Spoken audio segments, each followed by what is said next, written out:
The broadcast has started. Let's refresh this page. No, it's still not arriving. I'll shrink this. All right, we are live. And I welcome anyone who is coming into the stream. And if you're watching this in playback, I hope you enjoy it. Originally, this was supposed to be a stream with Nate Prawdzik, and unfortunately, he's stuck in traffic. There was an accident, not with him, on the way home from work, he was telling me, and we're having some issues, and I feel bad, like we planned it. We will have another one coming sometime next week, and I'm not going to give out too many details about that. We're still fleshing it out, but it should be much better than this, hopefully. We're going to see if we can get him in later when he gets home. He has the link to be able to join the conversation. So right now, you just got me. I have my eye on chat also. Let me try to get that going. Where is chat? Why did chat shrink? There's chat. Can I pop this out? Pop out. Oh, that's fantastic. All right, YouTube. Hey, welcome to the stream, Bokaran. Welcome. So I do apologize in advance that Nate's not here yet. If we can get him, it would be fantastic to have him. And he's going to log on to Moto when he gets home and settled. Maybe we'll jam some games before he joins the stream. And if not, we're just going to get some EDH going. So how about I give a little bit of a debut for how Tassiger is working for me. Let's get my timing set. So one match, Diabolic Goat, Commander. I'm going to put in the comments live stream and just leave that there. Let's get a good luck and have fun. If I could spell luck, that would be fantastic. All right. And we'll get that all underneath. Copy paste. Oops.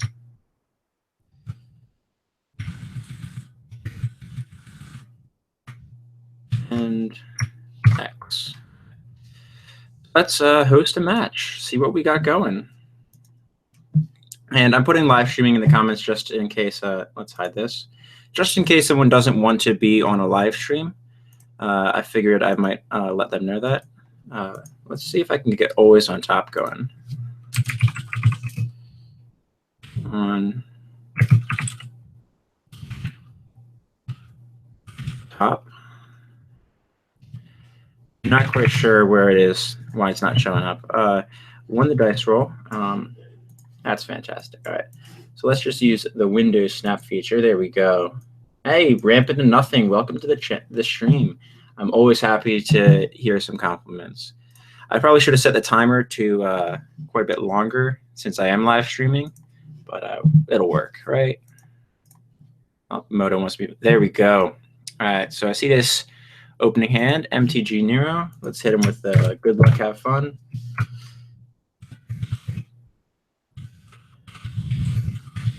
Sorry, in for.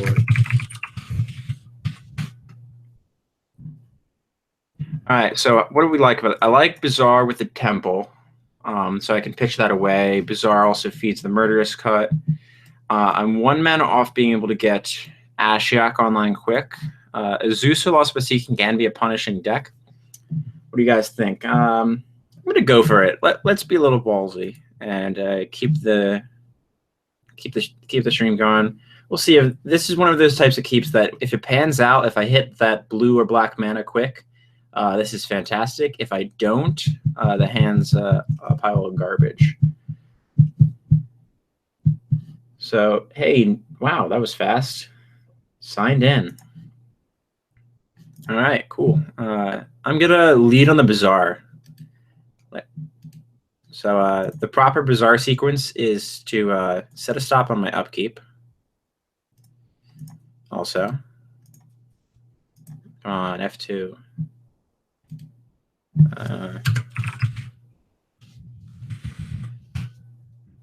All right, yeah, I'm good. Just double checking my. Oh, that's why it's not F2ing. I had my mouse on the wrong preset. My bad, guys. All right, so I got the Bazaar going. Let's see how it's going to work. So the Bazaar, when you play Hardened Scales, all right. So I'm immediately less scared of the Hardened Scales because it's an Azusa deck. So I'm going to Bazaar. I definitely don't need Drownyard Temple. Oh, do I? So if I pitch Drownyard Temple here, I don't have mana, but I got the birds, so I think it's okay pitching it. Far and away, Azusa does the damage before I have priority to respond. So, and I also have the Murderous Cut to Killer, so I'd rather get rid of that. And then I definitely want this Ashiok to be going, so I'll probably pitch Phyrexian Metamorph. No, I don't think I use, because I don't have a Dredger, I'm not going to use Bazaar in my upkeep. Ooh, that was a great hit. All right. So we're going to fetch for green, black. That would be the Overgrown Tomb here. And Nate just signed into Moto, so I guess his alternate route paid off. We might get him in the stream soon. Let's see. Come on.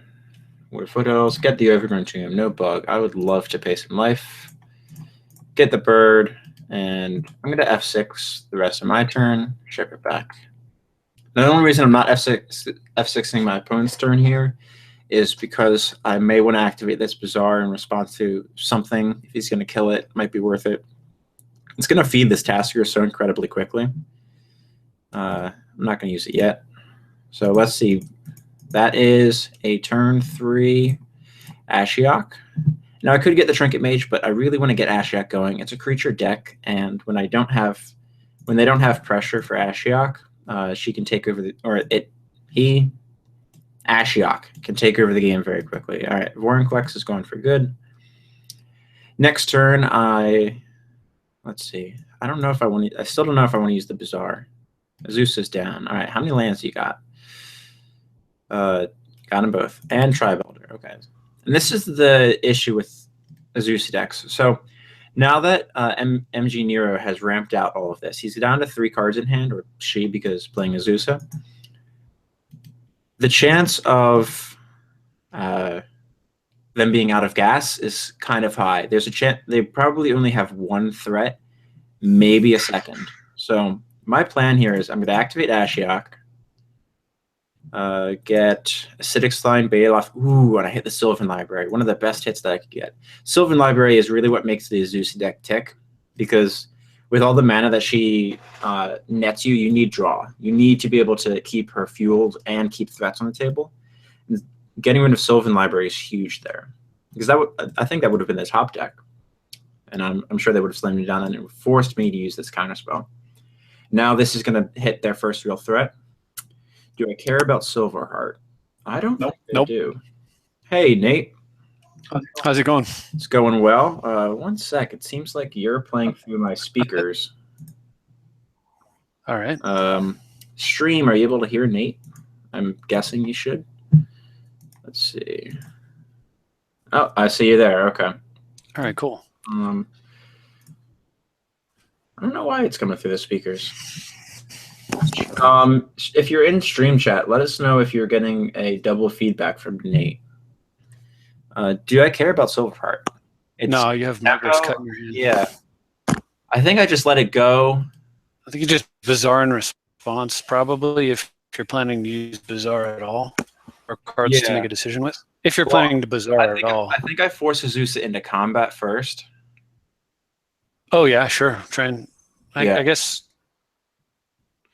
I'm not sure if there's much of an advantage there, but I guess there's some. Well, I don't have to Bazaar. I can Impulse plus Cut. They're tapped out. But then I have to Do you have enough? I have to delve away my Drownyard Temple then. Oh, I see. So I could Impulse into Bazaar into Cut here. Yeah, if you can do that, that's a lot better, probably. Yeah, so Impulse is probably correct here. No double. All right, I like hearing that. Let's take off one of my headphone ears. So I pick up Delta here, most likely. Yeah. Yeah, Probably. Delta. Tri-builder isn't needed. Yeah, and in Tasigur, a sack land is actually better than it's better to pay a life and put a card in your graveyard than it is Yeah, exactly. to just get a land. So yeah, I'd rather put the land down because I don't want them giving me back Steve. I'd rather get something else. right. So pitch Forest, pitch Trinket. I'll have enough to. No, I won't have enough. Pitch Brainstorm. Yeah. Because discard 3. Forget about that. Yeah. Yeah. So now I can cut away the Silver Heart. I don't need Metamorph. I want to keep the Far and Away there. Land, Brainstorm, Forest. Because keeping Far and Away there is actually pretty huge. It's a 2-for-1 that I can get back later with Tasigur. And if they're giving me Trinket Mage, Impulse, or Far and Away, all of those are 2 cards with the exception of Impulse, which is Dig.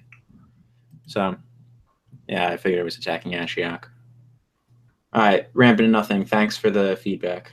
I'm glad to hear it. Yeah, I've been building this Tasigur deck. I hear that I could see the traffic wasn't too bad, thankfully. What do you have under the? Well, I have a Climb, Rampaging Baloths, and Vorinclex. So I could Ashiok get the Baloths landfall. Because I have the fetch. Oh, wow. I think I cash in Ashiok here. So I think. So I think that his deck cannot beat his own Vorinclex. So basically, and you have a counterspell. So if you wait 1 turn, I think you just win the game. So I would plus up. I'd plus up Vorinclex here. Oh, Ashiok. Yeah. Or Ashiok, sorry. Yeah. With the intent of playing Vorinclex. Activation. Wow, triple hit.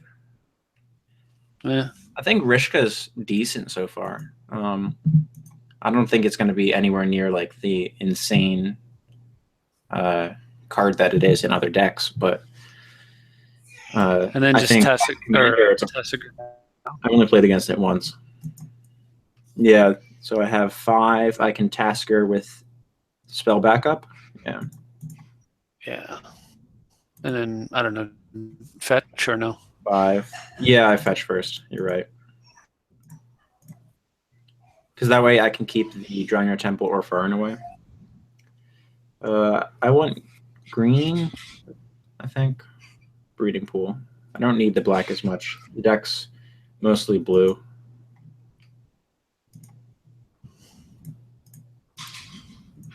And then I can get rid of that land, the cut. And I can keep up. I think I tapped the bird here. Yeah, I think so. All right, Tasigur is in play. And now this just stonewalls Azusa. Like there's right, so now it's I can't think of any 2 threats that they can pull out that I care about. Right. Wow. Yeah. Green Ancestral, right? Yeah, it's actually really, really good for him, but I don't even care about that. Just keep tapping mana. Yeah, that's not worth counterspell. On tapping, that's all we need. Yeah, I untap, get Vorinclex. So you're going to get Vorinclex here for free, and then what you can do is you can use 2 lands to play Jace, and then bounce his Oracle, and then I think he's sunk at that point. Yeah. So let's not misclick here. 8. All right. I would like this Vorinclex. Blue. Black. Black. He's done. Yeah, I could bounce Oracle or I could bounce Azusa. I kind of like bouncing Azusa on the off chance that he has forgotten to change. Oh, no. The commanders default to hand instead of command zone, right? Yeah, they do. Yeah, they do. But I would definitely bounce the Oracle because it's the only chance he can recover. Yeah, I don't need the draw yet. Yeah, now he has no chance. Yeah. And I'm also beating with 4/5. That is a fantastic clock. Yeah. And now, when I get a tasker activation, the choices, short of what I'm getting off the top, are Far and Away or Ashiok, neither of which is good for him. Especially Far and Away. Vorinclex. Yeah. You get to double Jam Day Tome. So yeah, I get Temple back. Yeah. If he does nothing, I get Temple back on end step also. So I get to play. You do? Yeah, 2 off the pool and 1 off the birds, and it's a 3 activation ability. I'd never seen that card before. I was thinking your commander. Yeah. I can't activate Tasker. Yeah, Avenger. I don't think that's going to happen. Yeah. Especially when I get to freeze 7 lands for it. Yep. Yeah, there's a scoop. So don't think, but thanks for walking into Winter Orb. Yeah, exactly. I mean, Ashok came down on 3 after the Bazaar, since you had just joined. Neat. It was a loose keep. It was a fetch Temple Bazaar with Ashiok. And Bazaar found me a land plus bird, and then the next draw was a land. Do you have like Krovikan Horror, Genesis, other stuff to go with the Bazaar? No, not yet, actually. I'm slowly collecting this stuff for Tasker to become a lands deck. Because I think that's... Are you familiar with... This is the list. Oh, so I see. Yeah. So this is the list right now. So I would put like Kashyyyk, a blue cycling land, Life from the Loam. If I'm not sure if I can see it there. Yeah, and then I don't have one yet. Yeah. And then Intuition. Oh yeah, Intuition's insane. I'm building Tasker lands in paper right now. I just picked up some of the random stuff that I didn't have for some reason. Like I didn't have an Azusa. I didn't have an Exploration in my collection for some reason. I have a Twister in my collection. I didn't have a Exploration. It's definitely different from my Tasker build. Yeah, I think he's going to be fun. I'm also working on this Rashmi deck. If you want to see it, before I jump over into another game. So I like Rashmi a lot. This is a very rough build. It's actually partially motivated by Brian's Nin deck. It's a control Rashmi build with a major artifact theme. Yeah, definitely. I have Shop in paper, and this is another deck that I want to build in paper. Oh, nice. So I have the Shop. I have Twister. I don't think the deck needs the Twister, though. I mean, it could be good just with the zeros. Oh, Rampant Nothing, you're right. Me and Brian breaking up on me. Sorry. Oh yeah, no, I agree. It does not. It should not play that. It doesn't. Actually. What, Twister or Amnesia? Yeah, I think Amnesia is just—it's so insane. Like Psych Rift into Amnesia. Rashmi just wants. Yeah.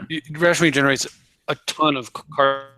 Yeah, and Rashmi's fun because building that curve is insanely interesting. So my island count is, let's see, pool, 7 islands, right? 1, 2, 3, 4, 5, 6, 7, 8. Sorry, 8 islands, 8 basic islands, and I don't have the Trop It on. Oh, I do have the Trop in the list. It's just not actually on Moto yet. Because you'll notice some of these, if you're not familiar with how Moto works, you can build decks by setting this quantity to 0 for cards that you don't own yet. So you can build this list in Moto and keep your deck saved. It'll just have this caution icon that it's not a playable deck as of yet. So it's useful for building lists and checking out your curve and checking your color requirements, and confirming if your lands are spread out the right way. I prefer building in here rather than on tapped out because I can visualize better across Moto. All right, so how about I jump into another game? Nate, do you want to play a game?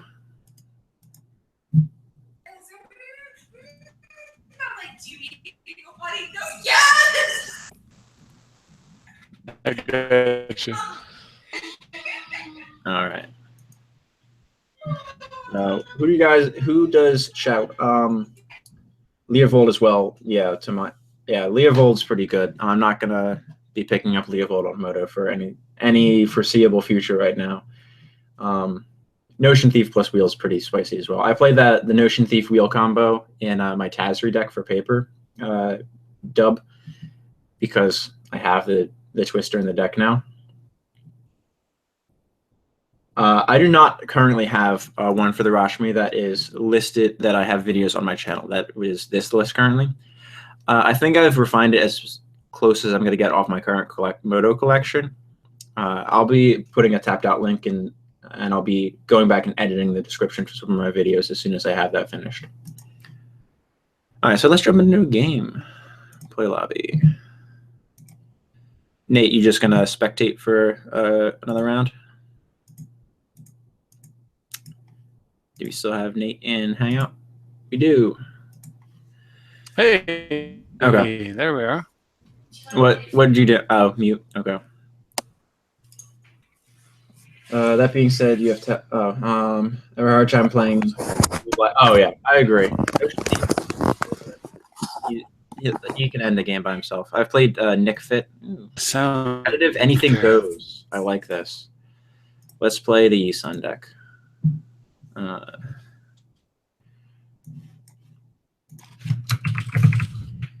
luck, have fun.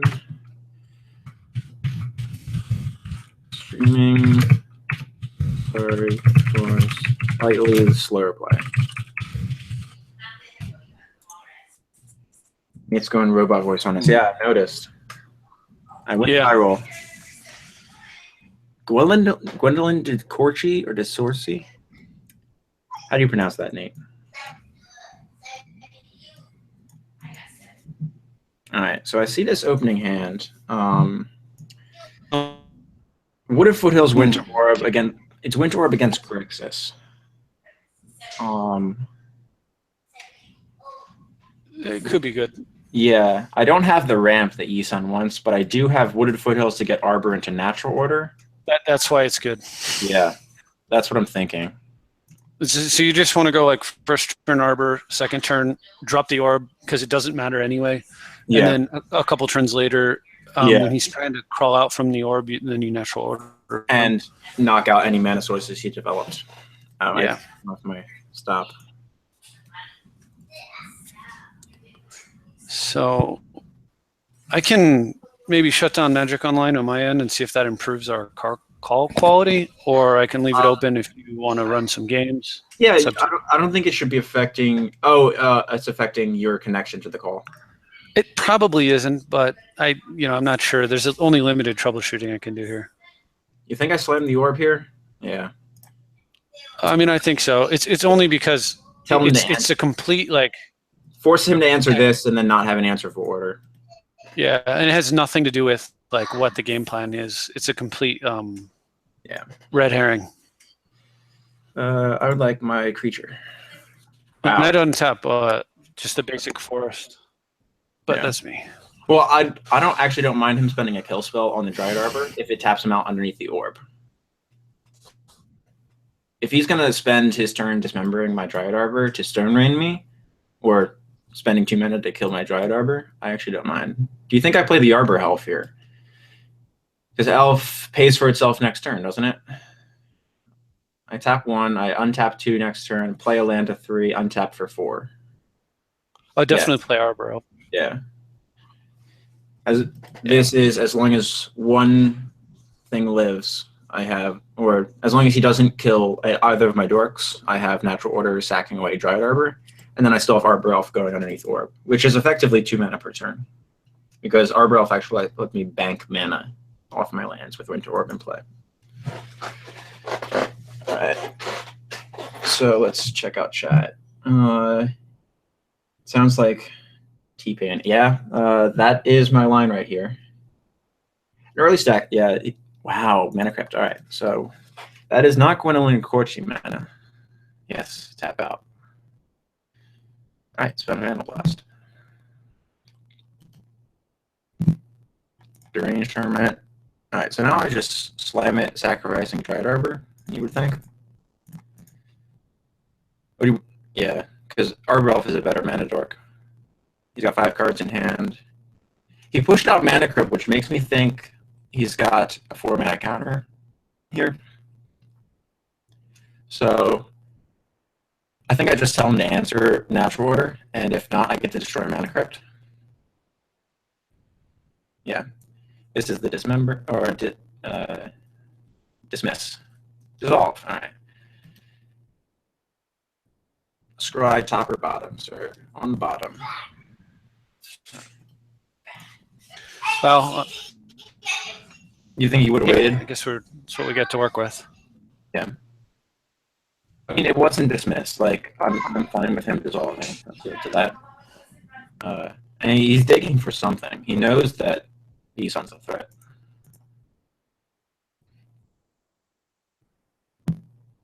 And it's possible I should have played out Isan into the counter because it's a card advantage for me.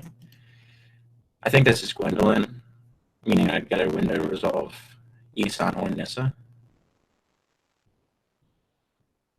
Yep. Gwendolyn. I think he lost his mana crypt flip too. Strip mine. Wow. Alright. Now I'm not playing Nissa. I'm going to end up discarding a card. Let's play Isan out. So I could strip him off multicolored mana or filter mana.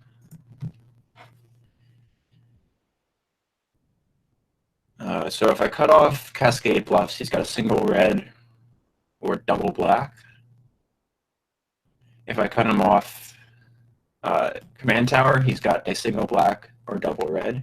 I think cutting him off double black makes the most sense. Leave him on red-blue with a single black. It's a tough call here.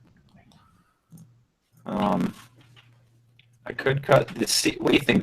I could cut the C, the bluffs, or the tower.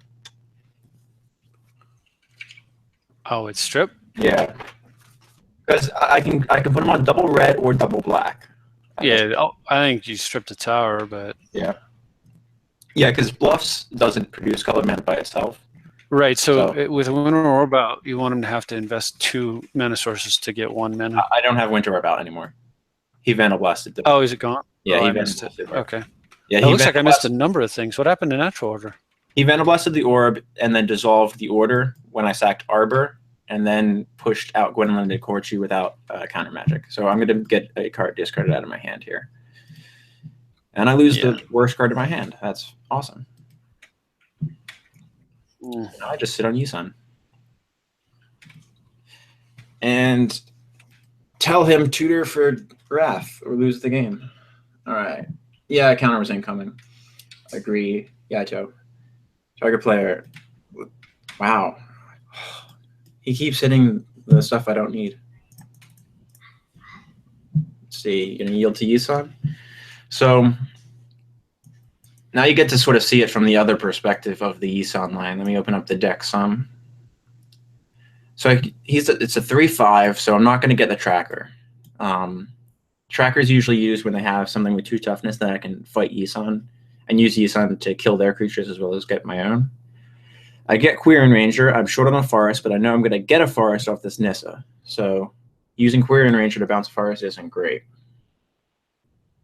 I think some of them, I know one of the Moxes is Anthony Schwarm because it was accidentally illegal in Vintage for a while. It was kind of funny. The multicolored free Mox for Unglued or Unhinged. Safekeeper feels good against Grixis. So my next turn is going to be Nissa plus Yisun activation or double Yisun activation. If I get Queer and Ranger, I can get double Yisun activation here. Or Sakura Tribe Scout. I think getting the Tribe Scout's correct. So, wow. And I immediately get something that I want to play instead of... I mean, that fights Gwendolyn's card advantage so incredibly well. Sylvan Library, and he doesn't counter. So right now I'm giving him the Nissa out of my hand instead of tutoring for the Revoker first because I want to get my Priest of Titanium. And I have this Sylvan to refill my hand anyway. So he might wait until my turn Oh, no, he can't. Okay. Gwendolyn doesn't do that. Old card. Yeah. So I can get my Priest of Titania here. I could revoke her his mana crypt. The mana doesn't matter at this point. I could get Preserver. He's shown me no sacrifice shenanigans, and he's not on Faxamundar, so the facts of him being on a sack deck is unlikely, which is why Priest or Scrib Ranger are the choices here.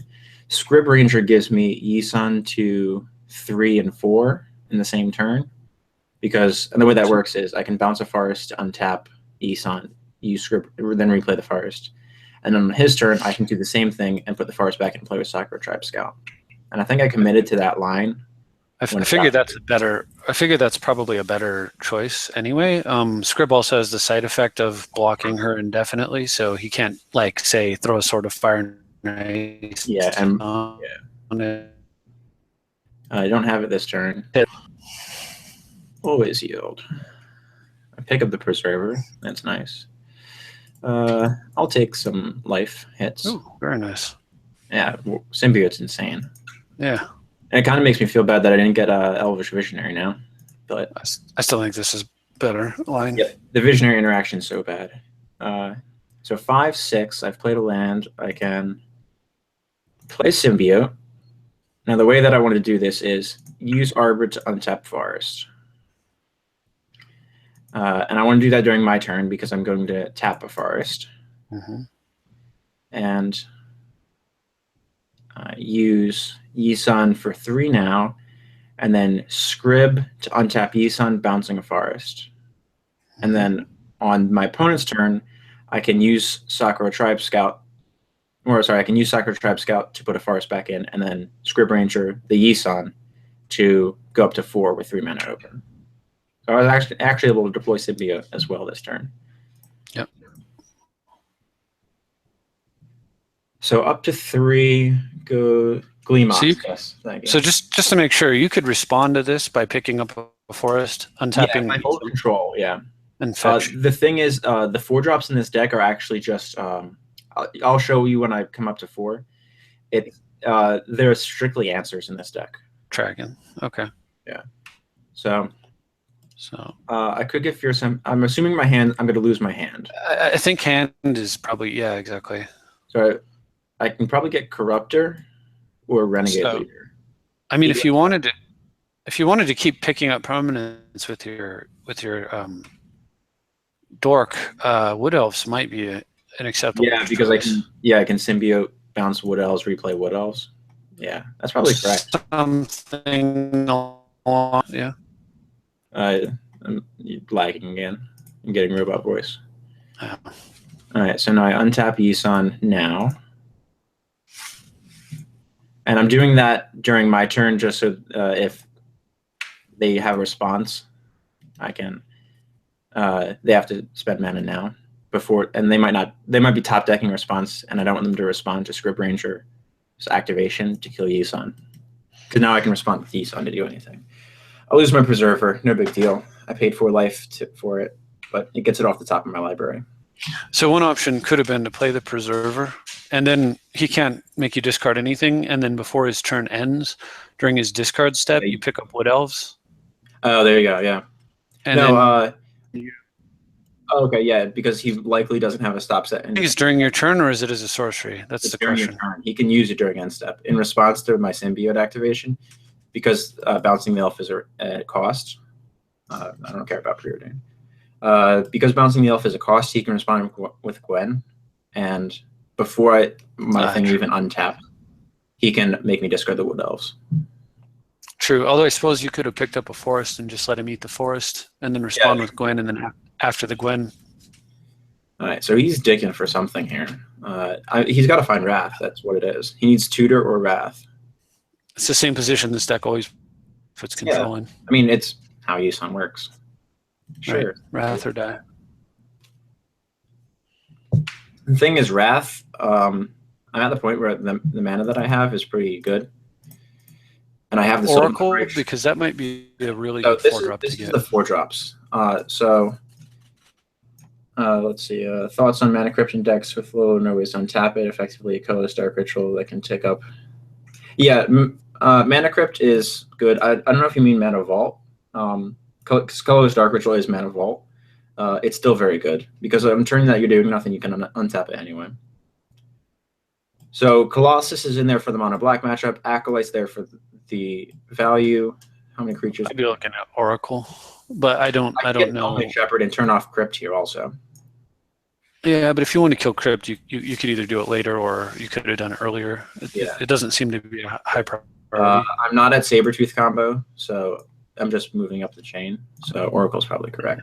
And that also lets me put lands back off Sylvan. So what can you pick up? Oh, you still had some pickups to do. You could have bounced the Forest to get another mana untapped, and then bounce Wood Elves to get yet another mana untapped. Yeah. But that's okay.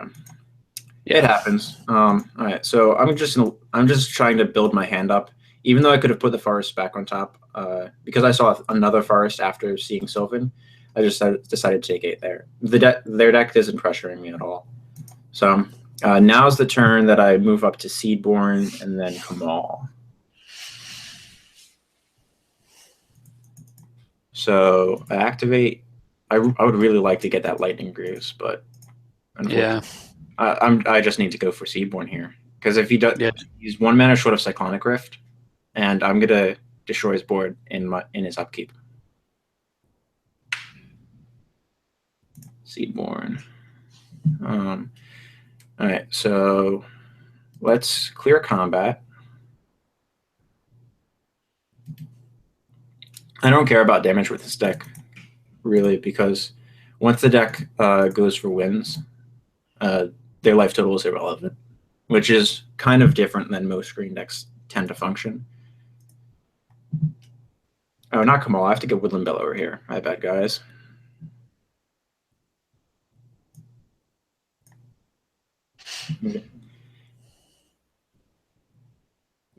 Can I go for 6? Thank you. Woodland Bellower. I get Beast Within on top. That's going away. I would love to search my library. It kind of bothers me that this is non-legendary, but I guess that's because it was in the same set as Flip Nissa. So do you get Empath and turn this into a search for 6, or do you get something else? Yeah, I could get Empath and search for 6, but I'm moving up to 7 and 8 on their turn. I see. So Empath only gets Kamal. Oh, I see. So my elf count is 1, 2, 3, 4. Yeah. Yeah. So what about? Yeah. Wait, you know what? What about Witness for Orb? Because you've got Seedborn out. Yeah, that's a good call. I forgot that I had Orb down there. That was so long ago. Orb. Yeah, and I get the full untap anyway, and Orb is a must counter. Right. And I mean, even if he does somehow kill your Seedborn, you've got Arbor Elf over there. Yeah. You got Arbor Elf and Scrib, so you can untap your board in short order. Yeah. Arbor Elf, Scrib, and Sakura. Right. So you just keep untapping Paradox. Arbor Elf. I just picked up a Paradox Engine in paper. I think it's going to be good. I don't think it's going to be. I think it's more of a flash in the pan than some people are hoping. Yeah. Mystic Confluence, bounce Yisun. So I could go up to 7 here and draw and Seedborn. So my mana production is 1, 2. I mean, he's tapping it. He's all right. So he's countering that. Do I have? I see at least 4. I used it already. Yeah. Yeah. Okay. Oh, you're short. You're short. I'm short 1. Yeah, that's fine. Yeah. Yeah, because I'm short of being able to activate Yisun again, but I'm still saying he has to answer this board. No, thank you. Let's see. Use this now. And the reason I'm doing this now is because I think I did have it. Yeah, I had 3. Yeah. Oh, well. I thought you had 3, but you didn't have an untapped Yisun. Yeah. Well, because I could have. Well, I could have. Yeah, I didn't have the untap Yisan. I could have paid and kept Orb in play and that probably would have been good enough. Yeah, definitely. Actually, I forgot about that. I miscounted badly. That was. Yeah. I could play Tri-Builder out. He can't deploy Orb at this point, so I'll play Wood Elves out. Yeah. Yeah. Get more. It's the more mana efficient play. Plus, it gets you don't have that force is useless on top of your deck, so. Yeah. Ooh, Lightning Greaves is back. That is fantastic. Hello. Yeah. In our games, you were.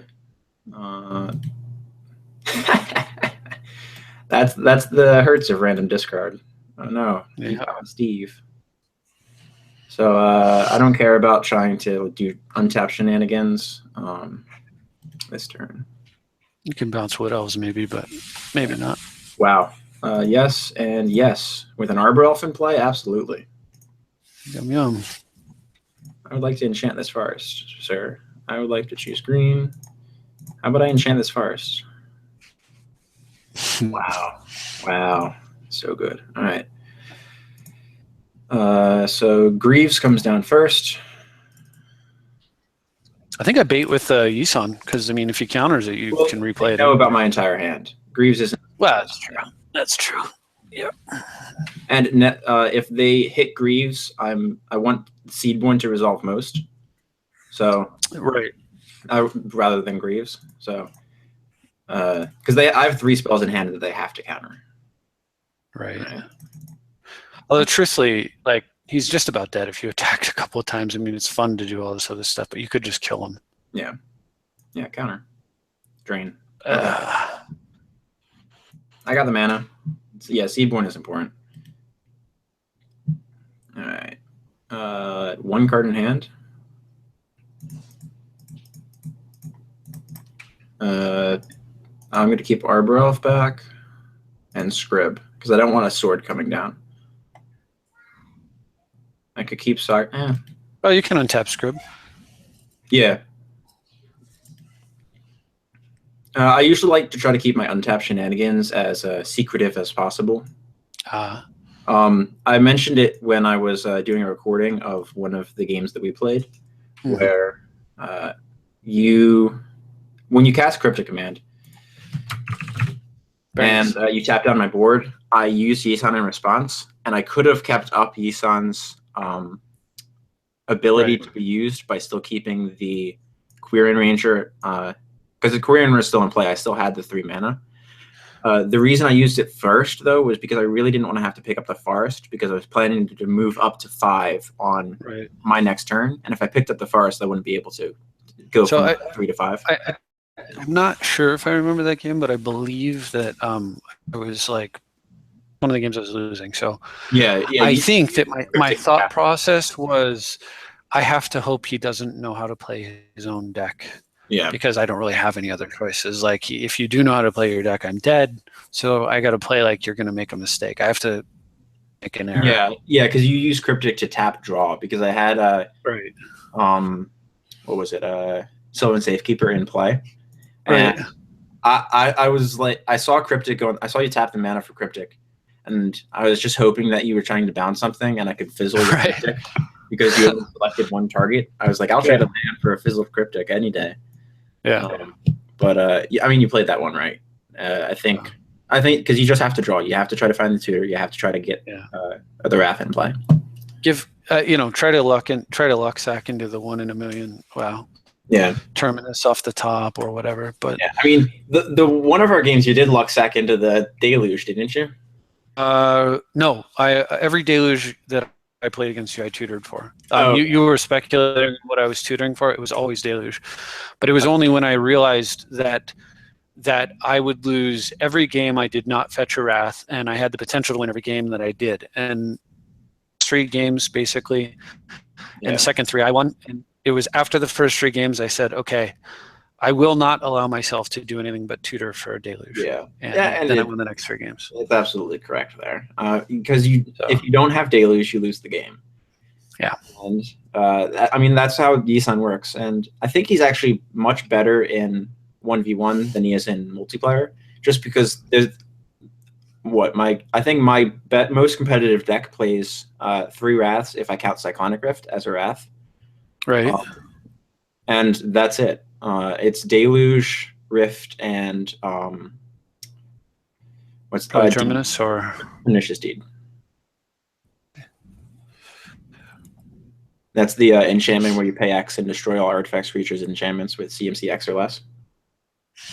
A card that made an entire deck tape for a very long time called the Rock.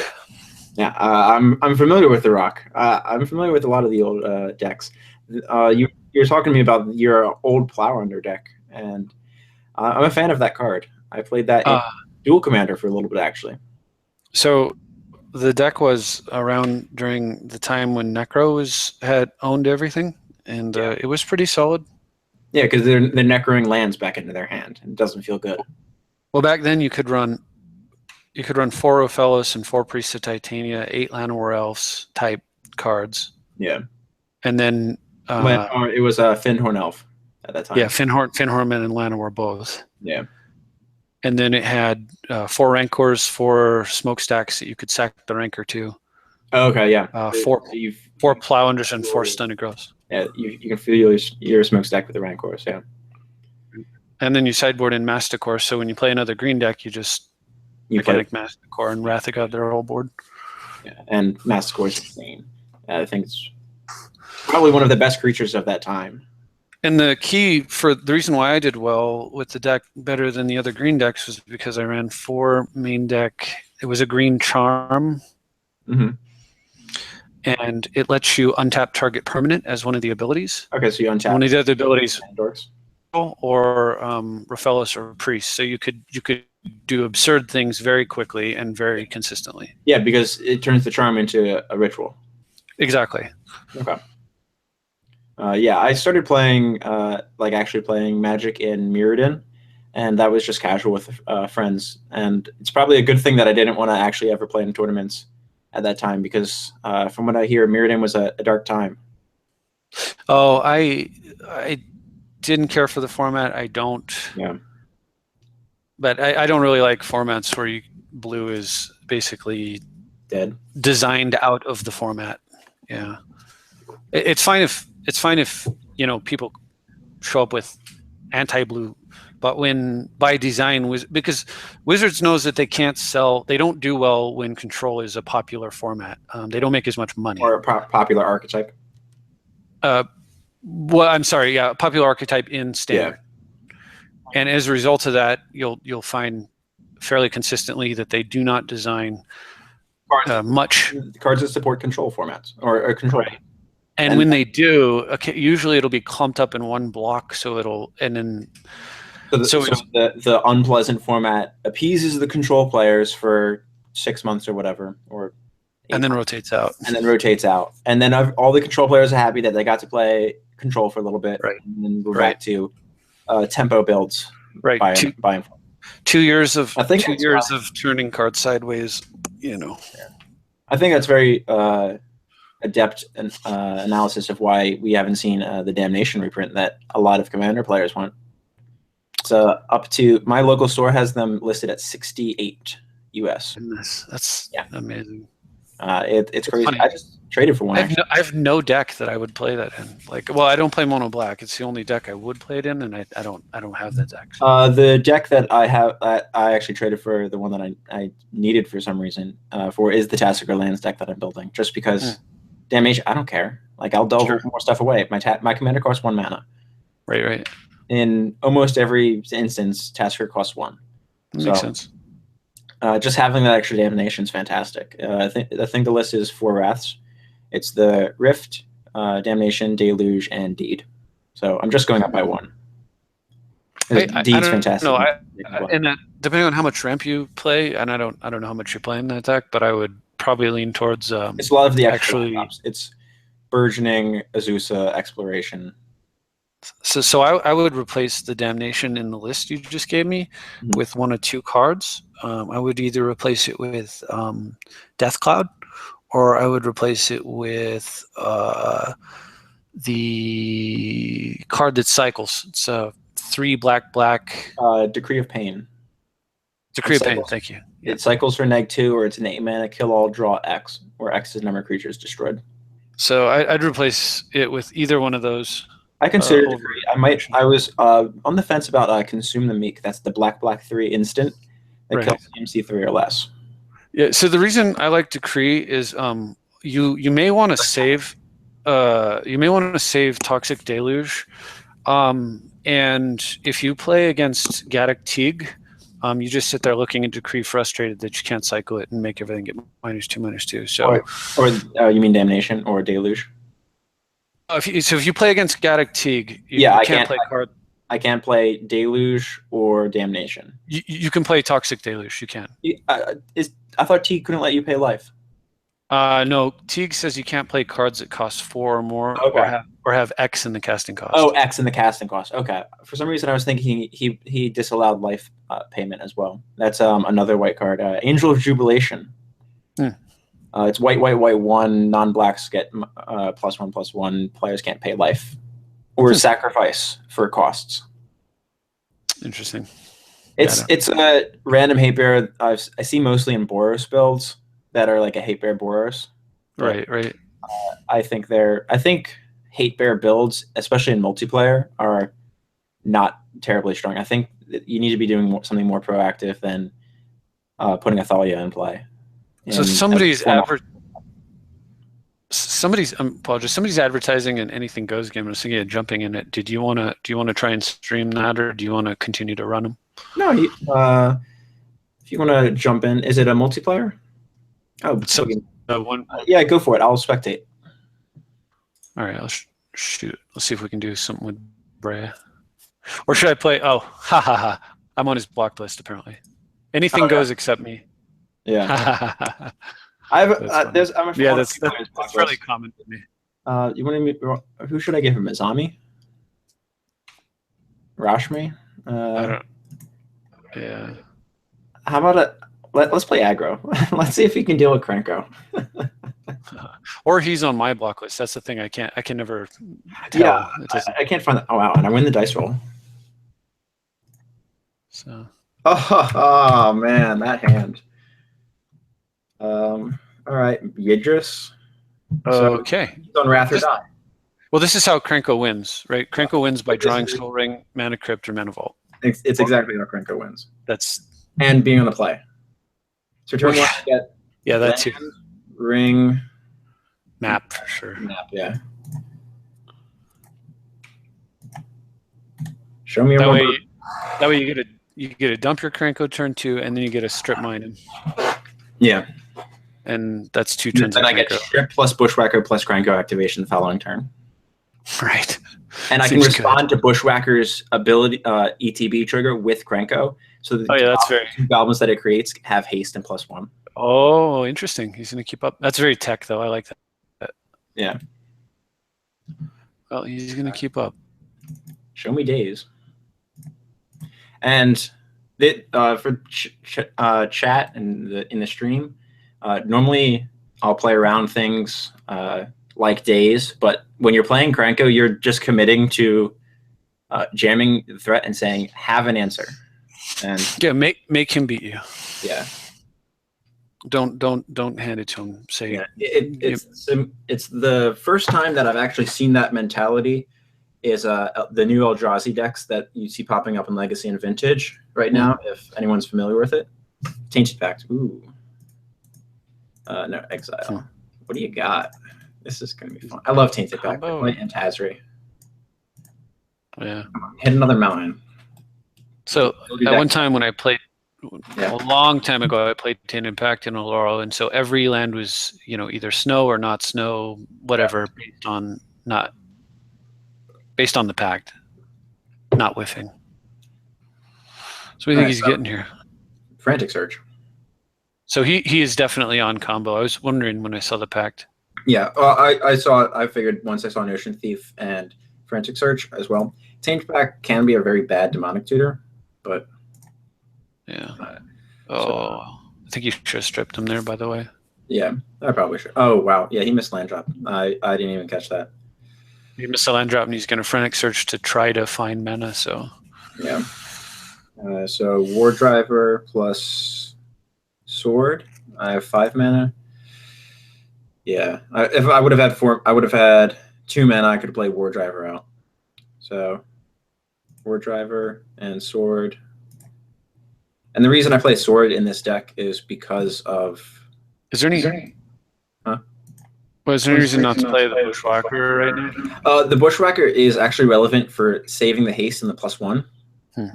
So because I can potentially set up a turn where I can play Krenko, kick Bushwhacker, and give Krenko haste.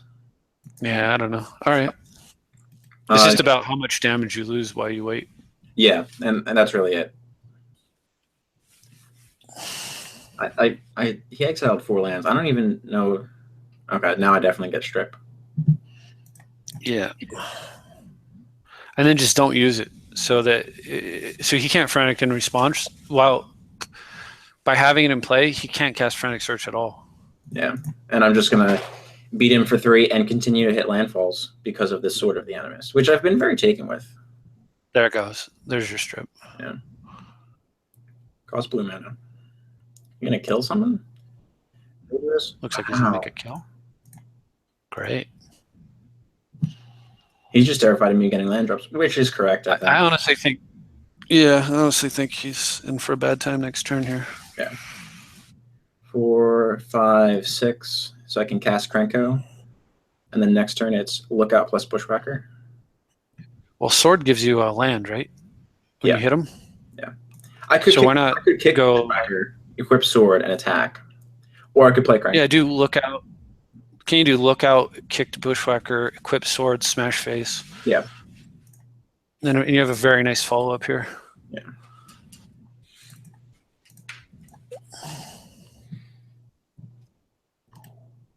Don't need to hold priority for that trigger.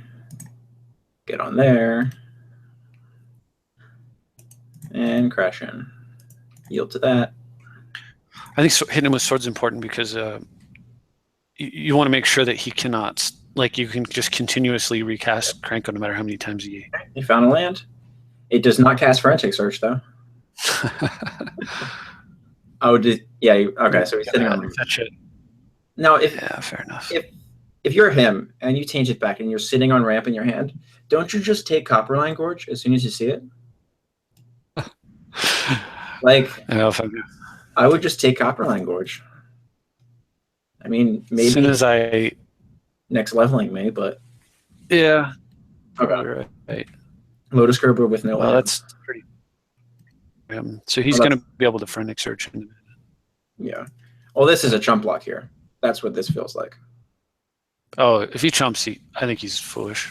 He can take the damage. I hope he chumps. Yeah.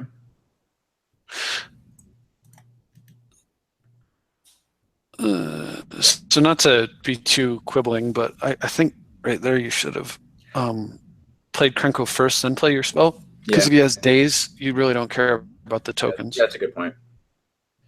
But Daze will charge his Cobra and reward him for you having cast your spell first. Right. Yeah, because if he Dazes Krenko just to try to get a land back so he can charge Cobra, I'm in good shape. I just pay 1. Exactly. Yeah. I initially was thinking that I wasn't going to swing with the Goblin Lookout, and then I realized it actually trades with the Cobra, but that's why I play the command out, so that way if he doesn't block, I have the option of pumping this by 2. Oh, I see. I realized it doesn't pump toughness after casting. Gotcha. I haven't played this deck in quite a while. Well, at any rate, yeah, I thought this was a 2/1 pump, but so I'm playing the command out in the hope that he tries to chump block and I can get him with a Lookout. But I realized the pump. He's got almost no time. What does the Lookout read exactly? Sacrifice a goblin. Goblin creatures get +2/0. Show me that. Okay. Pulse. If you were to do something, oh well, that's why we're getting land. Yeah. And he misses landfall again, and this is really why Krenko is fantastic. Yeah. All right, whatever. So now I can keep back Goblin Lookout and crash for 1, 2, 3, 4, 5, 6. I can crash for 10 here if I keep Goblin Lookout back and sack itself. I can crash for 5 Well, or I almost think like Goblin Lookout's almost lethal, and so he has this really high incentive to block and trade, which is really good for you because you don't want him to accelerate. Yeah. So you think I keep Lookout? Force a trade? I mean, I would consider attacking with everything, but yeah, it may not be correct. It may be more correct to. So I mean, first is playing Krenko, right? So that's yeah. I have enough to play Krenko, move the sword, and force him to chump block Goblin if he wants to. Actually, no, he'll block Bushwhacker if I do. Bushwhacker's naturally 1/1. So yeah, I can play Krenko out. Actually, if I play Krenko out, I can play Krenko and then use Krenko to sacrifice, and have Lookout next turn as well, and sacrifice Krenko to my Lookout.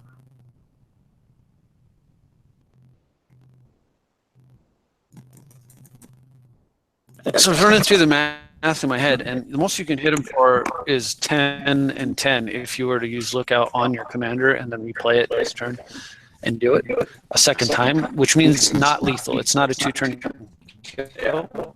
A 2-turn clock, I wouldn't use Lookout at all. I would just swing with everything.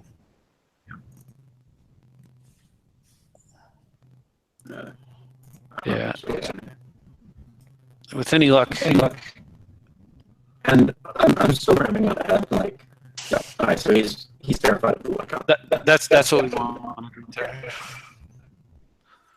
Hey, you come out, and that's one last turn that he has this turn now. Chaos Warp. Chaos Warp Krenko. That does not kill Krenko. That doesn't matter.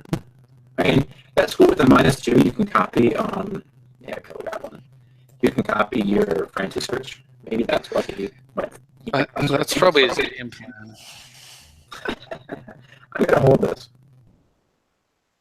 Can you kill Chandra and still do something useful? I can't if I stack with Krenko. It might be worth sending Krenko. I can send Bushwhacker and Goblin at Chandra and leave that 1. And keep Krenko up to make 3 tokens. In response to her +1. I just think she ought to be off the table, honestly. One way or the other. Yeah. Like, I'm losing out on 3 tokens here. Yeah, 3 tokens doesn't really speed your clock up. Yeah. Way to win. That's 4. Way to win, yeah. And Bushwhacker hits him. So much ramp. And then he'll open with tap, so I'm going to play it here. So perfect. If he goes draft, I can crank it with haste.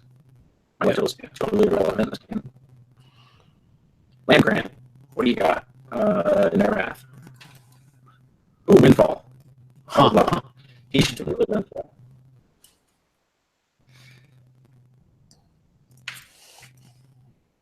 Maybe he didn't. I guess he didn't get Frantic Search. What did he get?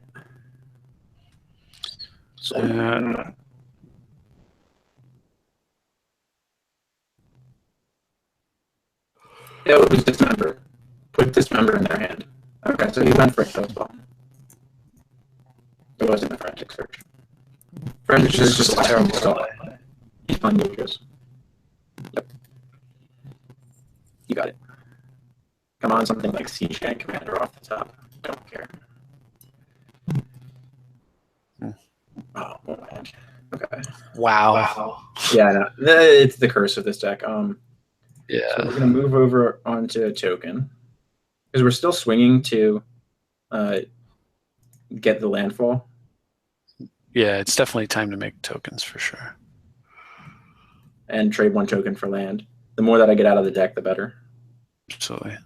And I'm just sandbag. I'm gonna sandbag. Yeah, sure, trade. This also gives me the ability to re-equip, and I can prevent Yidris from dealing combat damage to me if I throw away the board. Right. It also kills Yidris, notably. So if he taps mana in main 1, I can kill Yidris and prevent him from getting a Yidris trigger, and Yidris won't come down this turn again. I don't know if it's worth throwing away the board, though. Not sure about that. What's Yidris say? I'm sorry. Whenever he deals combat damage, each spell you cast from your hand this turn gains Cascade. So let's see. We saw Breeding Pool. We saw Spell Skite. So we know 3 of the 4 cards in his hand. It's Jace, Temporal, and Windfall. Huh. So he'll most likely Cascade off Windfall first, because he needs to...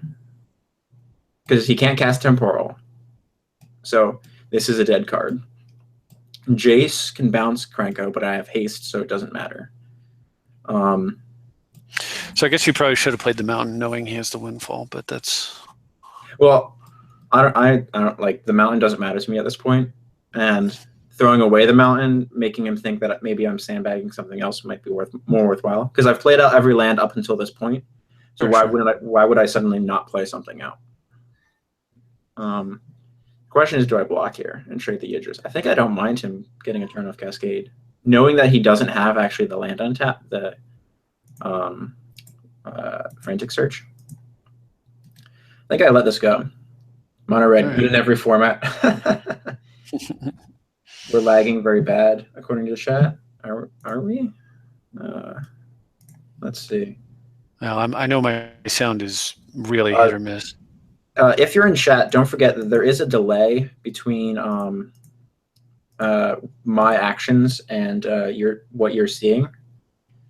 I could just let this go. I take 5. Okay. Anything goes unless you intend to win. All in time. Legacy Eldrazi can afford to be. Yeah, they consistently have twice as much mana and perfect. Yeah, I agree. Oh, I still have priority. My bad, opponent. I'm sorry, Boogeyman. And I know you're one of the people who likes to have stops set across everything. Wow. Yeah, just about. That was their best top deck, I think. Sure. It's been going in and out of robot voice. You were a robot for time. Chasm Skulker. All right. Take an extra turn. Not like I'm gonna respond. Maybe I'm holding Red Blast and gonna get him. Although I think Red Blast should be in the Krenko deck. Probably. Yeah. Hide that. I committed to taking damage, so. I'll tell you what you need is it looks like you need a the land that does 3 damage whenever you play a mountain. Yeah. Seems pretty good with that sword. Yeah. Wow, Snuff Out? God. Good hits. Yep, kill Krenko. It doesn't really do Yeah, I get it anyway. This is the bigger problem. Yeah, this is the issue. And Sphinx it's how Krenko works. Frenzy Goblin. Ooh, that's... Yeah. Well, I have nothing I can do about Sphinx, so I might as well auto yield. Yeah.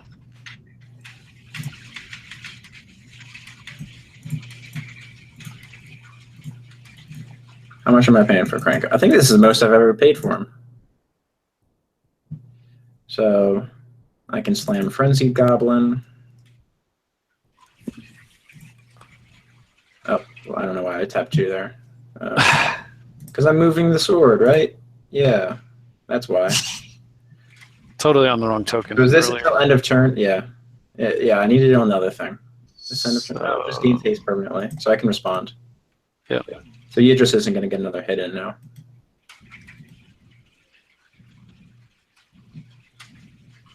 If I draw any haste enabler and I can give all of my tokens haste, I think I can win the game off of that. Yeah, I mean, if he doesn't sweep, he gets overwhelmed here pretty quickly. Yeah.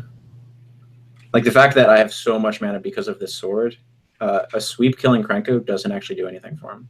Right. That's why I was like really excited to have you generate as much mana as possible. 5, 6, 7. So he's going to temporal manipulation this turn. I imagine. I don't know why he's not sending with the Chasm Skulker, because I would think you would want this to die, so that way you can get 1/1 squids that block my goblins. He probably wants to block. I don't know. I don't know. I think this has more value if I massively chump block it. Yeah. I knew you had the extra turn. We'll get rid of that. We still know 2 of the cards. Oh, and Lotus Bloom. I hate that I can't put Lotus Bloom in just a thing there. Like, give it its own spot, even though it's in exile. Like, or at least put it in the effect zone.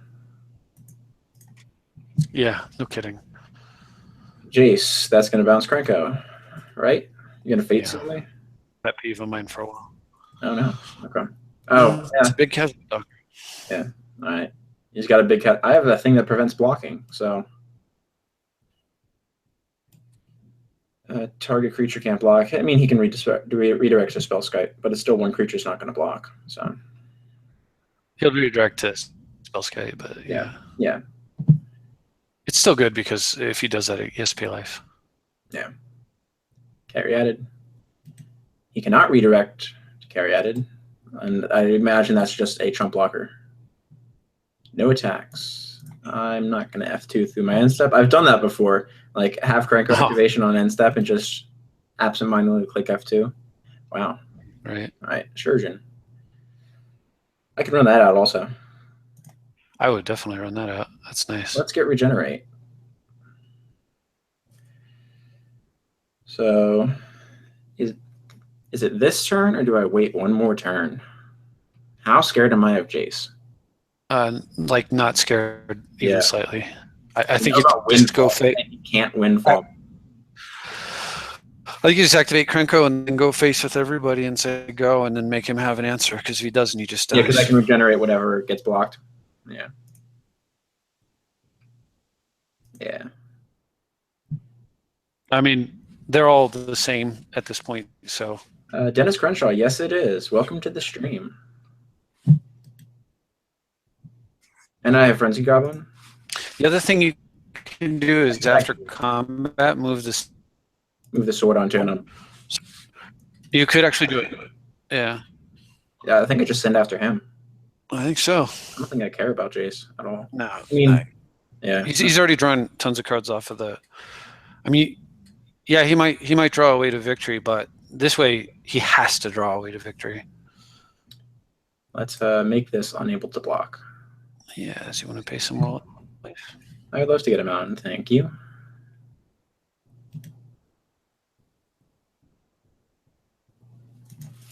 Yes. Wow. All right, he let it go. No, 2 life. Wow. Perfect. A little bit more damage there. So then move the thing over to the goblin. I clicked F2. One. Yeah. Oh, shoot. Oh well. Yeah, it's all right. I have the mana, so it's the one thing this deck doesn't hurt for at this point. Hey, he's got to find an answer. He hasn't fetched since he used Jace, so I think he's trying to set up a cascade. The thing is, it's never going to get in. No. He needs. Speaking of Decree of Pain, cycle Decree of Pain here. No. That would be insane. Yeah. All right, so I have a stop set on block. 1, 2, 3, 4, 5. A few more. 7. Yeah. Let's get 2 on that, just in case. And dump everything else. Wait. So do you know I can activate Regenerate after he arranges blocking orders, correct? Right.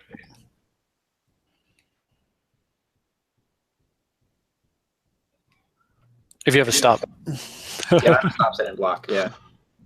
All right. So. Everything. I have a stop on everything relevant. Like I don't have a stop in the damage dealing phase because you can't do anything.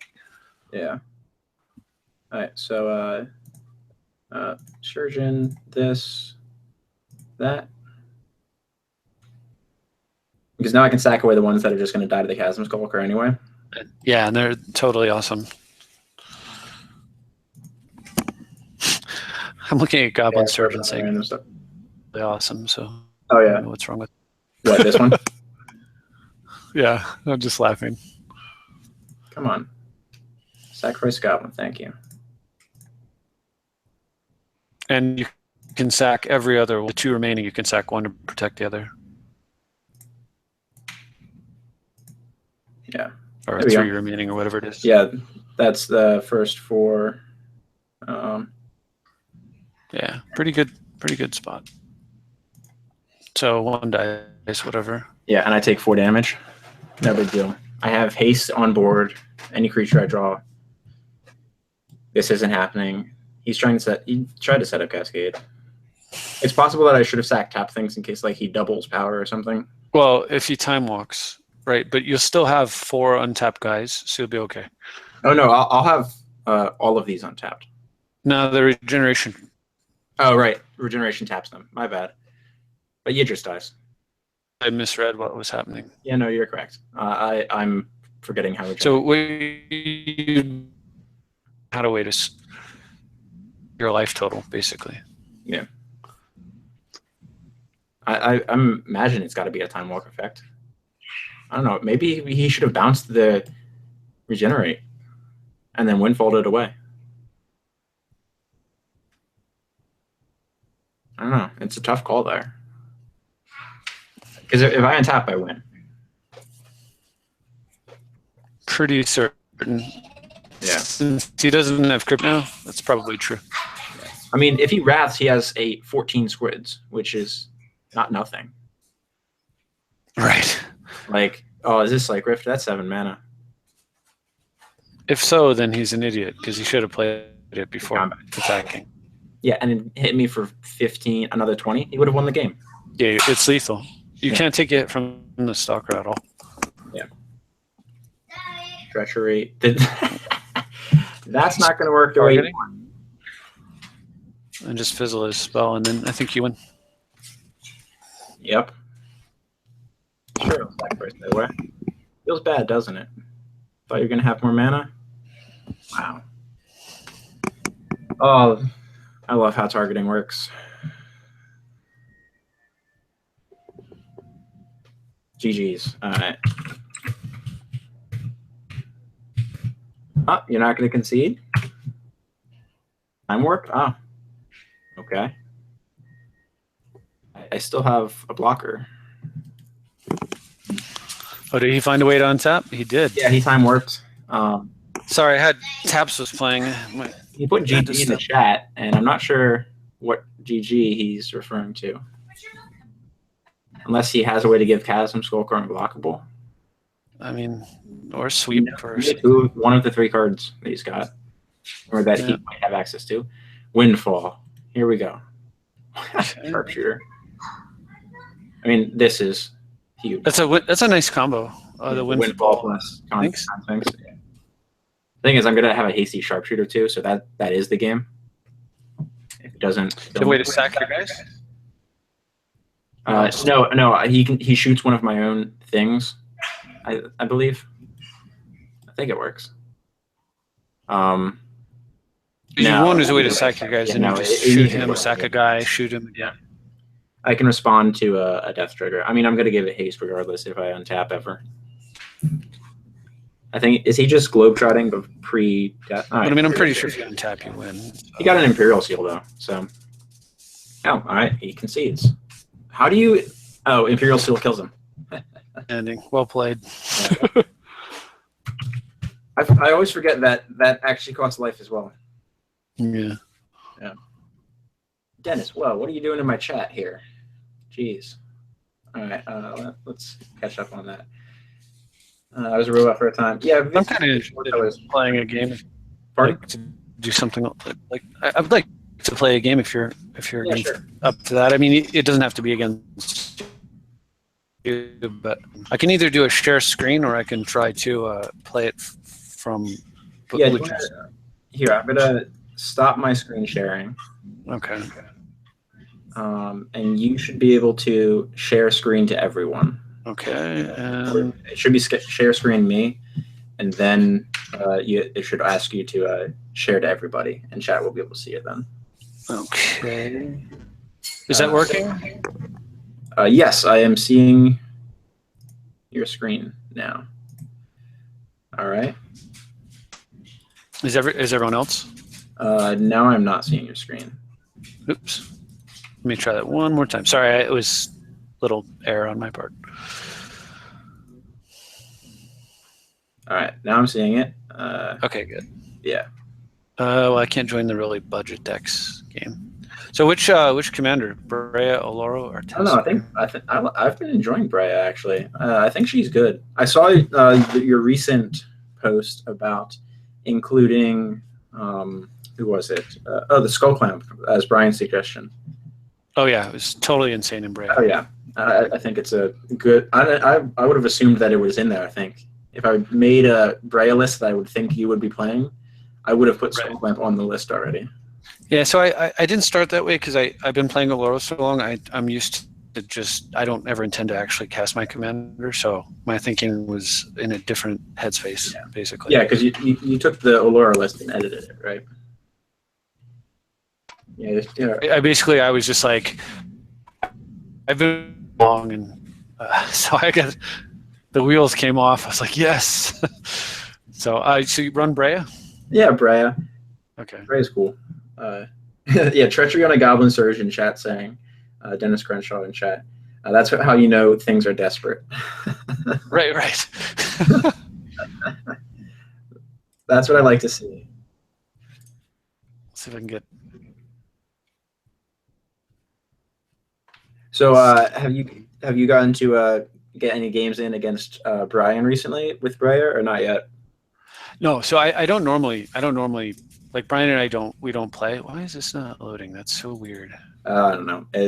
Moto is pretty heavy for some reason. Yeah, it is. I've been trying to find ways to get it to run a little bit lighter, but no luck. So we've played offline, but I played a straight cash me that open game there. Oh, you got a game. A couple times. Yeah. So I try to just let people join my games because often if I jump in their games and it's not what they're looking for, then they're like, pouncing on people. Angus McKenzie. So this is a perfectly acceptable hand. Great hand, but it's not very bad. I mean, you have a Vamp. Vamp fixes it. Vamp does everything. Oh, sorry, Vamp does anything, not everything. Yeah. So I intend to get Underground. So Scalding Tarn is more flexibility. No, not Brian's Brea deck. His Nin deck. Did I say Brea? I'm sorry. Brian has edited his Nin deck a little bit to include Trophy Mage, or not Trophy Mage. Is that the new one? Yeah, that's the CMC3, and he added in not Sulfur Falls, Cascade Bluffs, the red-blue filter land, and he added another red spell. I can't remember what it is. I don't think anyone of us run possibilities. So big. What is going on here? I don't know. Maybe Motos finally wants to work for you. That's strange. Yeah. Hey, chat. Are you seeing his resolution good enough? 96 cards, the same. Yeah, basically. So the Vamp was for Bob? Yeah. So I vamped for Bob because in his colors, he's got only one of his colors actually is a removal color. Yeah. And so he's going to need to have an answer for this pretty fast. Mana Tithe right now. Off the top. Yeah, I've got a really nice curve here. So Brea followed by Gilded Lotus is pretty sweet. Like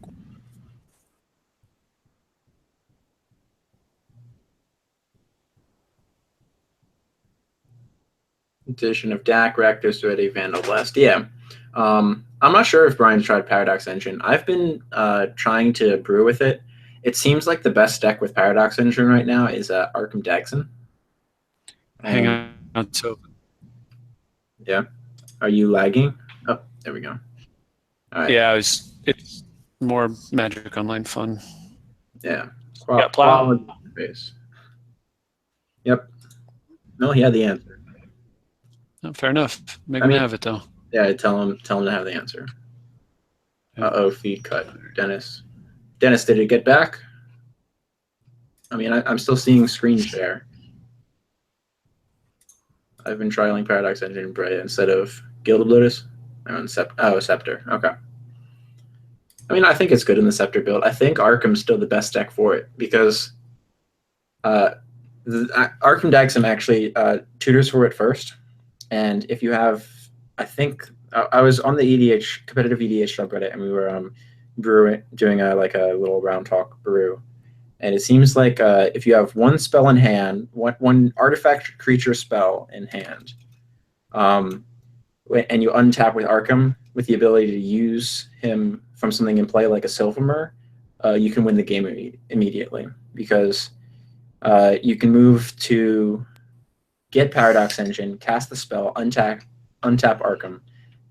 Now you have a creature. You go get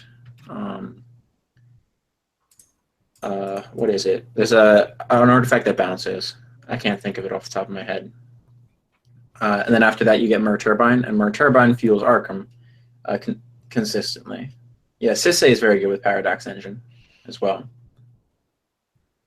I think it's going to be a card that is kind of ubiquitous in decks that can really make it broken, like Arkham, like Sisay, like mono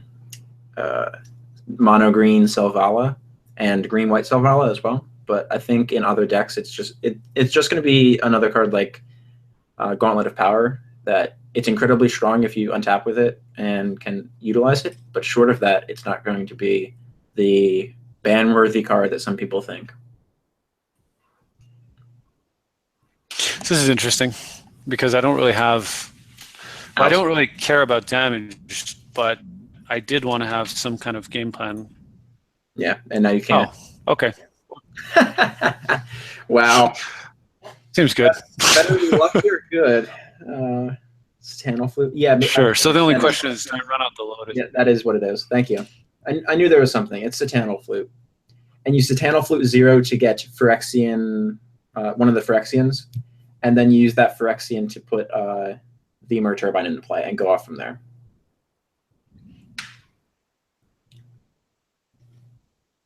The Architect's absolutely insane. And I think he's probably the best mono blue, quote, end quote, commander. I consider him blue-brown, honestly. Because Azami struggles from the lack of, like Nate said, that Angus is struggling from. There's only one of his colors is a kill spell. And blue isn't notable for its removal, especially mono blue, with the exception of Cyclonic Rift. So a lot of my Azami games, if you'll notice, come down to me getting Rift at the right time. And it's all that keeps the deck alive. As far as control goes, blue combo is a different beast. I think Teferi in multiplayer, where JVP in 1v1 is as good as mono blue gets for combo, and I still don't think it breaks tier 1. It definitely breaks. JVP breaks tier 1 in a dual commander, which is a 1v1 format specifically, but the fast mana is banned. So the lack of fast mana means Jace has time to actually do his job. So did he Vesuva the Simic Growth Chamber, Nate? Yeah, that's how he got to. Okay. Did he use it to rebuy Halimar Depths? No. So Halimar Depths came down for the first time this turn. Okay, so he rebought the Savannah off it.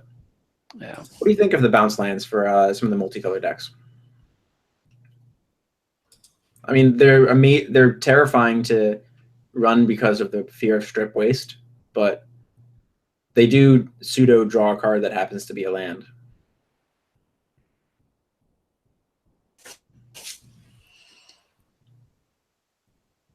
So this is one of the other reasons why I have all these stops, by the way, because if I start lagging and I'm in the middle of combat and I don't have stop set, so if I have stop set, I'll just go to like attack or block step, and it's not too painful.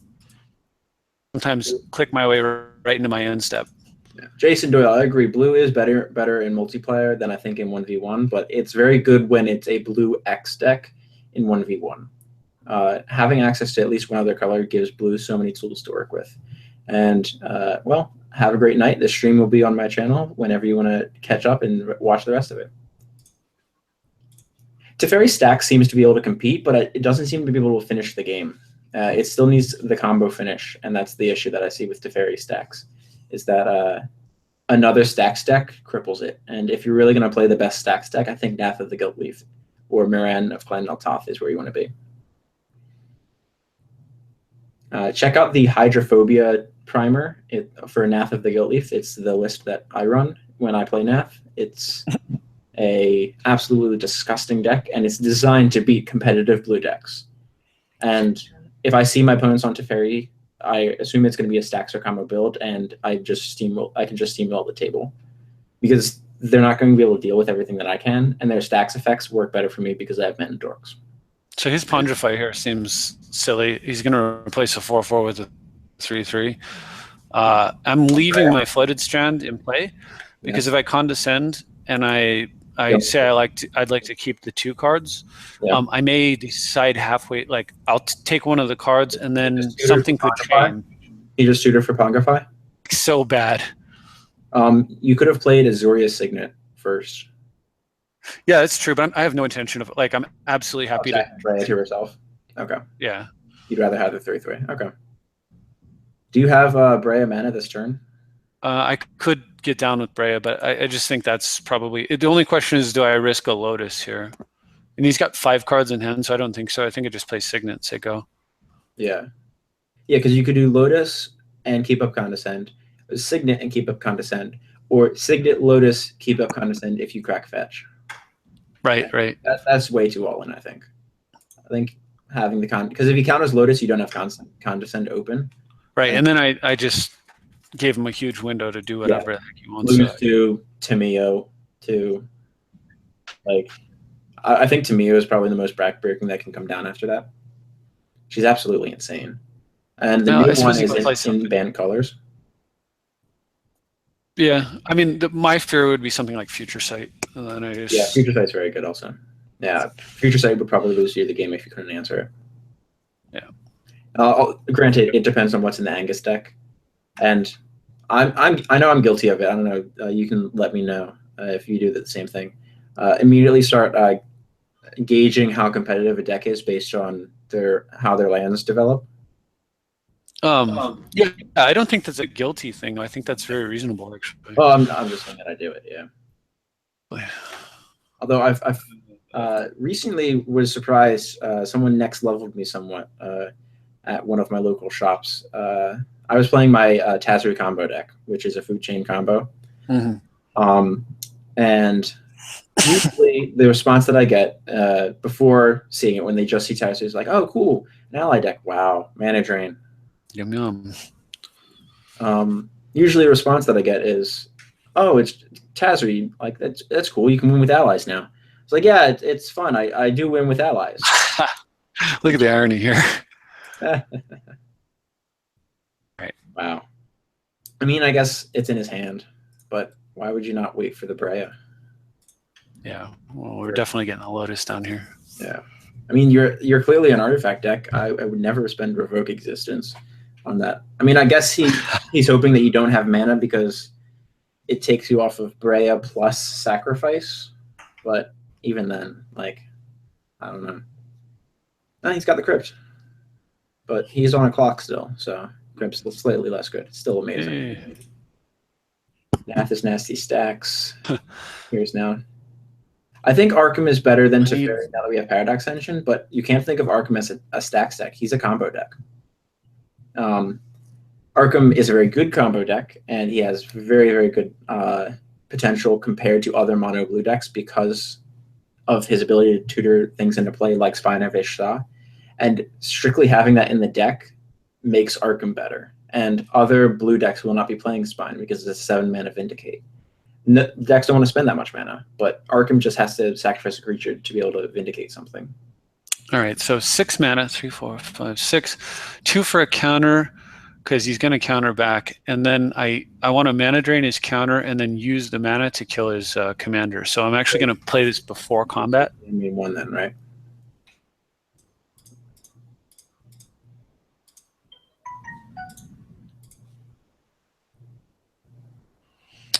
And I want to sack the Flooded Strand now because I don't want him to be able to respond to my play. Okay, makes sense. Getting... Oh, you got one. I'll just double up on Stevens, yeah. Yeah. Okay. All the fetches, all the duels and shocks.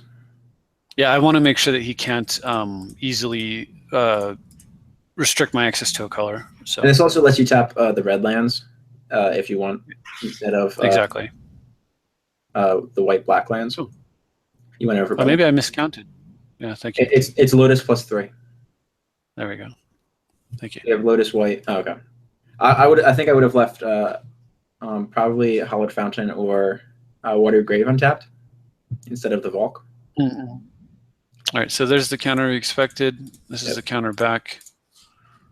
Now, he may have another, but I can't. Yeah. He does. Okay, well, I'm short by 1. What did he target with to negate your drain? Okay. Yeah. All right, send the team. So he's got 4 mana, but he's got practically nothing to do with it. And well, 1 card in hand, right? So yeah. Brian talks about it. He just posted his live deck. It's a copy of his Moto Nin deck, and he talks about how Mana Drain is probably the best counterspell ever printed. Oh, for sure. Well, because he can feed it into Nin, and that's really one of these strong things. Is like Snacks just fed his Mana Drain mana into a ramp spell, and that's it. Like he doesn't need mana at this point. And Angus doesn't create card advantage, which is the real issue. Brea is card advantage because she kills things. Nin is card advantage because she suicides to draw. Wow, Yogg-Will? Man. Yeah, and if you think about it right there, I was using Mana Drain to power Brea. Had he not countered back with the negate, Mana Drain was going to get fed into. Well, you know, if you look at, so the deck only runs 30 lands, and I've seen 1, 2, 3, 4, 5, 6, 7, 8, 9, 10. You fetch some of those out, so. Right, but I mean, they're not in the deck. So there's only 20 lands left out of 79 cards. Yeah, so every card is gas at a certain point. Right. So, only question is if I want to will now or not. Oh, yeah. Deano. That the beta Valk in Brian's deck looks absolutely stunning. 6, 7, 8. Oh, yeah, it's gorgeous. Okay, actually, I'm willing to will at this time. Yeah, you have a fantastic will. You have will plus land plus vamp. Right, and normally I'd swing first to get him to use some mana before running the will, but since I have a counter and he only has 1 card, there's no way that he can. Yeah, there we go. Yeah, will ends the game, and you have the drain out of the art if will resolves. Granted. Yeah, so the thing is, I think will resolve if he has a counter. Exactly. So I fetch land, swords this guy. Vanilblast is lantern only, and then oh yeah, because you actually want the cryptid, give him damage. Right, and then Vampiric Tutor, and then go get presumably he doesn't have a counter here, so then I just Vampiric Tutor for Clamp. Yeah, like you're just winning the mana race at that point. You just get Clamp. You have 1/1s. You have a 3/3. He's gonna have to have 3 mana tied up, fogging you every turn. And he's, well, this guy's getting plowed, so then he's gonna have to replay it for what was it, 3, 5, 7, 9? Yeah, 7 or 9, yeah. And he only had 8 after the blast. 2, 4, 5, 6, 7, 8. Yeah. Oh no, 9, 10. My bad. Yeah, and you definitely want to leave him with Crypt. I think. I don't think you take away the Crypt. Yeah, take away the colored mana. Yeah, I think so. And then even though, and it also makes Sky Cloud harder to use and stuff. So even if he was able to get his guy back down, because of Brea will just take it off the board at will. And you have Clamp on top of your deck. You're untapping into attack with Thopter, Thopter Ape, Clamp Thopter, Thopter with backup. Like the game's over. Yeah. So should I run another, or do you want to do one? No, you can go for it. I'm gonna take a look at chat. Does chat have a vote? Brea or Tessiger? Chat, what do you think? Loro? Task? I haven't seen your Tessiger list. I don't think. You have a video? I wish I had my Edric together. Yeah, it's kind of like Edric with black, the same way Brea is Oloro with red. So is it a splash on the black, or did you make the green splash? Let me bring it up. If it opens, I don't know. Magic's acting really strangely now. I have 2 votes for Taz from chat so far. Okay. All right. So what I was saying, I was playing at a local store, and they were like, "Oh, Tazzer is so cool. We won with allies." I'm like, well, you're not wrong. But the other guy at the table was playing a Sultai deck with the dragon at the head of it. Vorush the Hunter, I believe. He's the one that grows when you deal damage. It was basically a Tasker deck, but he was playing Vorush instead. And he said, well, as soon as I saw that your fetch was double sleeved, I knew it wasn't an ally deck. I knew it was a combo deck. That's pretty funny. All right, I just jumped into this guy's game with Tasker because I don't have I don't know why the list isn't coming up. So yeah, it always takes forever. And so it would just be easier to I cut out my Underground Sea and glued it on. So as soon as I get a fetch, or something along those lines, looks like a mulligan. Those days when I opened the Sliver Queen and Mox Diamond out of the first two strong. Wow, that's pretty good for the first two Stronghold packs I've ever opened. I want a new Mox Diamond. I actually want the from the Vault one. That wow, can I keep this? Oh my god. So you have Cavern Name Elf. Yeah. So you have green mana but nothing else. I don't think. Right. I have 4 mana on turn 1. What is he playing? Oh, never mind. You can keep it. Yeah. I'll try it. Let's see what. Oh, there we go. Wow. And you have the Necro to go with it. So you're hilarious. Turn 2 Necro. Yeah. Or a black source short of turn 2 Necro. Right, but I do have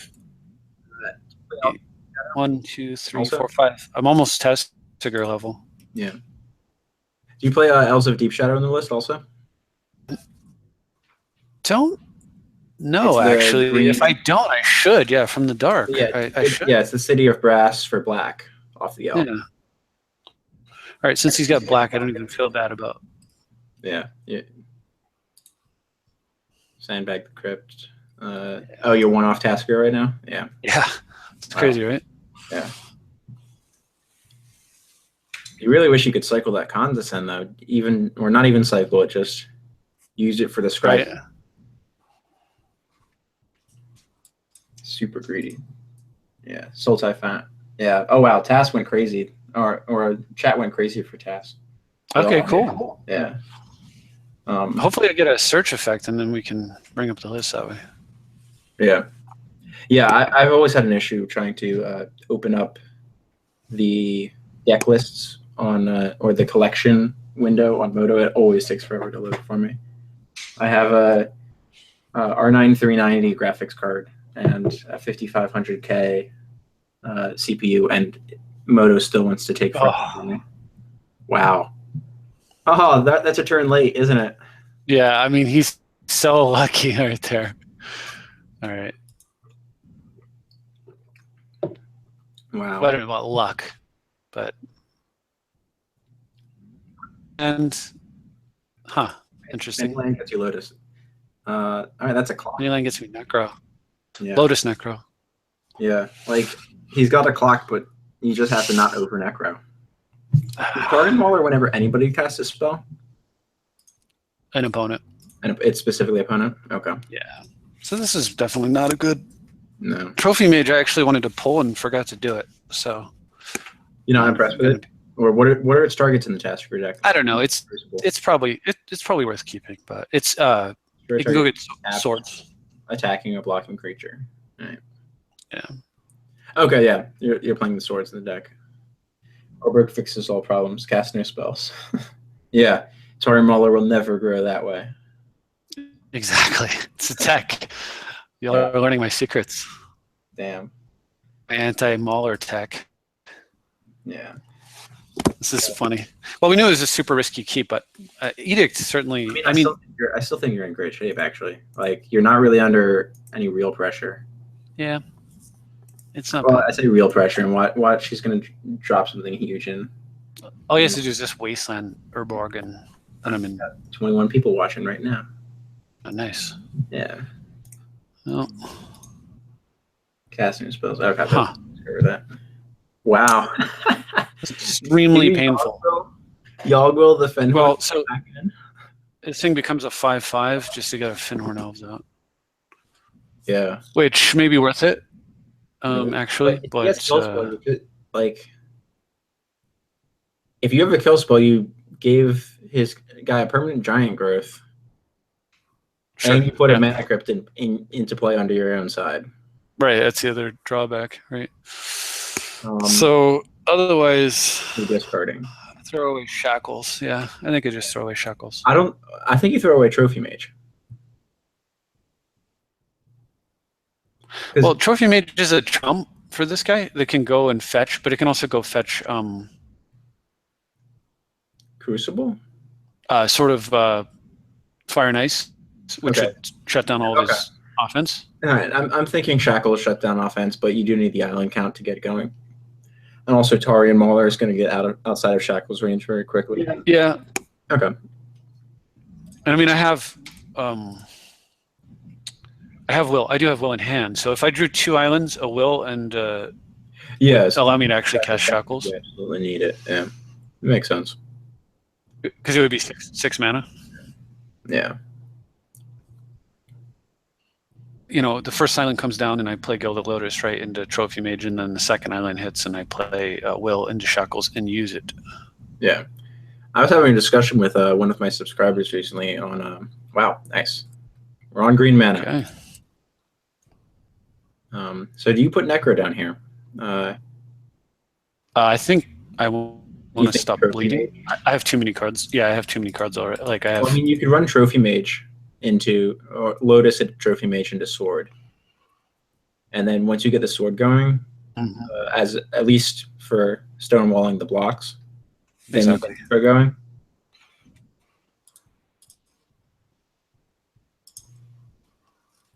Yeah. So I was having a discussion with one of my subscribers, and I hadn't realized up until that point that Lion's Eye Diamond got errata yeah, because initially I forgot to pause on that. What did you forget to do? I forgot to pause. Yeah, so Lion's Eye Diamond used to be it wasn't a mana ability. Yeah. So you just announce your spell and then sack all your Lion's Eye Diamonds to play for it. Yeah, which was crazy, and I think I've seen people on Moto in old Moto videos do that, and I guess it got updated because of maybe interaction with specifically Yogwill, because it turns into Lotus with Yogwill. Because you announce. Well, it's still Lotus. Well, I mean, yeah, it's still Lotus, but you need to have it in the yard prior. Oh, I'm tracking. Yeah, that's right. Because you can't announce Yogwill, crack Lion's Eye Diamond anymore. You have to do it in the other order. Otherwise, cracking Lion's Eye Diamond post will exiles your hand. Right. Granted, if your yard's stocked, you don't care about exiling your hand. But I didn't even realize that it had been errated, which is unfortunate. But I guess it's to balance the card a little bit more. I mean, it's already restricted. That's kind of interesting. The only format that matters, besides EDH. Okay, good. Yeah. I can appreciate that he's playing some decent-looking basics, but... So I can play Worn Power Stone later. I don't know. Yeah, I think leaving Condescent, you just want to keep hitting your mana. Yeah. I mean, you're already ahead of him. You have the Lotus, but you have all of the gas you could possibly need. More mana for Future Sight. I know he's playing black removal, so... Yeah, okay. Which, it's so weird. So people get in this certain mindset. So this guy repeatedly kills creatures, right? So the thing you don't need in your deck is removal. What you need is like everything he doesn't do. Yeah. I'm pretty glad I didn't. Yeah. All right. So there's no reason to ask him to pay more than 1 here, because I don't want to walk into a daze. Simian Spirit Guide. Okay. So it's Guide versus Daze. So which one am I more concerned with?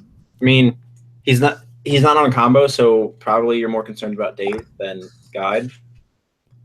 At this point in the game, he would have used it, right? He would have Lotus, wouldn't he? Yeah. Well, and he would have Spirit Guided. Like if you have Guide, don't you just get out of your hands to do something as soon as you can? I expect Guide more out of combo decks, and like that's my bread and butter. When I first started playing Type 1.5, I was playing Storm, and I played the Perfect Storm for a little bit in proxy vintage lists before I started putting together the Oath deck that I like now. But so I'm constantly thinking about what cards would be in the Storm build, even though he's clearly not on Storm build or combo. Right. So how much life do I want to pay? I can kill his commander. But I don't think that's worth it. I don't think. Yeah, I think you stay on the Mauler. The commander is what, 3? Yeah, because we can get down a.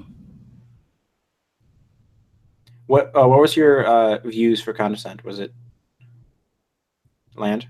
Tropical Island, Cavernous Souls, and the 2 cards were Wasteland and some other just random land. Okay. So. All right. So you bought them both. Got the harbor. Yeah.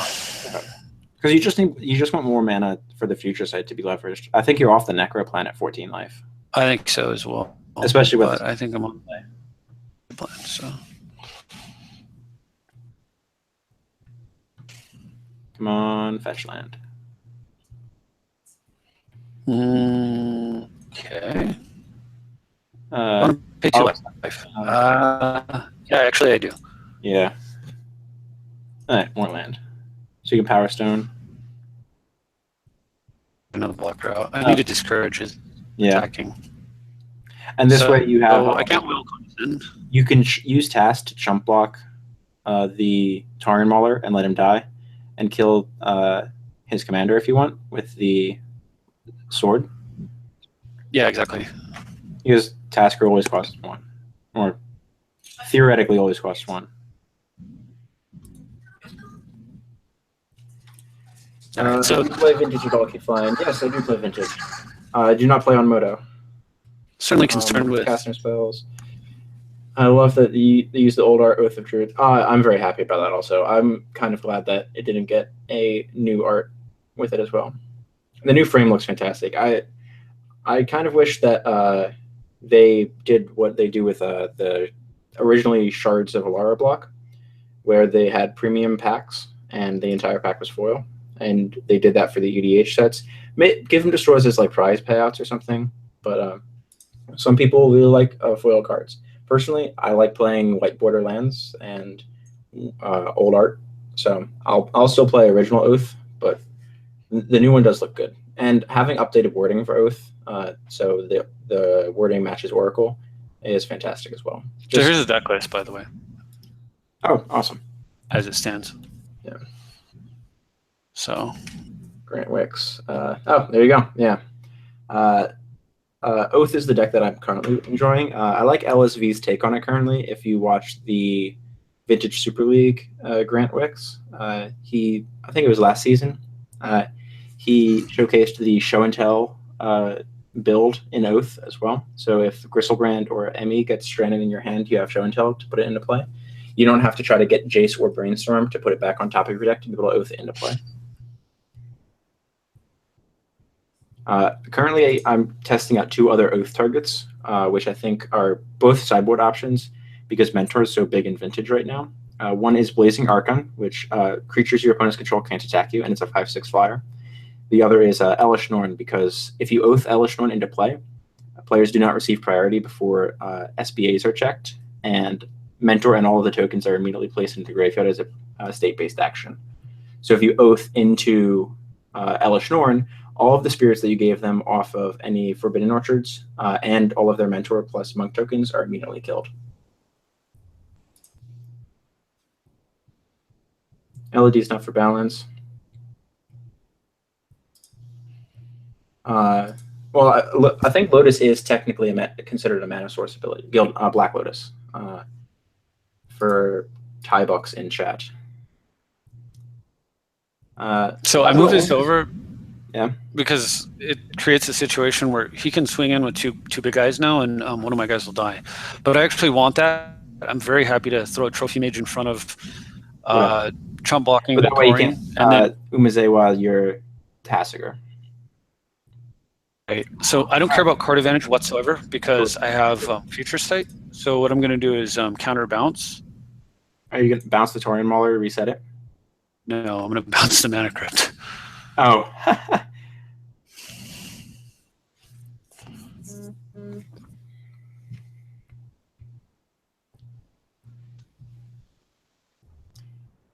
Loves. A guy in chat called Ultima has a question. Is Sword in the deck just for Trophy Mage, or was it vice versa?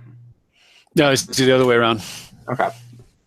So I think this is what I've kind of determined as far as my feelings on Trophy Mage are.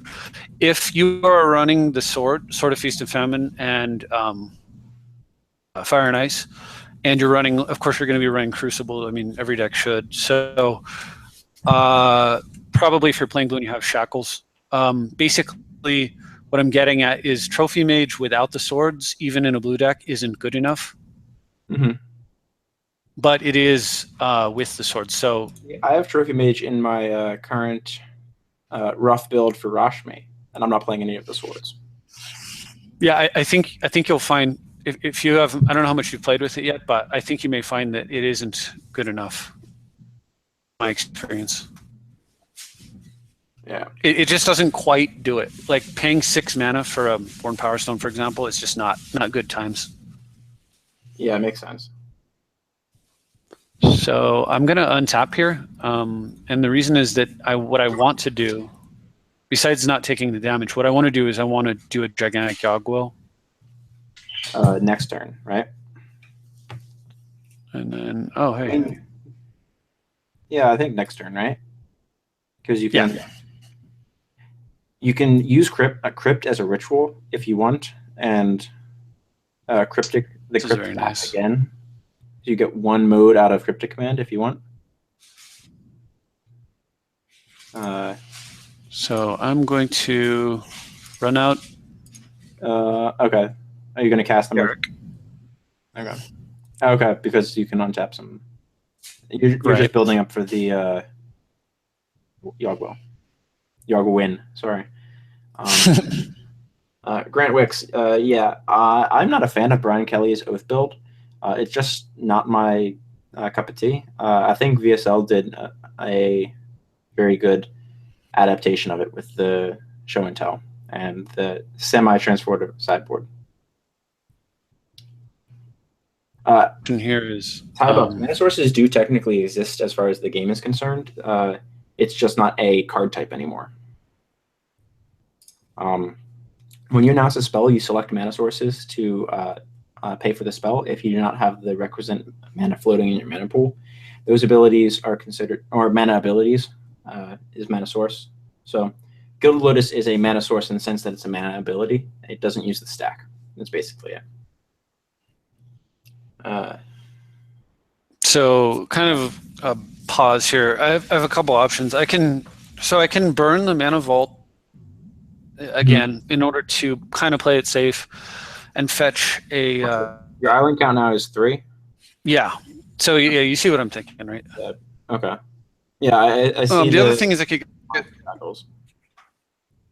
really ballsy, and I could play the Mana Crypt. I think Mana Crypt's too risky. I mean, he's playing a red. If I was building Titseo, well, that works. Oh, okay. He's just going to concede. Sure. That's unfortunate. Dark Ritual is errated. It is now an instant, Dennis. All spells that had the card type of mana source are now errated, but the idea of a mana source or mana ability is still very present in the game. It's an ability that creates mana that cannot be responded to and does not use the stack. LED is not a mana source because it does use the stack now, and that's the thing that they've changed about LED from the previous errata to the new, or the original wording to the new errata. So when you, I don't know if you guys are familiar with how interrupts used to work, but it was just mentioned in chat. Kind of cleaning that all up was part of the getting rid of interrupts and turning things into mana sources was part of the cleanup. And somebody asked me earlier, by the way, it was on my channel, so I don't know how relevant this is, but somebody was asking me something about why. They were asking if, so let's say I have the Abyss and my opponent plays a card at the end of my turn, like Vendilion Click. Yeah. And they were saying, well, can they play something during their untap step to keep the click alive? They cannot. And the answer is no, because you can't do anything. Right. Yeah. But the reason for that is, are you familiar? Players do not receive priority during the untap step. So SBAs. Do you know why that is? Why players do not receive priority during the untap step? Yeah. Do you remember was it Icy Manipulator? No. So there was a card. Well, there's a card called Wall of Boss. Or excuse me, Wall of Roots. Lets you add a counter. I'm familiar with it. Right. Yeah. So you can only do it once per turn. So at one time, this judge made a very absurd ruling. I don't know what the circumstances surrounding it was, but you could activate mana abilities between turns, because at the time when they changed the rules over, this is and that was when mana carried over. If a player does not receive priority. No, mana would empty at the end of a phase, but between turns, there's no end of turn. Right? There's no phase ending. So you could. Oh, geez, this is going to be extremely. It's Storm. Look at this. Yeah. Have you seen Cameron Sadler's channel? Channel, no. I've played against him and I played against his deck. So I guess we're gonna have to kill that thing right away. Well, Jaleva's the backup strategy. Yeah. Yeah. You're going for the Vandal Blast immediately. Well, so this is Alara. So I figured I might as well play. I played the other two decks, might as well play Alara. I see. More consistent with less tools. Yeah. Okay, so they would activate Wall of Roots in between turns. Because death is checked, so you could activate it and respond to its ability by activating over and over and over and over and over. And because death was checked, everything that happens during a turn except for that one thing. So the creature would never die. So you could activate it and generate infinite green mana between turns, move into your untapped step. So, and you would have infinite green mana because you didn't technically change phases yet. So if you had a card like Rocket Launcher that you could pull that mana into, an instant speed sync for infinite green mana. Yeah. Then you could just instant kill somebody. And I don't remember what the sync was at the time, but so suffice to say. Mule51 in chat has a great question. Can you gain priority during the cleanup step with something like Necro? And there's actually an interesting interaction between it. Are you going to? Oh, no. Wow. Turn to Jaleva. What did he hit? Windfall, Grape Shot, Ponder, and my top. Okay. So he hit top. I lost. Yeah. Oh, all right. No, he didn't even hit my top. This is his top. All right. Even better. His top's gone then.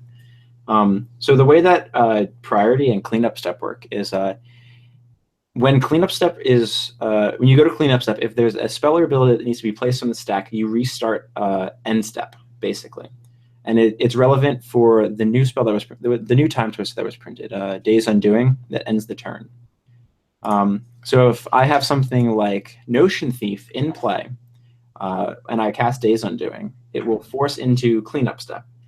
But because I draw all of the cards that my opponents would have drawn, I draw up to 28. If I don't have infinite hand size, I have to discard down. Because I still have cleanup step. Now, if there's an ability that needs to be placed on the stack because I say discarded a card, players will then once again receive priority. If I have Necro in play, let's say, I have to discard a card, Necro triggers, exiles it, but people can respond to the trigger. After that, we have another cleanup step. To check that no more abilities need to be placed on the stack, and then we proceed to the following turn. Players don't gain priority during cleanup unless something is put on a triggered ability or something is put onto the stack. Players, the last time that they have priority is when they pass it in the end of each player's turn. So I'm digging to try to find a tutor or an answer to. I would have liked to disenchant, but I can't afford to dork around here. If he plays a land and plays Jaleva, then I have some serious problems. Yeah.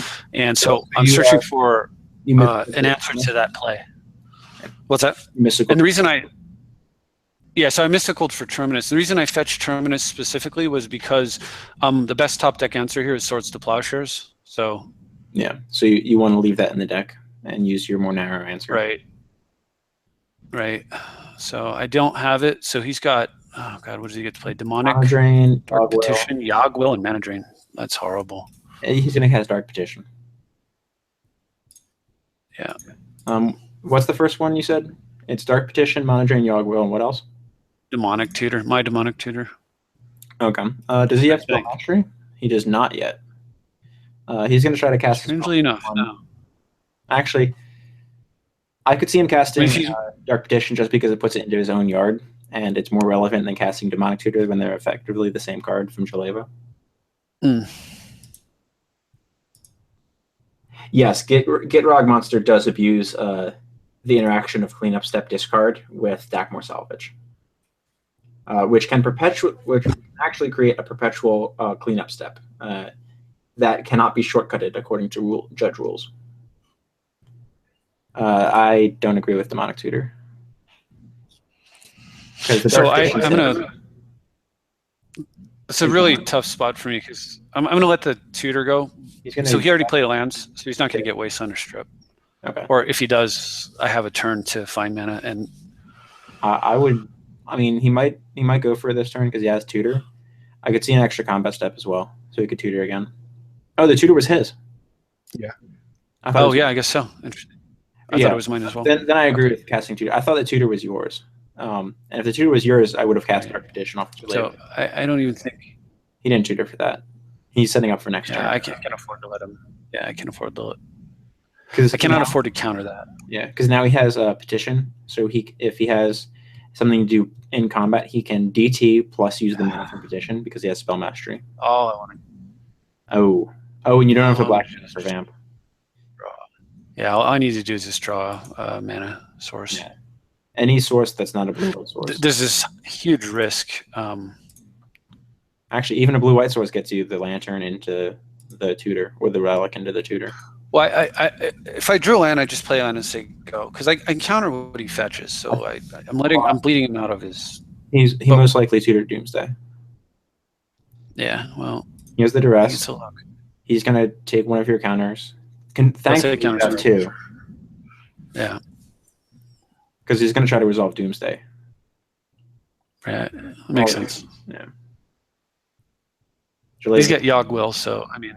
Yeah. So he's really have to...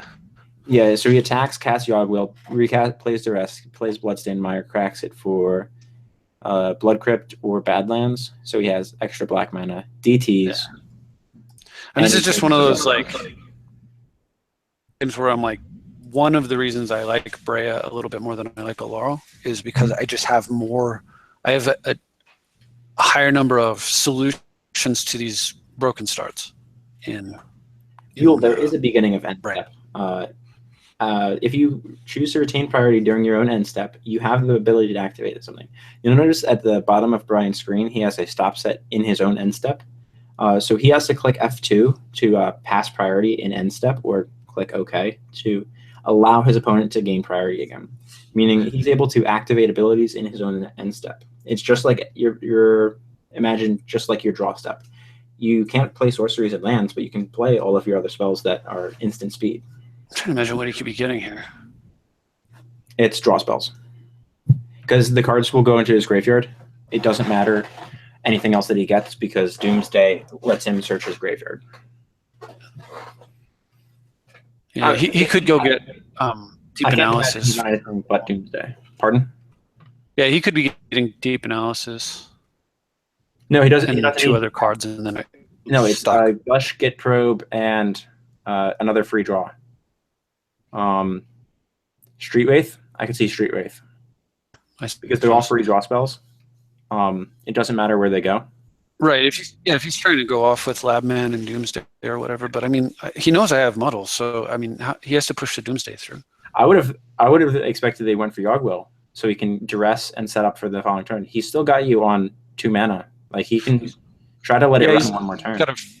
He's got a free will. He's just going to attack Will and then. Yeah. Well, which is why I was trying to decide where I should. So there's somewhere in this chain I should have potentially interrupted him, and I think the right answer was to counter the Dark Petition, and I've been kind of kicking myself because I didn't.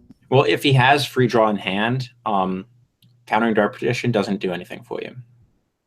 Yeah, sorry. I can't black mana. I can't let him set up perfectly when I can only play one counter spell. Yeah, exactly. I mean, I have to make him again. He has to have the answer. Pass in Flames. What's the High Tide Ritual? Okay.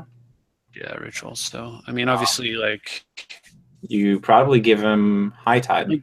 Yeah, I have to give him High Tide. I think. If he goes for it, your islands produce double, and you have Stoic Rebuttal and Muddle, which he might not. I can't play both. Yeah, you can. Oh, Stoic Rebuttal costs 1 extra. I forgot about that. Not usually, but costing. This draw is so like it's just going nowhere. Too many misline drops. Underground Sea. What I need to do is PLO Workshop. Yeah, Workshop Workshop might actually be better than Underground Sea also. Because even if you get Underground Sea, you can't use the mana to play one of your rocks, knowing that he has High Tide. I guess he's going for it now.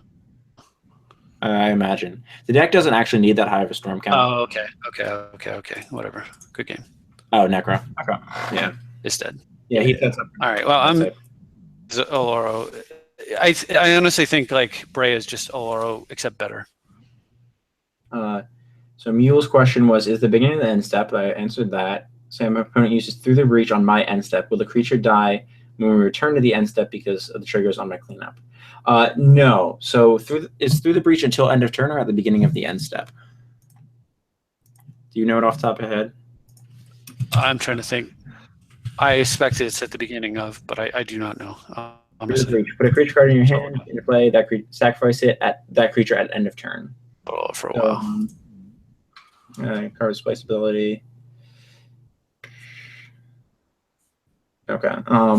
So there's no specific rulings on it as well. I just pulled up magiccards.info. Interesting. So the way that I believe that would work, Mule, is you sacrifice during end of turn, so it's different from Kiki Jiki, meaning that when you go to clean up, the creature's removed. If they use Through the Breach on your end step, assuming that there's no Oracle text on it, which it didn't look like there was, let me pull it back up and double check that. I think I see where the question's going. It's been a little bit hard to follow, but anything that says at the beginning of the end step? At the beginning of the Oracle text on it says at the beginning of the next end step, meaning if they use it during your end step, they will have it during their turn because you haven't re-entered an end step. Exactly. Yeah. The way that the cleanup works when you have to re-enter a cleanup step is it goes back to you both pass priority and end step, but it doesn't re-begin. I think you're so.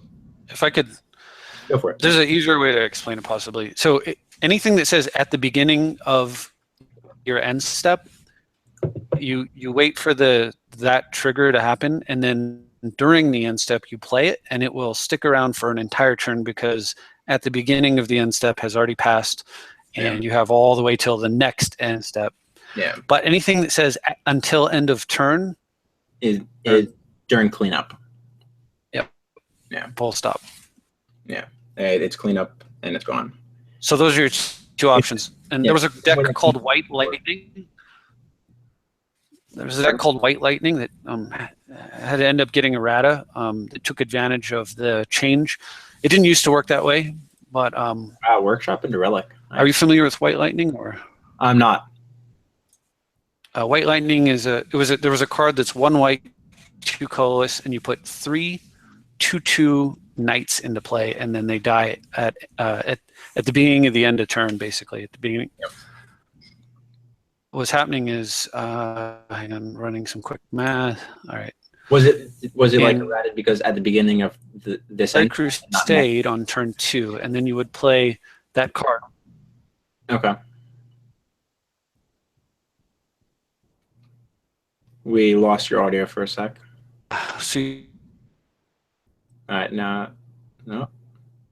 Don't have the audio again. Moto bugging out on you? Yeah, it's just getting really, really, really buggy for a minute there. Okay. So anyway, the errata. So here's what I'm going to try to do here. Push the anyway, so, yeah. Yeah.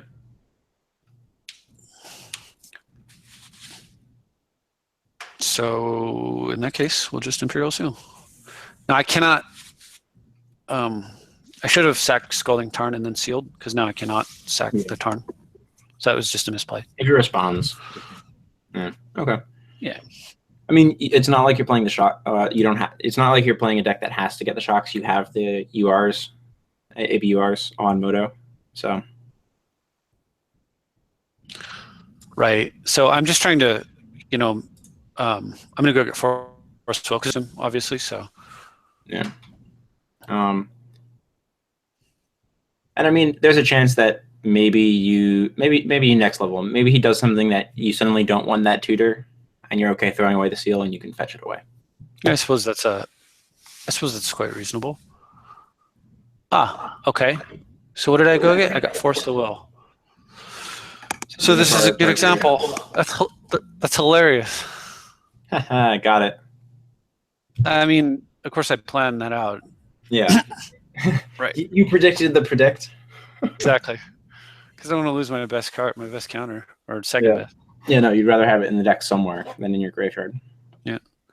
So anyway, yeah, the thing with White Lightning was you'd go first turn Savannah Lions, 2/1 white creature, second turn Crusade, and on their third turn, at the end of their turn, you would play that card. So you'd get 3 3/3s. So you've already hit them for 3 on turn 2. On your turn 3. And then you got 5 for 6. And then you hit them for 3, 3, 3, 3, and 3. So basically, it was Crusade was the white creatures get 1/1, right? The original anthem.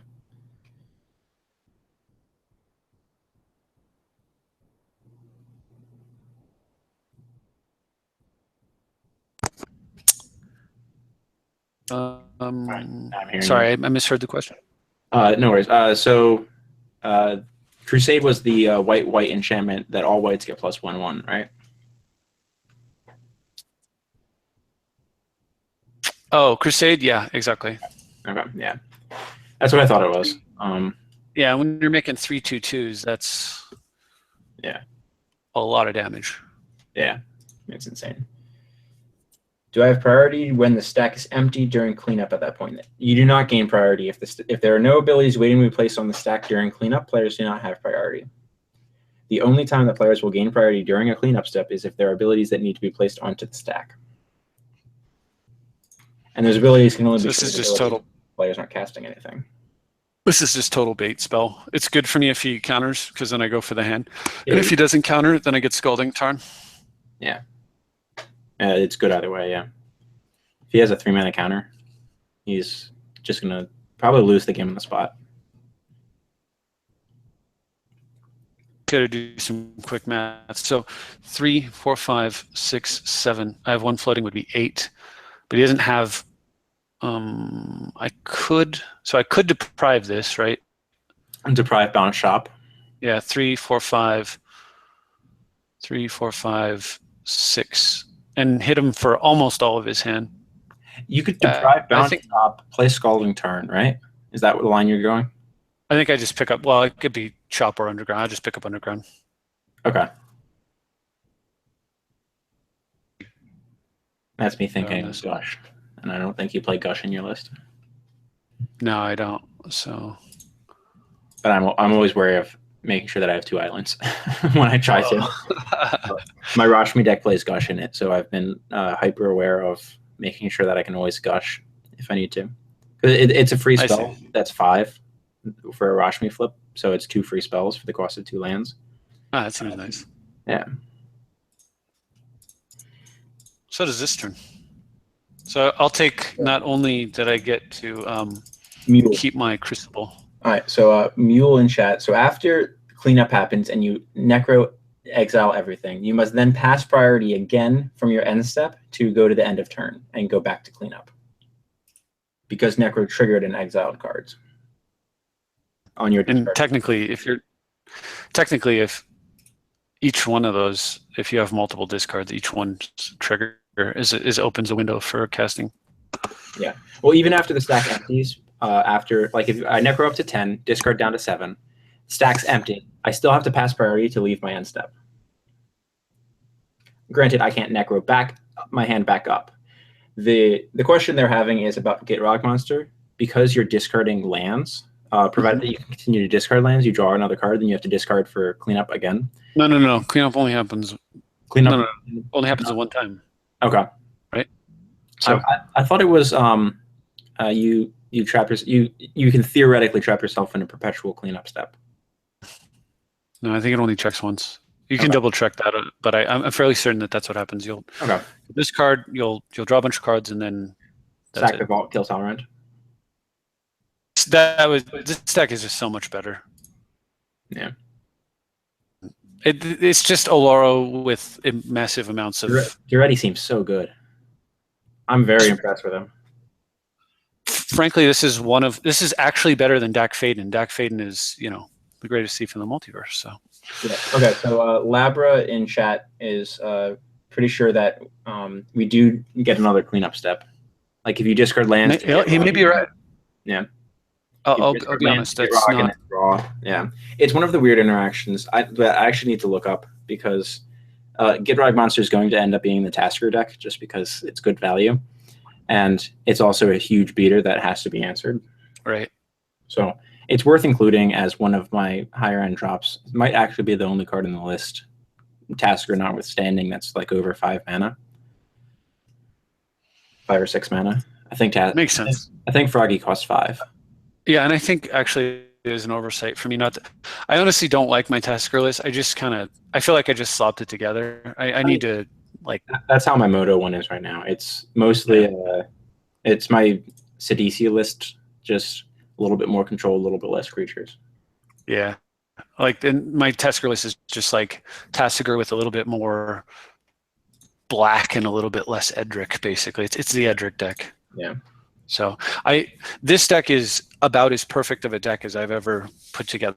Probably, I completely love this deck. But right, so there, someone in chat mentioned that Gush and Foff are the two most complicated cards ever printed. I think Foff is one of the most skill intensive cards ever printed. Yeah. Someone else said Doomsday, and no, I don't think Doomsday is complicated at all. Once you get comfortable with making Doomsday piles, it's actually a very comfortable spell to resolve. As long as you can have a reasonable prediction at what your opponent's going to be on, Doomsday is a fine spell. One of the most complicated cards to explain, I think, is Invoke Prejudice. And are you talking about good cards or just cards? Because I'm not sure if they're talking about good cards or just cards. Because there's Ice Cauldron is extremely. I knew it was Ice. Yeah, Ice Cauldron. That's the one where you have to like note what kind of mana you use to pay for it. Correct? Yeah. Not kind and color, and I forget all the. And Illusory Mask. Yeah. Illusory Mask is a nightmare. Or actually playing Sylvan Library at a competitive REL event is one of them. If you have another effect that draws you a card during your upkeep or draw step that actually says draw a card on it, you must call a judge every turn to watch you resolve Sylvan Library. I didn't know that. Well, if you have Phyrexian Arena and Sylvan Library in play, you can put the card that you drew off Arena back into your... Yeah, but Sylvan doesn't care. It says the cards you've drawn this turn. Yeah, so you can put the card with Arena back, but you have to draw that first and then go to your draw step. But you don't want your opponent to know if you're putting back the Arena card or some of the other ones. So you want to call a judge in the interaction because you need the judge to watch your hand and confirm that you're putting back the cards that you drew. Because you want to add the card from Arena to your hand. Like if you have 3 cards in hand, let's say. You want to make it the 4th card in hand, then go to your draw step for turn, then Sylvan. And you've picked up 4, so you're now at 7, and you can book back any 2 of those 4 that you drew. It's so dirty. But I played Pox originally at one point in Legacy. It was the first deck that was lent to me that I didn't build. And it was green-black Pox, and I had that interaction. And that was a nightmare. That was the worst tournament I've ever played. So question is... Sylvan Library Brainstorm. Oh, that's disgusting. Just let this one go. I think. Yeah, probably. I think I'm just going to counter it. I could let this go, and then I could just muddle for a Demonic Tutor, or I can muddle that away in Vampiric. And so if I muddled for Demonic, I get a 2/2 creature to show for it. Yeah. If I do it this way, I get to save some mana, and since the card that I intend to get is... where's that wonderful card? Future Sight. Yeah. I'd rather have as much mana as possible. Makes sense. Yeah. Okay. This is on this end step, so untap. Oh, and you have the Monolith untapped as well. You're in great shape. Yeah.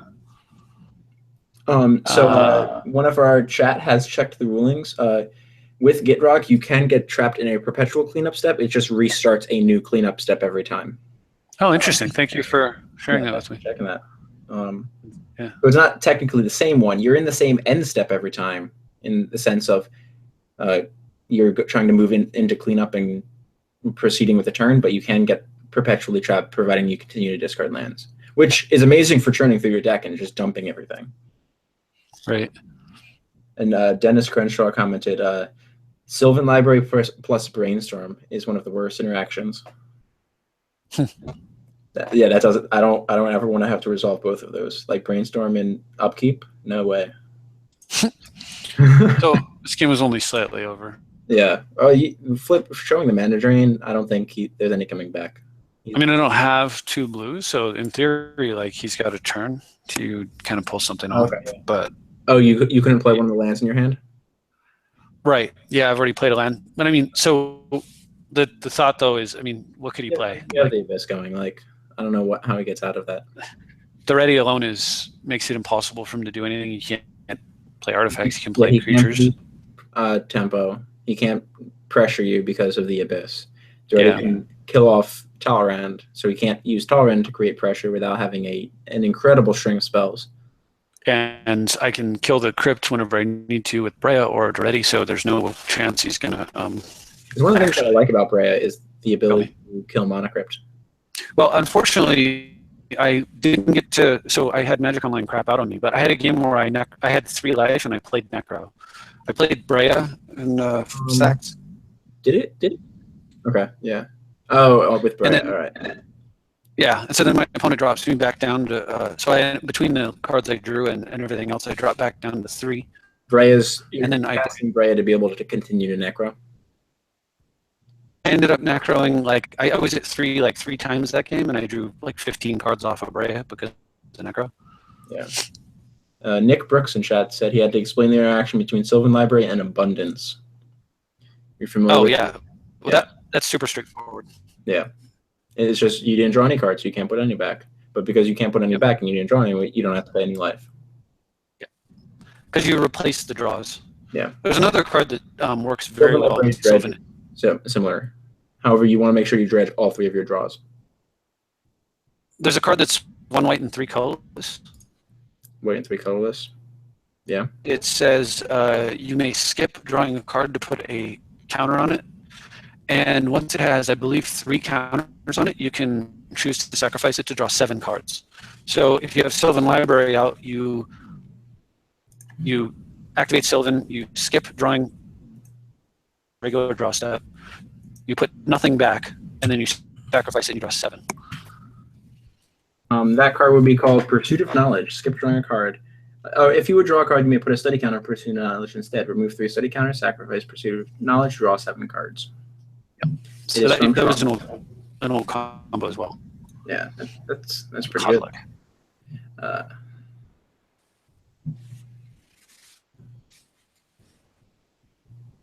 Pursuit of Knowledge is actually it also combos very nicely with Brainstorm. Which one? Sylvan Library.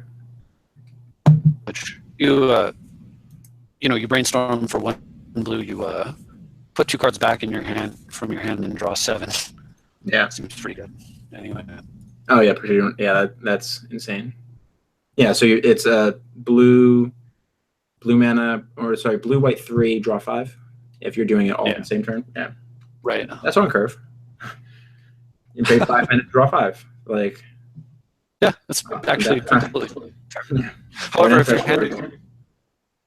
your hand is empty when you brainstorm, then it's draw 7. Oh wow, yeah, that's a 5 mana twist. Bird combo. Pseudo twist, yeah. Yeah, personal. Yeah, exactly. Yeah.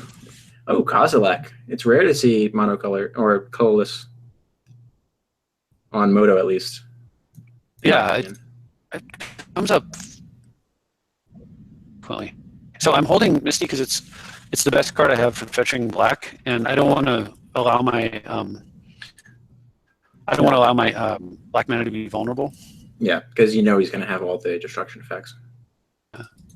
It's mine as well. It's general good play, and I play Talisman over Signet here, of course, so I can swords if I need to. Yeah. It's white Talisman. Okay.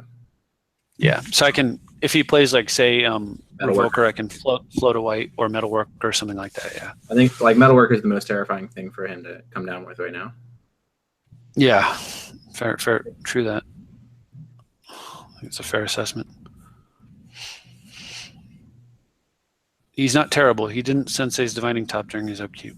Yeah. Which is just terrible. Wow, Grimo. Good hit. Yeah, that'll work. Yeah. One of 4 cards. Yeah. One of my pet peeves when I'm playing Paper is people playing Sylvan Library because they like absolutely need an answer because I'm attacking them for whatever. They play Sylvan Library. I don't have a counter. They're on the library. They're on the library plan, right? And they take 4 the first turn, and they take 4 the second turn, and like, oh, that's so bad. You have aggro. You're hitting me. I was like, yeah, you have to take 8. You right. just need because you're giving me time to hit you. I'm like, but that increases my clock. Yeah, but you're increasing my turns. Like, you're giving me an extra turn. Because Sylvan if you take 8 yeah. right off the bat, then you get to see 6 cards, right? Yeah, or 3 cards, and then the following turn is another 3 cards. Because mine it's by the second time around. But if you do it half and half like that, you see a total of 3. You see plus 3 and 1 new. Yeah. Yeah. Yeah. And that's the point that I always try to make to people that I'm trying to help is when you have to draw an answer and you need Sylvan Library to do it, you have to be on the take 8 plan. Yeah, I agree. So good. Short of fetch land, short of a shuffle effect that you know will happen, you take it. Right. So I run them into Signature is just good practice because it's I can't think of any instant that he could play in colorless, but it doesn't matter. I'm still going to play correctly. Yeah, by doing that, it gives me the option to cast Counterspell if I had to. Yeah. I mean, clearly, I don't have to worry about it against this guy, but it's just good habit to play correctly. Maybe. What is Warping Whale? Is that counter a sorcery or an instant? There is an instant, yeah, but I have no targets. No, when you cast. Okay. When you cast swords, do you have Warping Wheel? Oh. Yeah, I suppose you're right. Yeah, it's a good point. Sorcery. Oh, it's Dennis Crenshaw in chat says that it is sorcery, not instant. Okay. Yeah. Colorless has complete interaction now. It's fun. So I really want to Mind Twist him, but if I Mind Twist him, I leave him with 6 mana and a top, and I don't know what he's set up. If I just play Confidant and say go, have the opportunity to essentially disenchant his. Yeah, I think Bob. Yeah. Like you have. I can basically disenchant his plus counter. Yeah. You have Bob plus counter followed by twist. Right. Exactly. And putting Bob into play also forces whatever he's floating with the top to try to resolve. There's a chance it's fast mana that he's planning to untap. This turn would be like the God draw to get Kazi into play. The following turn is much more likely. Right. So he doesn't have 7 or more. He's nowhere near that, but he could play Ancient Tomb Crypt. Yeah, that's what I'm talking about. Ancient Tomb Crypt would be the God. Vesuvius, not it. Copy Shrine, most likely. Yeah, I suspect. Yeah, best target for him. He's Is Shrine a forced sacrifice effect? No. Okay, it's just cast color spells. Yeah. I'm thinking of the other one that sacrifice Sanctum of Ugin. That's it. So 1, 2, 3, 4, 5, 6, 7, 8. All right, Dennis. Actually, you in chat. We'll be seeing you. Don't forget to check out the rest of the stream next time you're on. Yeah, you were saying, Nate? There's no reason not to stoic this. He's not. It's extremely unlikely he's got anything significant to follow. Yeah. Yeah, the amount of threats that are coming out of a brown deck are much less terrifying than anything else. Yeah. And if you draw any land, you also have Brea activation. So if he untaps, like if he went into Worker off of that, which I think is that terrible of 2 cards. Wow, it's fairy. Even if he went into Worker and he had cards in hand, you still have Brea to kill it. And I have Mind Twist. I just twist his hand and then he'd have a useless Worker at this point. At most, is exactly Palladium. Right. Like, so 3, 4, 5, 6, 7. It's a fairy plus twist, don't you? Yeah, but then I can't counter. I mean, I don't know. I think honestly, like it's perfectly fine to just twist here, and then I can follow up with Teferi. Yeah. Okay. Yeah. This way, I'm on the.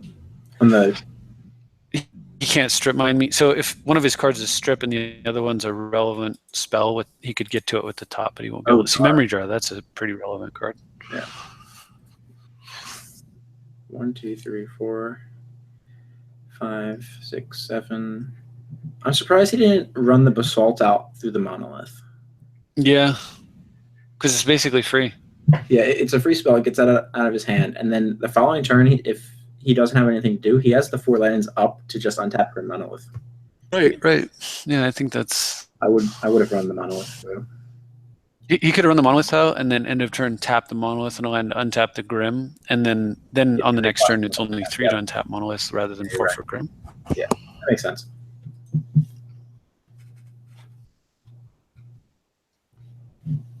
And it's not like you're even worried about Power Artifact coming down, so I don't see how he beats. Right? Yeah, he's not in blue, so. Okay, there's the Grims. Liberated. I mean, whatever it is, it's a counter. Papa. Was that right? I don't know. It's still showing floating mana on my screen.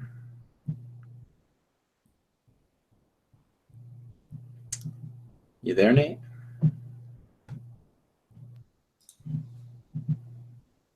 All right. So I would have suspected he would just scoop here.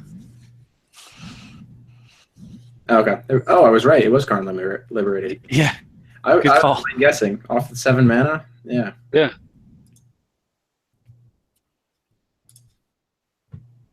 Wow. Yeah. Now he's dead. Yeah. This is the most savage turn for him.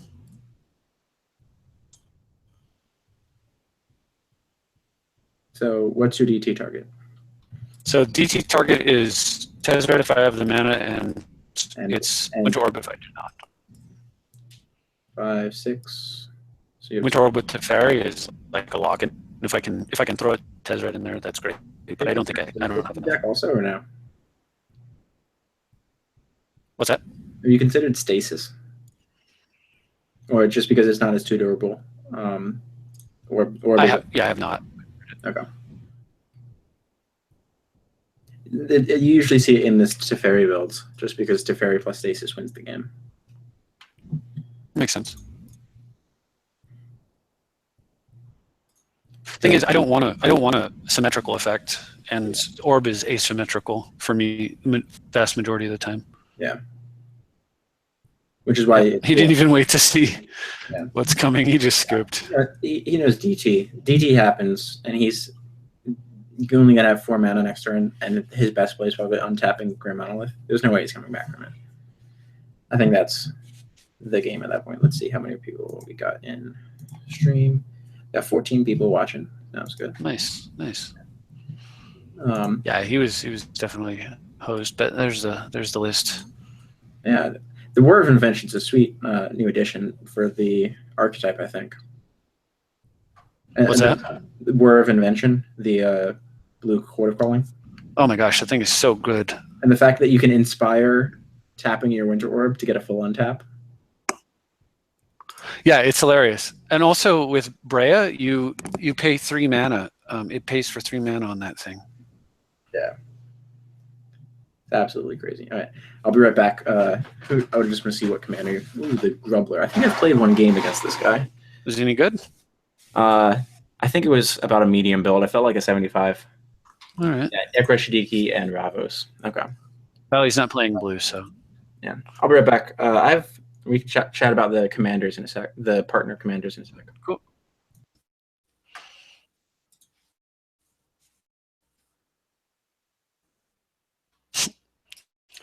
That doesn't seem too good. So, I thought he was going to have to force a Soul Ring when he tapped 1 mana. So actually, it might have been wise for me to just strip here because he's so low on cards already. But since that's hilarious. I am going to force a Soul Ring. I want to actually, I really want to impulse, but I can probably do it with scroll rack and use trinket mage to get something broken. So we're gonna toss the impulse.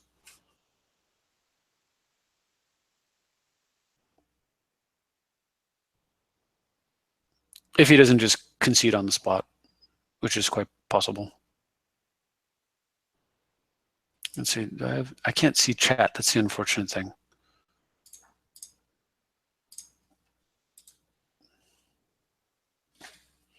So is he? There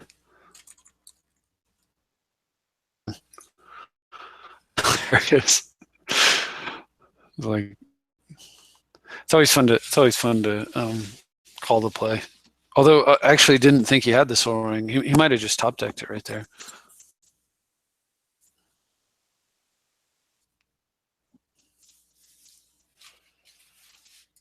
All right, my deck list. So I wish I could bring up my deck list, because one of the things that helps is I like to flick back and forth between the deck list and the lobby. Take a look at it. Yeah, absolutely. You know, because I mean, you've got so many tutor effects, so you kind of want to like work out lines. Yeah, I think. I mean, it's a crutch.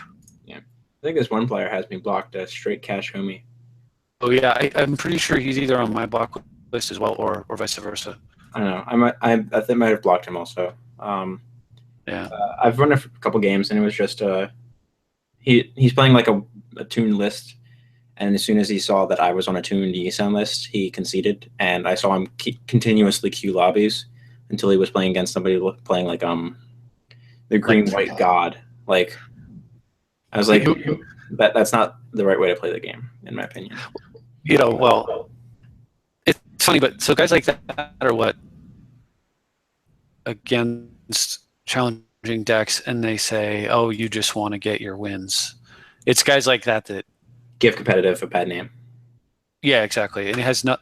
When that's absolutely true, but I don't want it handed to me. You know, winning is a side effect.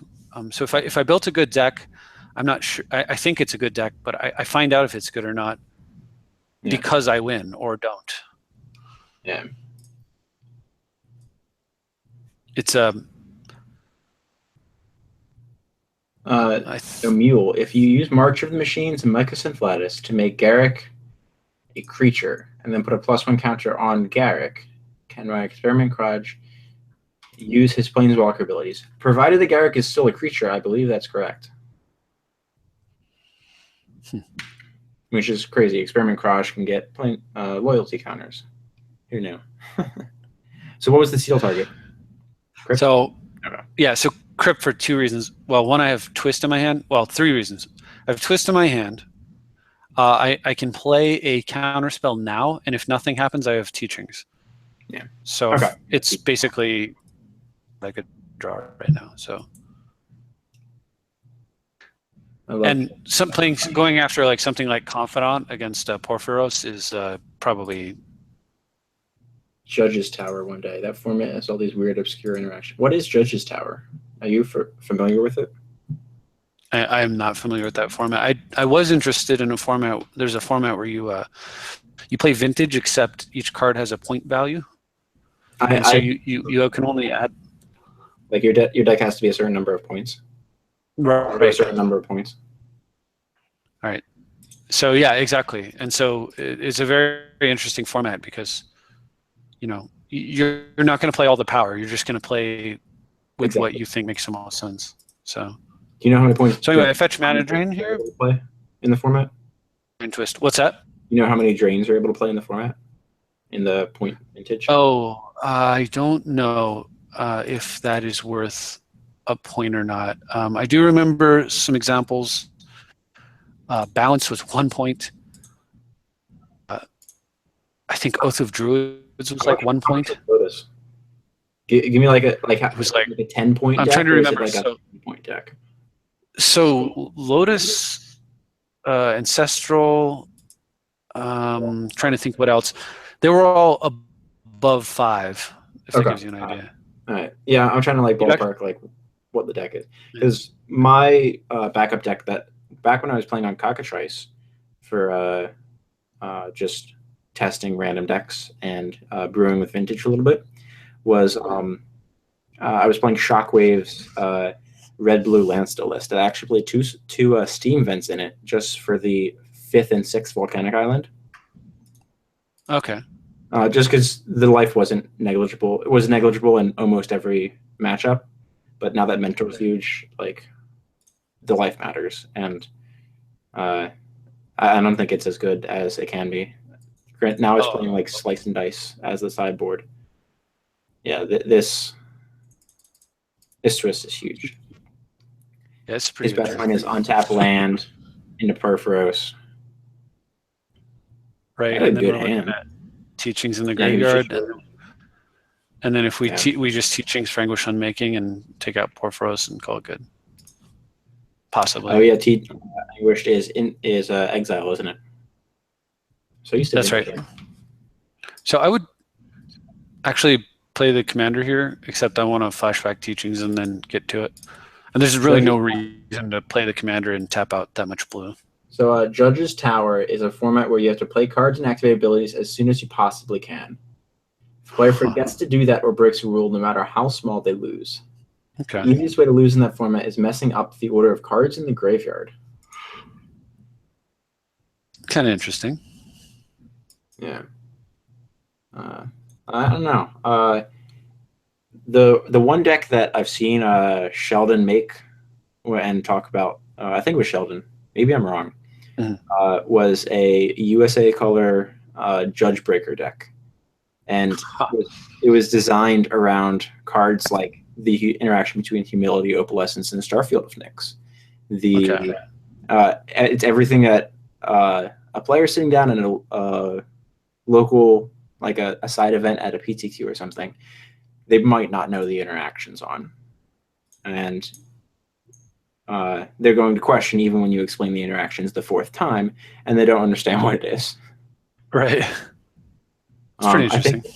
I think it was Sheldon's deck. Maybe I'm wrong. I remember seeing the list floating about for a little bit, but it was basically a control build in USA colors, designed to be as frustrating as possible for judges and the play group.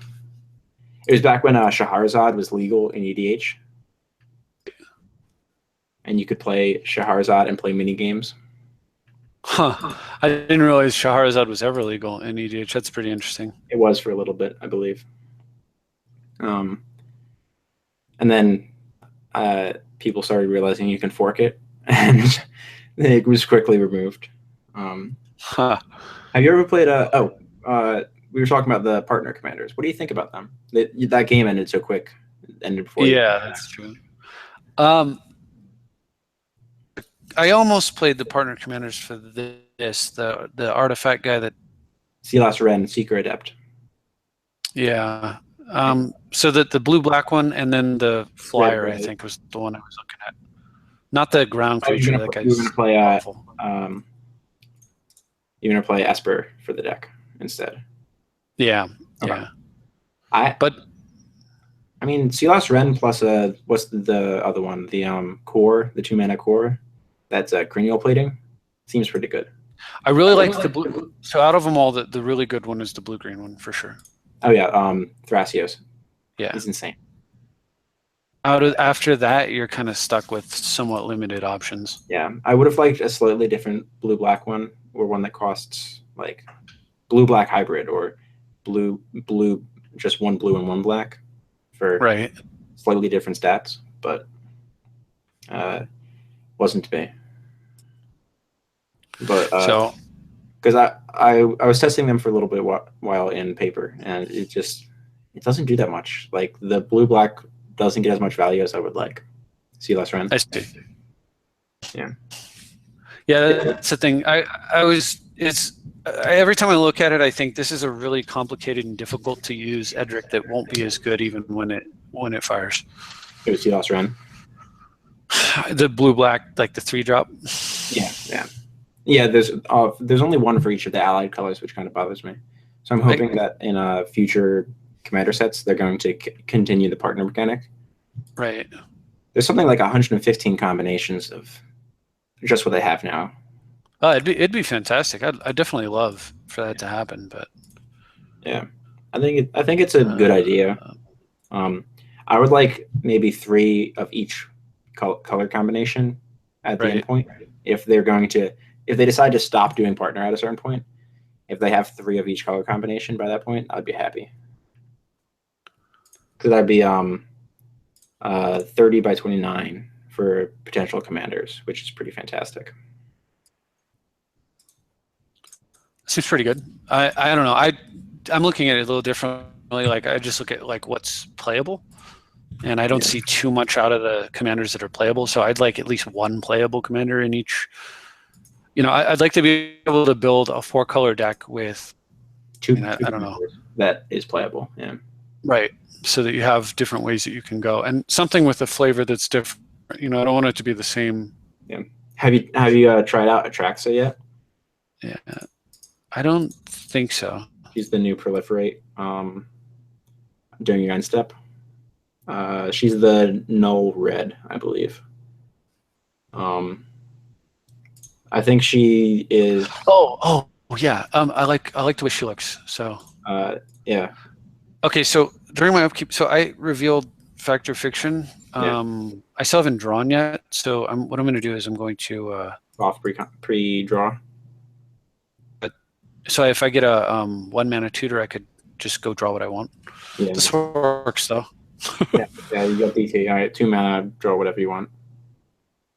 So what they have Perforos and lands, right? Yeah. So you just take DT. And anything else they give you, right? Yeah, I mean, it almost doesn't matter. So I was actually thinking I'd take D2 as well, but I actually take Scroll Rack and then the game's over.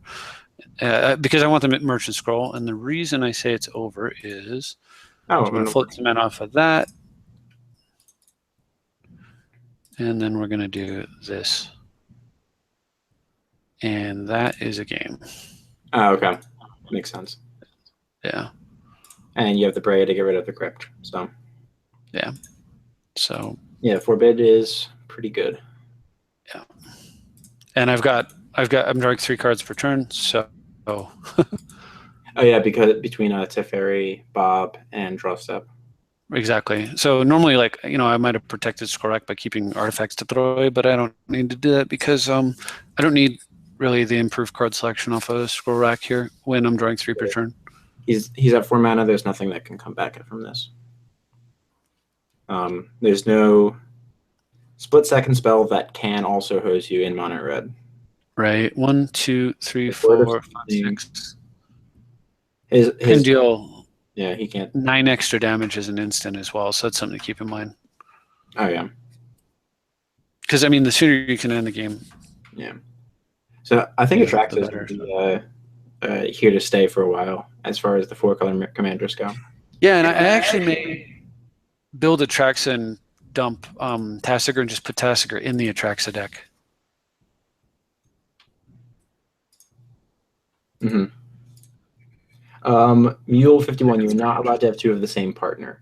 An EDH deck still has to be a 100-card singleton with the exception of basic lands. That includes your commander. So your commander must still be a singleton. Because Mule 51 was asking, are you allowed to have 2 Vial Smashers as your commander? Oh, I see. I'm going to do, I don't want to take any more damage off of,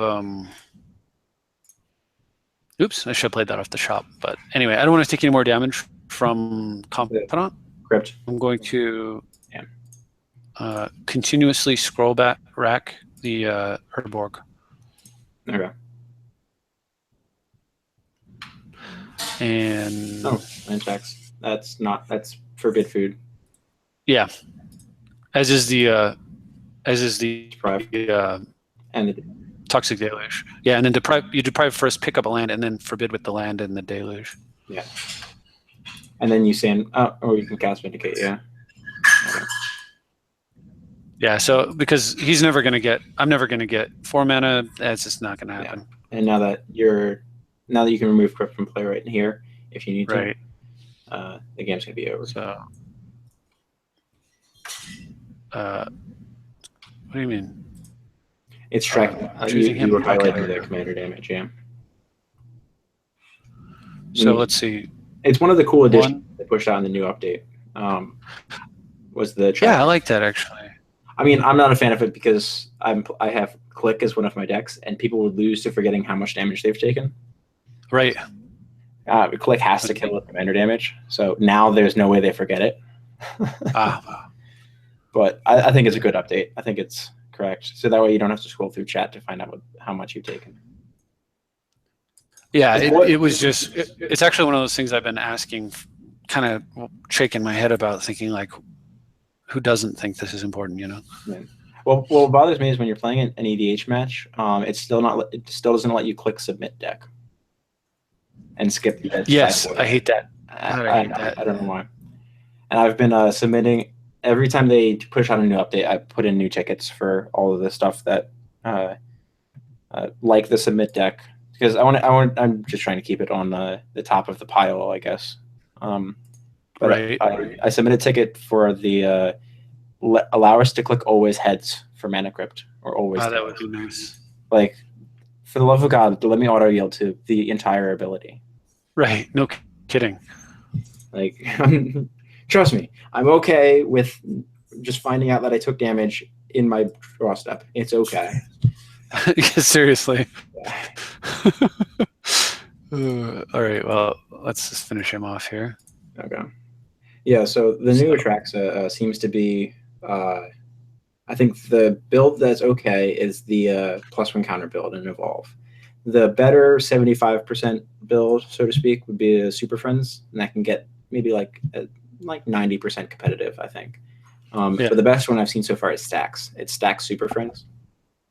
Interesting. Well, your first two, you go get Tangle Wire and win game. That's a pretty good target for Trophy Mage, I guess. Yeah. So you ramp Atraxa out one turn early. You're in green, so you should have Dorks. Yeah, I see. Atraxa on turn 3. Turn 4, you have 5 mana. You tutor plus Tangle Wire. Tangle Wire proliferates up to 5 during your end step, and your opponents can do nothing. Right. I mean, in theory, but yeah, in theory. Your line is to get Tangle Wire and Smokestack because they synergize very well with Atraxa. Makes perfect sense. Yeah, that's super interesting. And then I like it. And then you can feed your Smokestack with effects like Bitter Blossom, Planeswalkers, and what's the other spell? Sure. You're in green. You can always the 0/1 that taps sacks for mana. You can always use what I used back in the day and feed it Rancor if you have creatures in your deck. Yeah, like Atraxa. I mean, you have a Death Touch in Commander. Might as well give it. Might as well have Trample. Yeah, Death Touch Trample interact very well. Ooh, Thalia. Yeah, interesting. I think this can keep, but the problem is I'd have to force with the card that makes this hand keepable. So I'd rather mulligan. You lose to Mana Crypt. Yeah. There we go. Yeah, that hand auto. If he opens Crypt, you just lose. I think. Yeah, true. And Thalia, like you, son, is the deck that just play. Yes, white border lands. Someone else can appreciate good art.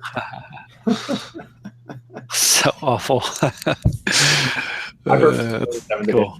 I play white border in my favorite decks, and there's actually a method to it. My duels are revised, so I took the shocks and got an altered them to have the white border on them. But then when I fetch, I can just fan the deck and cut to the white borders. That's kind of nice. Yeah. I like that. And also, it puts my opponents on tilt every now and then when they look at the white border Warrior Grave and they're like, "What is that? That monstrosity that you're putting on this table?" It's satisfying. Oh yeah, they printed the extra like 5 pain of losing to white border. Yeah. So that's my spice with Tazri. That's cool. What is it? Creatures and non-basic lands. All right, good deal. So now I get to fetches are so bad right now. Yeah. Lantax just puts together freaking. Yeah, Lantax was huge. It puts together scroll rack combos so often. Are you planning to vamp for the scroll? Oh, you don't have black yet. I do. You don't have a swamp in your deck either, do you? I have Talisman right here. No, I don't. Talisman. I was thinking that was the white Talisman. Unfortunately, it was. So we're going to condescend for 2. I'm going to hold. Actually, hold on. Sorry. So the right way to do this is either to vamp or condescend. It's condescend if you don't see anything first. Yeah, and then vamp. Yeah, I think so. Do you have? Oh, they have one floating, so you have to condescend for 2. Yeah. So I was gonna say if you don't like anything, you can also impulse, but you have to actually use 2. 1, 2, 3, 4, 5, 6, 7. I actually want that Karn. Yeah. I don't think you need the deprive because Karn just eats Thalia. Right. Yeah. So I'll go top. If I have the luxury of picking up a counter, that's great. Yeah, always tutor away the deprive. Exactly. And upkeep. No. Is it asking me? I'm going to say always no for now, and then I'll fix it later. It's just triggering, and then it was asking you. It's with the lag, I can't tell what the heck's going on sometimes. Like I don't know, actually know. I usually purposely auto yield to the triggers, like you saw with Sylvan Library. I'll auto yield to the trigger, but I won't click always yes, because I want the trigger to be placed on the stack and just assume it's resolving. The only time I'll change that, I'm going to respond to the trigger somehow. So incidentally, the other reason I want deprive here is he can now turn off attacks. Yeah. Yeah. Okay. And then I can turn game's over. Right back on. Yeah. Can't beat Karn. Yeah. Yeah, Karn's that good. Do you guys have decks that you play when you're more? Mule 51 wants to know if we have decks that we play when we are with more casual players. How about you? It's not really fair. It's not really fair, it's not really fun to play casual players for me. It's not fun for them, and it's not fun for me. So, what I've done for casual, so to speak, is I put my decks on a budget. Like I bring a couple to my local store when I go to play. That's cool. But so I keep one deck budgeted, and I try to build the best deck I possibly can within that budget. And then I don't care about the budget once the deck's done. Like if a card suddenly spikes, I'm not going to change it. So, so that way I'm not playing with Twister in every deck. I'm not playing with Crypt in every deck. Because my local store does have casuals. We have a pretty solid following for EDH nights, but some players are very casual. Some players are quite a bit stronger. So normally what I would do when I want to play casually is I make a copy of this deck. So let's do that. Then in the copy, I just put the commander in the main. Mm-hmm. And then I change the format to vintage. And then I just go play vintage players. Uh-huh. And so I mean, usually I win more than half of the time. Oh, nice. Playing against vintage players with the deck. Yeah, and you don't even have power. Right. Yeah. So that's hilarious. So that's what I do for fun. Oops. Yeah. But because I'm having this problem displaying my cards, I can't. Yeah, that's so strange. I don't know what's going on. So I have a competitive pauper decks on Moto as well, and I'll play that, or I'll play a Momir Basic every now and then. Well, the other thing I'll do sometimes is I built a deck that was French EDH legal. Yeah, and then I just play regular commander with my French deck. They're full powered, so they're playing Soul Rings and stuff, and I can't. Yeah, you don't. Ooh, Arkham. This should be a good match. Oh yeah. He's gonna have power decks in it. So this is nowhere near as good against him as it should be. No, I mean if you get it down before Arkham. Well, I mean even if he gets Arkham down, the thing is he can if he gets an artifact creature, right? So he can quickly. Yeah, Arkham's insane. Yeah, exactly. You're. There you go. Yeah, exactly. So there we go. Arkham. The amount of mana dorks that Arkham plays on 2 is ridiculous because they all fuel Arkham as well. Right. Exactly.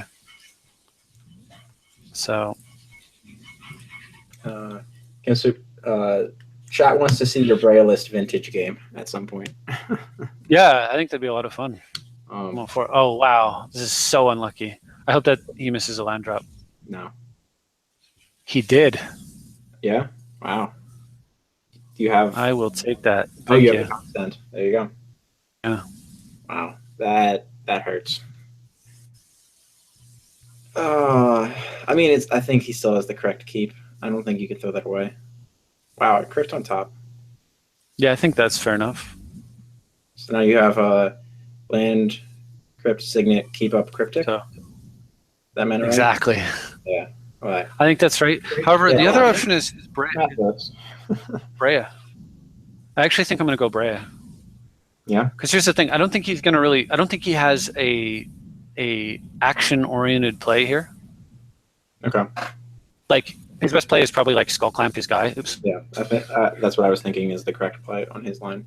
Even though it costs him mana, he has to draw. Like, and he'll draw more mana than he loses. Yeah. In especially since he lost a mana drop, and then with cryptic, if he has Arkham's in, but it's gonna die. Don't cast it. Don't cast it. But it's gonna die. See, that's exactly why. Oh. Oh yeah. Oh man. He did.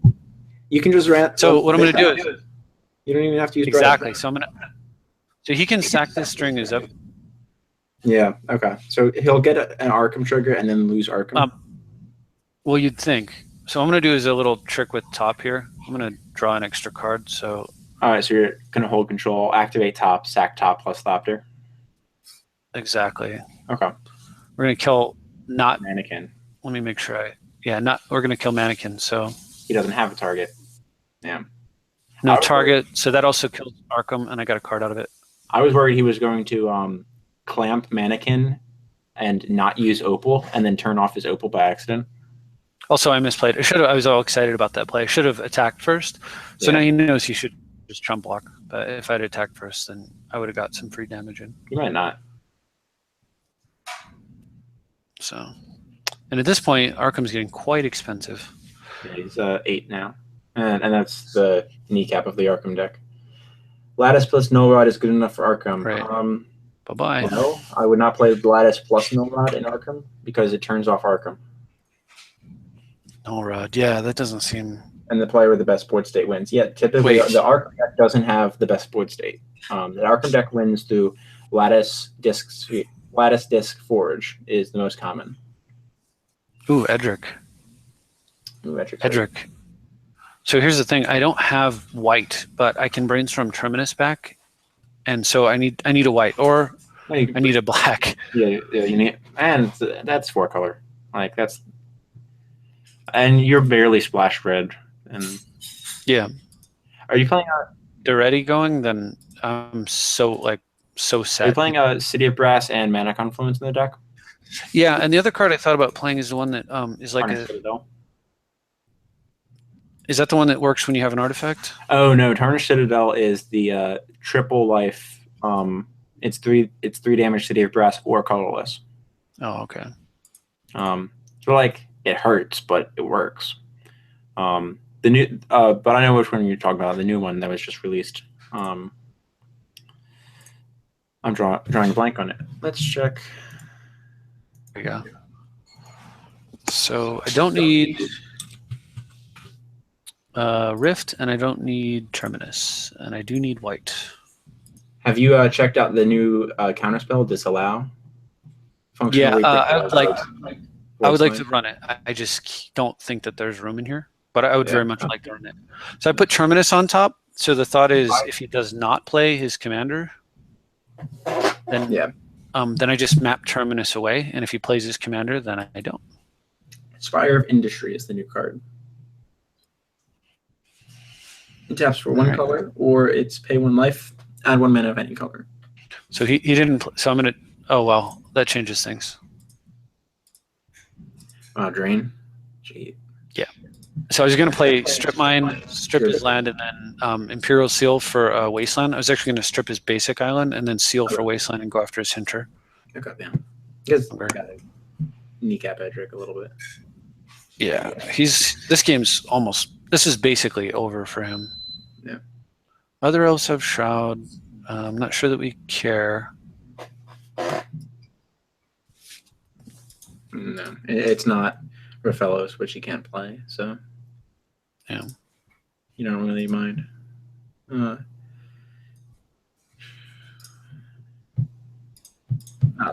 I think it's just follow the same line that made Angus Mackenzie better, or not Angus. Wow, Arkham Dagson. Gonti's Aether Heart. the legendary artifact. Whenever an artifact or another artifact ETBs under your control, you get 2 energy, and you pay 8 energy to exile it and take an extra turn.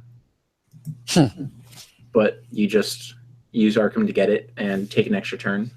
If for some reason you don't have Paradox Engine going. So you get value all the way and then take an extra turn to win the game.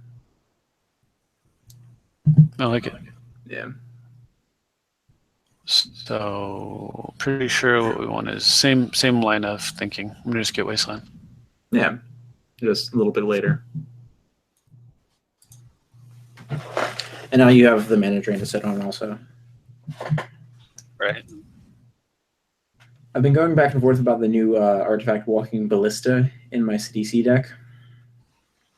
I forget which Walking Ballista is. It's the XX, enters battlefield with X+1 counters on it. 4 mana, put a +1 counter on Walking Ballista. Remove a +1 counter from Walking Ballista. It deals 1 damage to target creature or player. Huh. So, because I need to look into the CDC list a little bit more. I have a non-combo version on Moto, but CDC is also infamous for free chain combo, as well as Prosh's, and soon to be Tazri. So, apparently, the Ballista puts CDC over the edge because now you no longer need to play the Triskelion plus Phyrexian Devourer combo. See, I don't know. I'm not into combos at all. Yeah. Like, the only combos I like are cards that I want each card to be awesome or very good, and then if Future Sight, Sensei's Divining Top, that's a combo, but each card stands alone. You know, Lantax, Scroll Rack, each card stands alone. Yeah, I agree. But they're combos as well. So like that, I don't know. I don't know. It just doesn't. Yeah. All right. So, like, I'm a fan of. I started getting into the more combo builds in EDH when I was in college. We would have a more casual play group, but we would have games that go for 2 hours for multiplayer. I mean, right. It's like 5 or 6 people in the game because there's a group of us and we don't want to play different pods. So like we're just sitting having a good time with friends. But the game's going forever, and at a certain point you just want to end the game and start a new one. So I started adding combos into my deck to be able to finish the games on the spot. If that's cool. I feel like a game's gone long, and it's just like, all right, cool. I win that one, or someone else wins, and like, all right, you got it. I blew everything. I'm gonna just concede, and my concession helps end the game if my combo was stopped, and there's no way I'm coming back. Yeah. So like the 2-card combo that I usually use to win multiplayer is Rift into Orb. Yeah. Yeah, which is effectively like it's just as good as Doomsday at ending the game. Or Rift into Amnesia is the one that I've been popularizing on my channel, and Brian's done on his channel as well. Yeah, well, Rift into Amnesia is great for single, but when I'm playing multiplayer is what I mean. Multiplayer, absolutely. Let me make sure I get the right land here. Sure, it's going to be underground. So this way I can play Necro. Yeah. So his mana crypt kind of changed what I was intending to do. It's a matter of like, do I want to develop even more mana or not? I think I will. So it's going to be.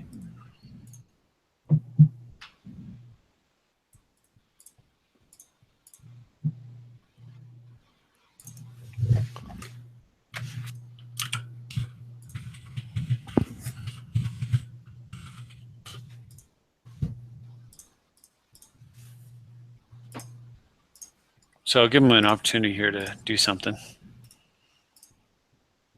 But I mean, if he plays Edric and just draws a card, I don't think he's doing too well. Okay, yeah. Like, I mean, best he could do is attack with Ladmery. He'd have to go after me, not my guy. Mm-hmm. And then I quickly just start building up an army of guys while stripping his mana base. If he doesn't play Edric, then he has to have a solution to Crucible. Otherwise, he loses his island and he won't get Edric at all. Yeah, okay. And even if he gets Edric down and hits me for a card, my follow-up play is my commander. suddenly I have like 4 guys plus I'm popping Duretti off. So we're going to strip his island and kill his mana crypt. Yeah. So there's a new card printed that works with, speaking somewhat of combo, Exquisite Archangel. It's basically a second copy of Angel's Grace that you can deploy ahead of time. Yeah, that seems kind of awesome. Because you have to finish resolving ad nauseum for your life total. Right. So you have ad nauseum your entire deck, go to -50. Exquisite Archangel triggers, you would lose the game to the SBA. Instead, you exile it, and your life total becomes 40 again. You gain 90 life or whatever your deck's total plus 40 is. Right. So I don't even want to give. I'm not even going to give him a card here. There's no point. No, I mean you just and you can't target the Edric, correct? Because of the Shroud. Yeah, that's right. The Safekeeper is redundant. As much as you hate Safekeeper, I know.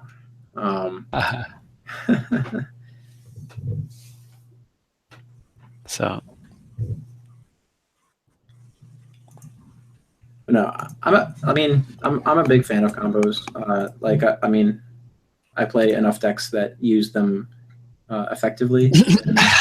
That's hilarious. What? So obviously I just play my commander here, right? And then what does he do? Yeah. Play my commander, kill his mana crypts, leave him with. Well, his out would be natural order, but. Yeah, true. Yeah, his out. Yeah, sacrificing the Safekeeper. Yeah, I suppose he would. Well, or Edric maybe. All right. You want to stop the screen share? I'll share mine. I'll join. Yeah, absolutely. All right. It's amazing, like how much easier the games got after I switched to that deck. All right, let's find out. Here's my button. Entire screen share. Oh, cool! Now I can see chat again. There we go. Yeah, I'm just leaving chat on the side. Well, for me, it's like super zoomed out for whatever reason.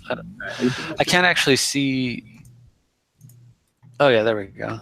Okay, there we go. Excuse me. All right. Yeah, I like leaving chat on the side. The Angel costs 7. Yes, Mule. The combo is designed to set up, or the Angel is there, in my opinion, to play out ahead of time, and it also keeps you from losing prior to resolving ad nauseam. So.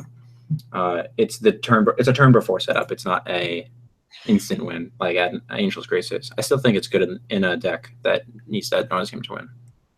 I mean, if you want to play combo, there's a green-white combo that you can put together pretty easily. So you could play Bant, for example. Yeah. They're both creatures, and it's a spike feeder and the Angel that puts the counter on creature when you gain a life. I know which one you're talking about. Yeah, so you just quickly gain infinite life, and all of your creatures get infinitely large. Yeah.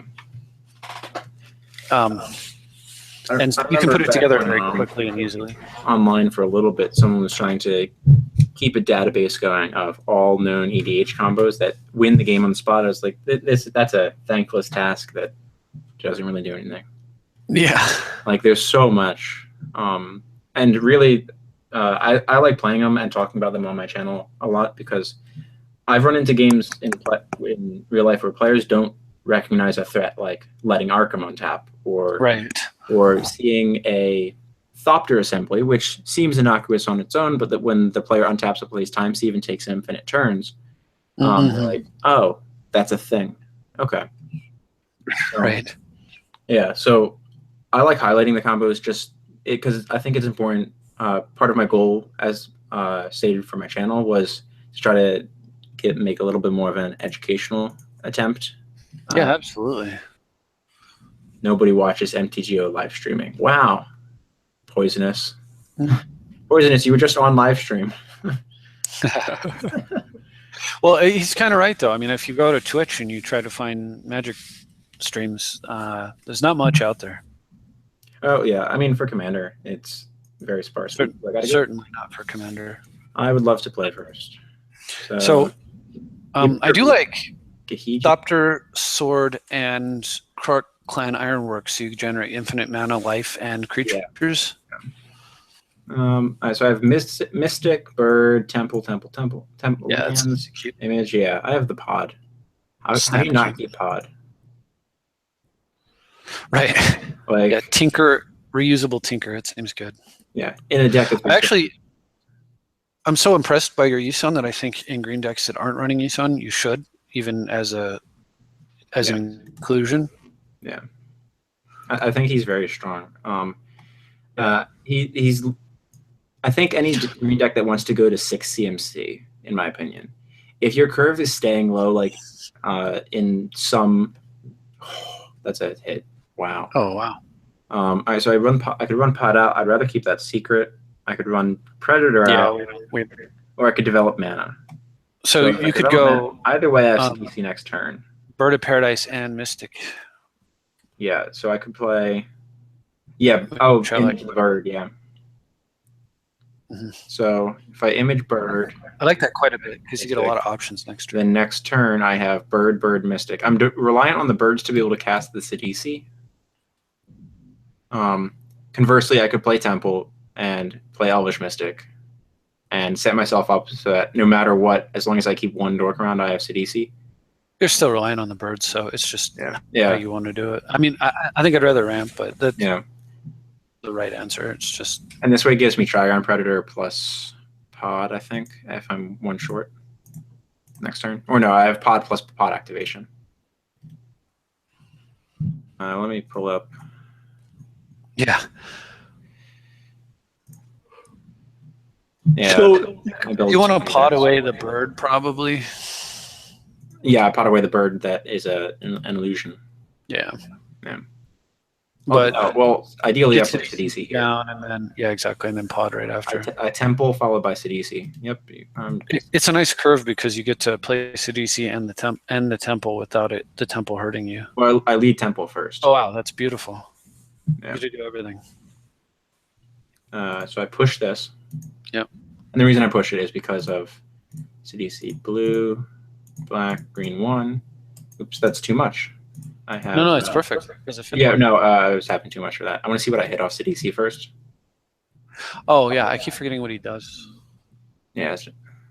I would have dumped the land you saw anyway. I lost Hypnotist. All right, that hurts. My plan was to pod Sidisi into Hypnotist and Mind Twist them. Oh, I see. Hypnotist is insane. It's that's a really nice. It's guaranteed value if I can resolve it. Yeah. And the fact that CDC pods directly into Hypnotist, that's pretty sweet. Yeah. And they've done nothing. Voice, you got it. I'm actually not a control deck, so go get it. That doesn't matter. Oh wow!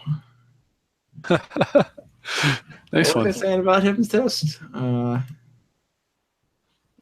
So I think would you like to trade for my zombie? Yield to that. Yield to that. This. Yield to that. Hit Narcomoeba. Wow, this game is. Do you think Tooth and Nail is playable in competitive games? I think it is in multiplayer. I would like to use Narcomoeba. Thank you.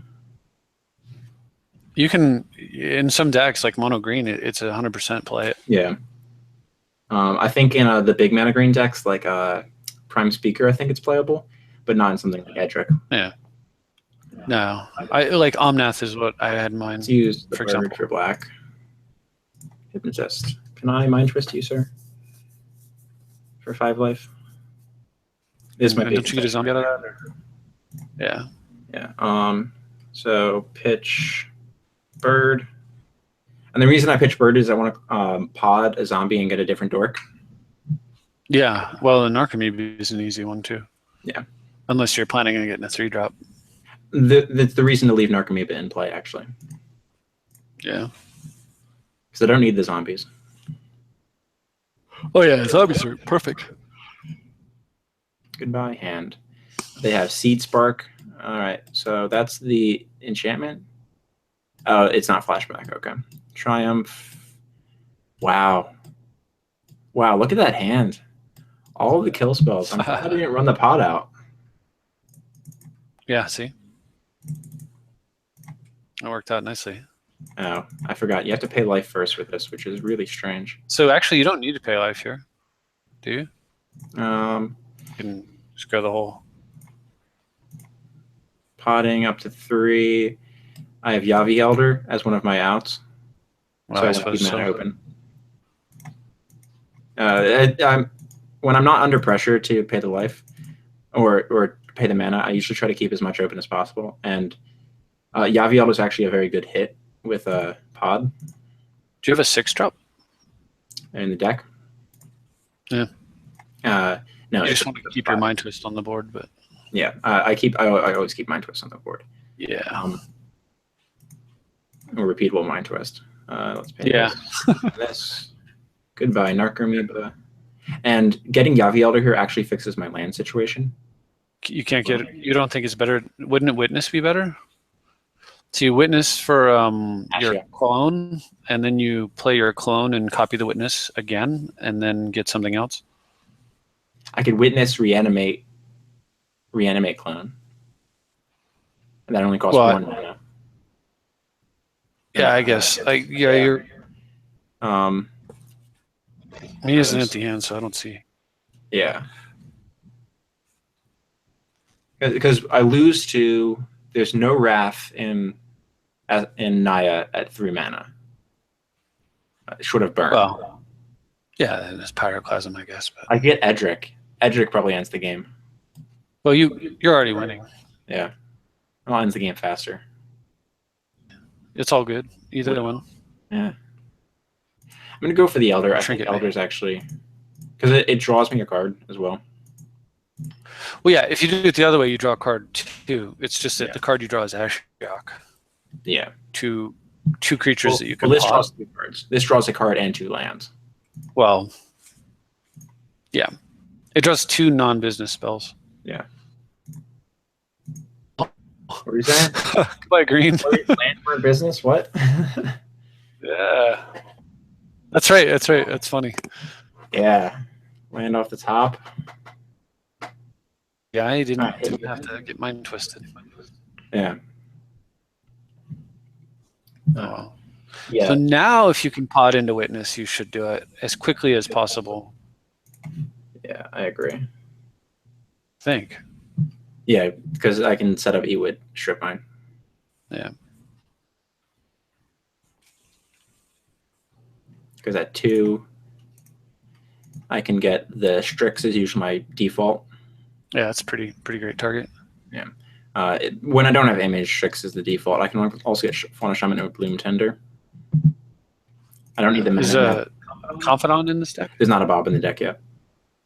That's too bad. Yeah, I didn't have one on Moto yet. Well, yeah, fair enough. It's not. It says it. Sure. I'll send you the link. I mean, I don't want to play with you having telepathy in play. Like, that's funny. Well, if he waits long enough. Yeah. Sometimes it doesn't matter though. It doesn't matter. He could know exactly what's in your hand. There's no. Yeah. At that point, the game's probably over. Yeah. Thanks. Yeah. Hitting the hypnotist into, like, I was so bummed, and then see the reanimate. It was beautiful. Yeah. All right. Who do we want to run? Let's play a little Rashmi. I haven't played her in forever. Because I've been... don't do that. Giant chat. I have an ultra-wide screen. And I apologize to all of my subscribers who... no. No. That seems really keepable. Yeah, you think Root Maze? I'm on the draw. Yeah, I think so. Yeah. Oh, well, on the draw? Sorry. No, I think you mulligan. Yeah. I thought you were on the play. Nope. Eek. If these rocks were ramp or lands, that'd be fine. Sure. Or a Mana Crypt. Yeah. Mana Crypt into Signet. That'll be all right. Oh, that's a keep. There we go. That's a great hand. That's better than either hand. Yeah. These 5 are better than your other 7. I'll keep that. Ewit, get back Ponder if I have to cast the Ponder. Yeah, I guess so. Yeah, and then you're set up or rebuy fetch. The fact that I can regrow the fetch is huge. Yeah. So I think first turn Ponder. Yeah, I can first. I think you're safe. Make myself off force. So basically, what it comes down to is how terrified am I of turn 2? Of Sylvan Library. Yeah, I think it's exactly Sylvan Library. So, what's my density? I don't think you're that terrified. Yeah, no, my density on blue is actually pretty high. Also, there's my lit. So I think I'm not even terrified of not hitting blue. I think oh, there you go. I think that's a shuffle. Rift Command Tower, Rift, no shuffle. So this way, if he has Library, I'm safe. All the same. Yeah, I suppose so. I don't mind pitching the Rift if it means I don't lose the game to Library. Yeah. All right, there we go. Sure. Yeah. I think I accept more risk in that situation, and I would have shuffled those cards away. There's a good chance he'll draw a blue card anyway. So I don't want the Riptide because I don't have the Wizard to combo with it. So I would like to pay life. So what are the chances of mana drain here? I have Force of Will backup. Like the fact that that backup is huge. Yeah, you just let him. If he mana drains, you just let it happen, and then force the follow up. I should have actually, if I was paying attention, I might have noticed that he F6 to the crypt, or off the heath, not the crypt. You cast Entwined Tooth and Nail, win on spot. Yeah, chat's right. If you Entwine Tooth and Nail, you should auto win, and if you don't, I think you've built your deck wrong. Sorry, if you resolve an Entwined Tooth and Nail, correction. I don't think you should do anything but win at that point. And now I have turn 4 Rashmi. But nope, I'm not going to give you cards ever. Yeah, but the reality is nice Fabricate. I think I go for Fabricate. Now it's going to be impossible for him to. Yeah, he's not going to Ristic you and you go get a bunch of mana. Crypt, did you crypt? Yep. So, I mean, the thing is, though, about the whole Entwined Tooth and Nail thing, I mean, what you're saying is if you cast a 9-mana sorcery, you should totally win. It's like, well, yeah, that's true. It's a 9-mana sorcery. For every 9-mana sorcery, exactly. Like, you should always win when you're resolving a 9-mana sorcery. Right. So, I can push Llanowar out, 1, 2, 3, 4, 5, or I can push Rashmi out. I think you just go Rashmi here, for sure. Yeah. Well, so has the M key been working for you for auto mana? It hasn't been working for me. I haven't. I've never used it before. I'm not familiar with it. I held M before I clicked Signet there, and it still asked me to pay 1 mana. And it's supposed to auto select mana usage. Well, what I have found frustrating is that I have nothing but colorless in my pool, and it asks me which one I want to use. Oh yeah. And it's not even like restricted colorless like Workshop or something. Right, exactly. I haven't played land yet. I think I just get Rashmi going. Because I want to cast these spells with Rashmi. Yeah, I mean, it does open the window up to him drawing a card off of Force of Will, but I think it's fine. Yeah. Well, I also draw a card off Force of Will because of Rashmi. Well, if he played removal at the end of your turn. Oh yeah, or in response to Rashmi. Right. Or 3 nodes. Oh. Beginning your upkeep. I have I don't think I care about that. Do I? Your Rashmi's dead. Well, no, it's the beginning of your upkeep, so it's during his upkeep. Oh. It's not each upkeep. No, I don't think you care. It's Drop of Honey. Yeah. Yeah, it's color shifted Drop of Honey. Okay. Yeah. And he's playing that now, meaning that was his top deck because he missed the land the last 2 turns. Right. Always yield. All right. Did you give me an always heads button? No. Don't you wish? Hey, look, I win. Wouldn't it be great if that functioned? Yeah. All right. Let's putting this into land. Yeah. That's probably correct. So that would be if he counters, I suppose. Green. I have blue open. Yeah, I want to keep Command Tower open. And for people in chat wondering why Command Tower stays open, is because if they waste me off mana, I want the land that doesn't cost life when it comes into play. Exactly. Plus, you want the non-island. You want to lose non-islands in case you have shackles in the deck. Yeah, I would love to cast through. Now this costs another mana, but it pays for itself. Yeah. Rashmi is so savage. Yeah, she's just draw all the time. Tonight you just need a blue source so that you can still counter. Yeah. I don't have a blue source, but because I don't have the Trop and Windstorm Heath is a green fetch. Oh. I didn't know that. Oh, that sucks. Yeah. Oh. It's just the fact of the matter is that I don't have it. Keep that up. Yeah. So He doesn't need to work. Destroy target creature with the least power can regenerate 2 more creatures. Choose one of them. So I have to push. Yeah, so you have to get out. L for a bird. Yeah. Well, I push Lanimer out. It's strictly worse than the bird. Well, do you have Arbor in your deck? That's a good point. So it's your backup plan. If he has counter or removal. Not currently. No, because I took the green sun out, so I took Arbor out. Those cards are mandatory if you play green, unless you're playing creatureless. But that's just my thought. Yeah. Those basically, because Zenith is it's a first turn Mox that scales. Yeah. Yeah. And now I'm set up to Psych Rift if I need to. On and you can force and pay. Yeah. Well, that's insane. Let's tap correctly. Bird. Yes. Ooh, I get Foothills. More green mana. 1, 2, 3, 4, 5, 6, 7. So I can force and pay Psych Rift and cast Force into the Ristic Study if I want. On his step. I'm just going to yield to that for the time being. All right, so he had land finally. So we know his hand's gas, but I would only put him in the max hand size by Psych Rifting. I don't think I need to yet. I mean, it would be nice to cast a spell. And this is if you really want to cast a spell, you could just Rift, not Kicked.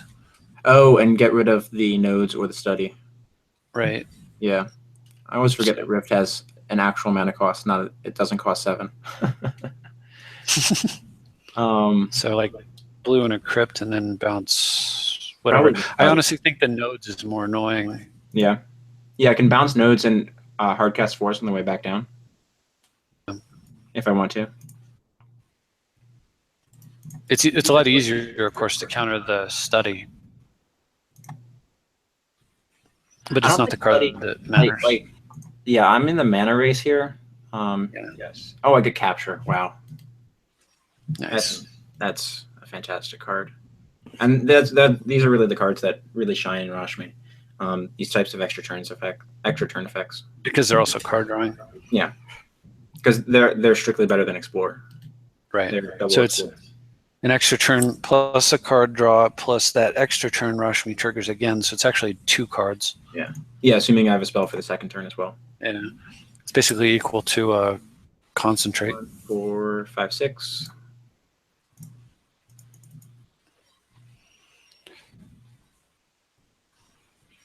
And I do this pre-combat just in case I get a spell that I might want in play. Makes sense, yeah. I agree with that totally. Like that? Yeah. That hurt. Oh wait, you got to fetch. Yeah, I because it was auto yield, I forgot to turn off the yield. Well, that's okay. You having her with a fetch is actually a really good Mystical Tutor thing. And you can play land from hand now, so. Yeah. I would like to take an extra turn. Play this land. I actually want to draw that Mystical Tutor. Totally. Because it's Demonic Tutor for you right now? Yeah. Do you have Amnesia in here? Yes, I do. Awesome. It's the only 6-drop in the deck. That's badass.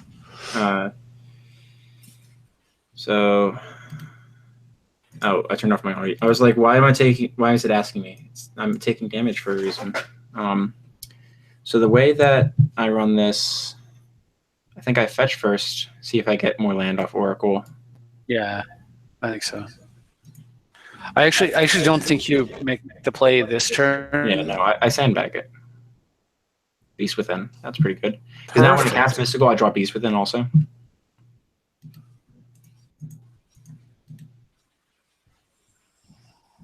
Yeah, I just let it go. Because I can Mystical and instead draw and cast Beast Within. So I definitely force this, hard cast forces. Yeah, because I want to hold on to the Spell Pierce. So this is where he goes, oh, great, I have a window. Yeah. I would like to pay 1. And the fact is that I'm getting Beast Within here to kill the Study. Yeah. Or I mean, you could green. I could kill him. I think I kill his green or his black. That's the game. What you want to do is tap him out. Yeah, there you go. Because you just want him to tap out right now. Yeah, and yeah, the Mystical Tutor is basically demonic in this deck because Mystical for Gush if I want draw, or Deep Analysis if I want even better draw. And the reason Deep Analysis is in there because when I flash it back, it actually triggers at casting a 3 or less, even though I only paid 2 mana for it. Huh. That's pretty interesting. Yeah, well, flashback card, and actually I have another one. Think Twice. Yeah, Think Twice will do it. Although acid with Rashmi. It seems like, well, for me, I think that's like too much draw for Rashmi, but yeah. Well, it's there because Think Twice reads draw 4 over 2 turns. Yeah, I mean, it's not crappy at all. I mean, it's not bad. It's just, I just feel like the thing that Rashmi doesn't need is more card draw, other than probably godly cards like Sylvan and Future Sight. Yeah, Root's a new test in the deck. I think it's going to be good. It's just in those opening hands where I can't get out first. It's not as good. Yeah, but I mean, imagine having Root Maze when someone goes for their Mana Vault. Like, well, there's that. Yeah, like there's so many situations that Root Maze is going to be very good. Although in that case, like, because you're assuming you go first, right? So I mean, the other option is you could just play like Annul. Yeah. So let me sort. Better top deck late. Yeah. So Annul, Misstep, Dispel, Dizzy Spell, which I tutors for Mystical. Yeah. I can also play a Personal Tutor, which gets Amnesia. I don't like Personal Tutor that much. Yeah, I can also just play a Kill Spell. Or Ponder and Preordain should be in there. There is a Preordain in there. Ponder, I didn't. Ponder and Preordain. It only has 1 of everything, so. Yeah, no. Preordain in my proper decks, which is why I have 4 of them. Gotcha. Yeah, Elves of Deep Shadow should be in your Tassiger deck for sure. Yeah, no question. It's completely foolish oversight. No. Like, I was testing the diamonds for a little while in this deck. Memory's Journey is very good when it's good, but every other time it feels bad for Rashmi. Right, yeah. But the fact is that it's flashback, so it reads draw a card on it. And I mean, everything draws a card, so like. Yeah. So it's one of the better texts for anti-graveyard, but on the grand scale of it, I don't think Rashmi's that concerned about graveyard. No, I don't think any deck really is. Like, it's just too uncommon. Yeah. Let's jump back to the play lobby. Host a new match. All right. Do you have Cruise Dig? I do have Cruise and Dig. They just haven't made it into the deck because it doesn't fill the graveyard actually as fast as you would think. Yeah. Now that I have picked up some of the fetches for Moto, it helps a little bit, but I actually still don't have a full fetch set on MTGO yet. I mean, the best cards for Rashmi is like Sorcery Speed, Mana Production, and Instance. So that way you want to, because you just want to play 2 cards. You want to play 1 on your turn and 1 on their turn. You want to do that every turn. Yeah. Well, yeah, the Mana Rocks are fantastic in the deck, and the Sorcery Speed. Wrong thing. Yeah. These 2 mana spells, Rampant Growth and 3 Visits, are absolutely fantastic in the deck. I like 3 Visits. There's a chance the Rampant Growth should probably be, the 3 Visits should probably be the Farseek that I have because it gets blue instead of green. But I think 3 Visits is just a carryover from an old list. There's also a 2 mana Rampant Growth that fetches. I guess I'm playing for DC. Okay, well, that's a good hand to play with. Yeah, I have a Bird and a Murderous Cut. What am I playing against? Bird and Nissa. This is dead. Nissa is fine though. Yeah, like I have Nissa Strip. Yeah. I'll keep. I mean, this is a mole, but there's a 2-mana card that goes to fetch Snowlands. Pardon? There's a 2-mana Rampant Growth that fetches snow. Oh yeah, into the north. Yeah, so you could run that in order to have more searching for blue if you'd like. Yeah, okay. And add in Snowlands. Right, exactly. So I have basically 2 Rampant Growths. Yeah. Yeah. Which is probably correct. I might have to do that. The issue is there's not white border Snowlands. Oh, all right. I guess this isn't dead. That's cute. That's not a big threat yet, though. Yeah, no, it's not. Ooh. So this turn I have Elvish Mystic plus Strip, or Nissa plus Elvish Mystic. I think Nissa plus Elvish Mystic. I like the tempo stealing, but I think that's reasonable too. Well, if I have Nissa plus Elvish Mystic, next turn that means I have Strip plus Murderous Cut. Yeah, no, I like your line. Plus Edric. That seems really good. Yeah. Actually. Land into play? Oh no, Nissa doesn't put it into play. Yeah. It means I have a land drop for next turn. Yeah, that's perfectly good. I am on if Birds dies, I'm in trouble. A bit. It's all right. We'll play it a little loose. Yeah, for some reason I thought Nissa put it in play. I was thinking she was Wood Elves that ETB tapped. And I can't see the text, and I don't think I've played Nissa at all, really. I mean, she's very good at what she does. When she flips, she's Phyrexian Arena. Yeah. Like, I guess I always felt like if I had 7 lands or something, then I should be winning the game. Yeah. Same. Sterling Grove. I do like the fact that she fed mana early. That does not stop Cyclonic Rift. No, the problem with Sterling Grove is that it's 2 mana for his Bloom Tender. Yeah. Well, it increases his Bloom Tender by 1. Yeah. Bloom Tender was already 3. Yeah. True point. Yeah. 2 mana ramp is solid. Do you have Carpet Flowers? I do, and I think I have Carpet Flowers in this deck. I'm not sure. I know I have Carpet Flowers in one of my decks. Maybe it's not on Moto. I might not have picked it up on Moto yet. I have Carpet Flowers in paper that I play in almost every green deck. Wow, that's a good hit. I needed that. So I strip Forest, Murderous Cut Bloom, take him off green. If you can pull it off. Yeah, I think so. 1, 2, 3, 4. I think I'm one. Am I 1 short? I think you're 1 short, though. Yeah. But I think Strip Forest, Edric, Smash Face sounds really good, too. Yeah. Because next turn I have I don't need to take damage off that. Edric. Here, can I have a card? Trump block. Do it. Take yourself off green mana for me. Edric's one of the cards that I will never auto yield to because I've been burned by auto yielding and drawing Vampiric Tutor.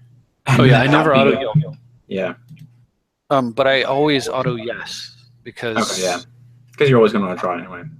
Yeah, when I get down to like 10 cards in the library, I'll turn that off. But otherwise, yeah, I might have to try to pick up that habit. Oh, all right, it's got to fetch. 5 mana. Big man, I think. Yeah, that's fine. So he's a 5/5 hexproof +2. I don't see that you could have stopped it. Yeah, no, it happens. He needed a land, and he needed a red land specifically, and he had it. So, do you have map in here? I do not currently. No, the only 2 the targets for Trinket are Clamp, Ring, Crypt, and Artifact lands. Yeah, okay, gotcha. It's actually a low artifact count, but I mean, having Clamp, Ring, Crypt is a reason to play Trinket Mage, especially when it synergizes with the DC. It itself can be clamped and block. It's on the pod chain for pod value. Yeah. Like, even though it's sparse on targets, I think it's still worth playing. think you definitely have to kill his creature. The Bloom Tender. Yeah, that thing. Yeah, well, I can't kill the Earl because it has hexproof. I just don't know what else you can do. Yeah, I mean, you could play Metamorph. You could play Trinket, Mana Crypt, Metamorph. Yeah. Copy his big guy, possibly. Or you could go Trinket, Mana Crypt, Metamorph, and copy his Bloom Tender. And Bloom Tender's in this deck as well. Actually, you know what? How about this line? I could play Trinket, Crypt, Metamorph, copying Trinket. Go get Soul Ring. So the next turn you've got +4 mana. Yeah. To Sidisi plus Victimize, potentially. And you'll have like 4 guys out. So if he was willing to swing, then you get to crack back and draw 4. Well, I think a better line might be Trinket, Crypt, Metamorph, copy Bloom Tender. Because that taps for 3 if I resolve Sidisi. Which is better than... The difference with my line is that you can attack with both Trinket Mages and draw cards if he's stupid enough to attack you with his creature. And if he's not, you can still attack with both Trinket Mages and the... You have to. I see where you're going, yeah. You know. So, blue, Trinket. Also, on the off chance he does pump his guy, you'll have 8 defense, so 8 power, so he may not be able to get it big enough. I think I cut the artifact lands when I added fetches. I think that was right. The artifact lands are pretty bad, honestly. Typically, I'll my Tazri deck plays the green and the black artifact lands, because Trinket's blue. Right. So you want to be able to fetch the other colors if you need them. Yeah. I don't care for them, but I think if you're gonna run them, that's probably the way to do it. Yeah. Pay some life. Copy. Now, conversely, I could copy Nissa, let Metamorph die, go get Forest, play Elvish. And that's still the same amount of mana up. Crypt but then I'm down the creature. Yeah, if you can get Mana Crypt and Soul Ring, you do it, right? That's the 2 best cards in the format. Yeah, right? And then Soul Ring's a ritual next turn. It's like, well, instead of playing Ancestral, I could play Concentrate. Yeah, but... Yeah. Give you a good example. Yeah, I'm still short on the black. My plan, because I need to deploy Sidisi, because Victimize is going to be how I get back in this game. Makes sense. It's such an insane... You're getting such a huge army out, like it's very scary for him, I think. I don't know if I would tap... If he does what I think he's going to do and makes his guy big and then goes face... Double strike, trample. 7, 14... that's ungodly savage. Yeah. If he has one more, I have to throw everything on. I have to throw the kitchen sink at it. And that's how Earl decks work. Makes sense. Yeah. I'm surprised he actually didn't use Sterling Grove on his... Did he have the mana to do it? He could have used Sterling Grove and gone and get an enchantment to win the game right here. I don't know. Well, he'd be... No, I don't know. I think he'd be a little bit shy, but... Double strike trample. I think I just have to let it hit me for 18. I think so. And then you need to draw a way to win this game. Yeah. Because I do get draw 4 on my turn. Right. Because he has to enter Edric. You got 18 commander. You got it. Hit me again, you win.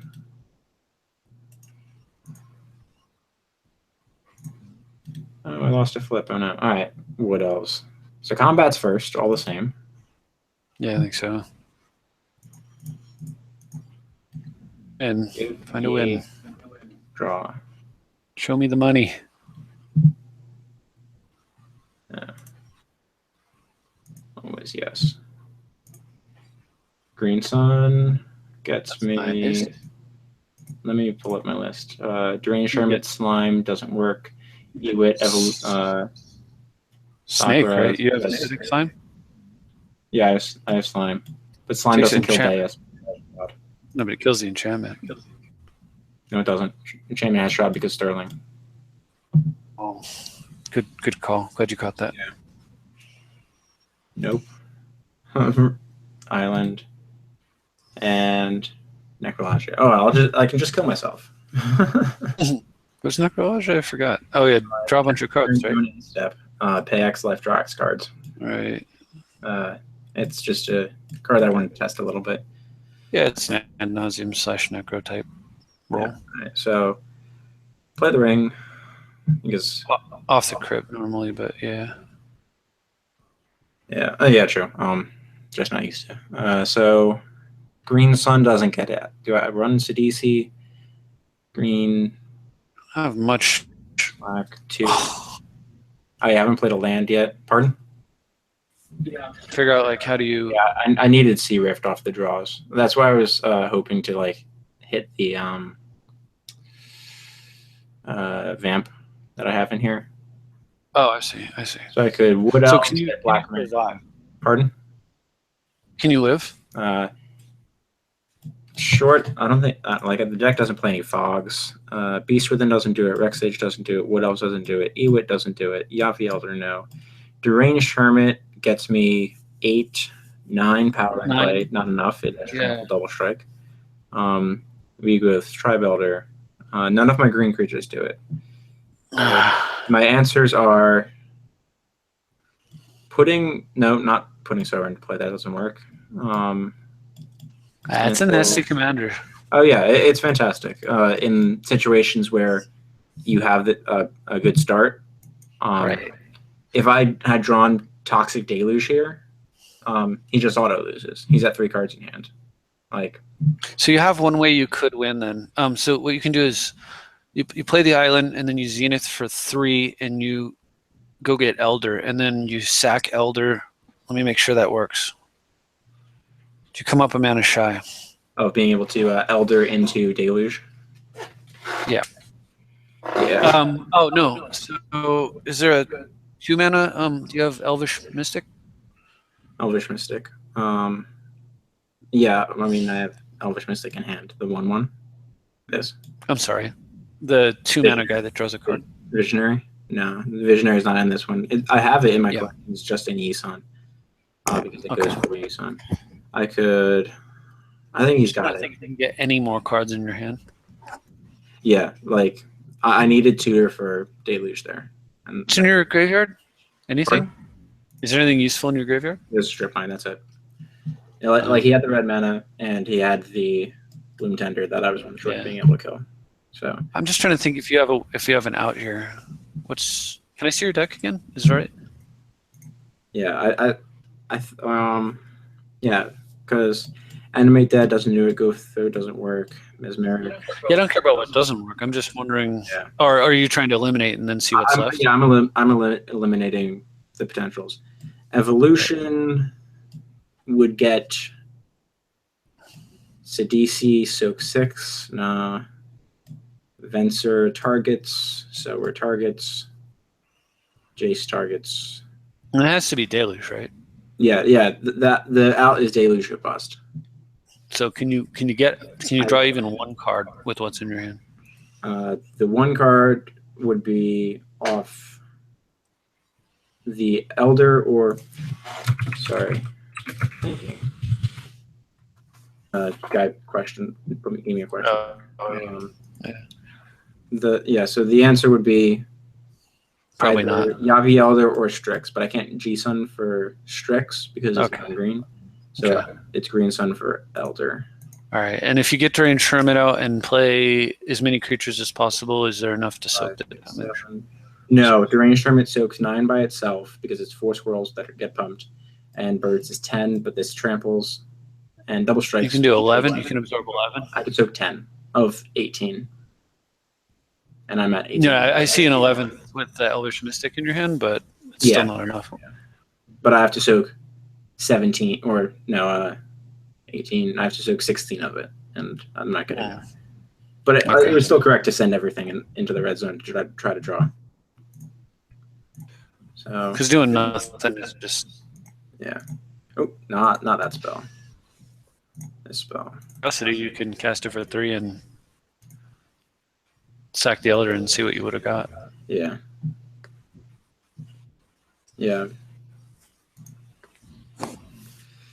So I like playing decks that require much thinking. Okay. Yeah, the Sterling Grove was good. Yeah, the growth saved them here. Yeah, because I would have just been able to get the green. I don't know if it's saved. Yeah, exactly. You go get Snake and kill his thing, and then Yeah. And then kill his commander. Baleful Strix. All right.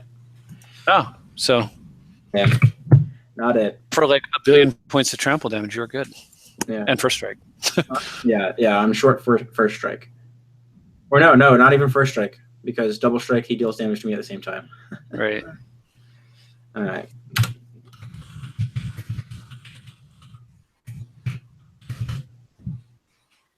So I'll concede. Yeah. Oh well. I mean, I think the playing was correct. What are you going to do? It's like the game I had earlier where I was trying to play a Laurel and the guy just went and puked everything out on the table and crushed me. It's like, okay.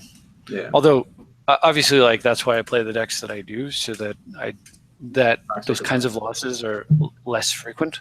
Mm-hmm. Makes sense. And it does that every time. I have a strong aversion to losing that way, but I mean, ultimately, you cannot stop them all. So that's a great hand going first. I'm not going first. I'm against Gonti, and I'm playing Rashmi. It's a very reasonable hand going second then. Yeah, having the spell pierce. Yeah, I'll keep. It's a little slow, but yeah. It's like if he's aggro, this hand is the dog. But if he's wait for most black, all right, so that's his turn. Thing is, Windswept Heath gets only green mana because I have the pool in my hand also. So that's right, but it gets Arbor. Wow, come on, stop drawing lands. Heath gets Arbor. Huh? It gets Arbor, right? No, there's not an Arbor in the Rashmi deck. Oh, I'm sorry. It's just foreign concept. Yeah. Green deck, no Arbor. Yeah, right.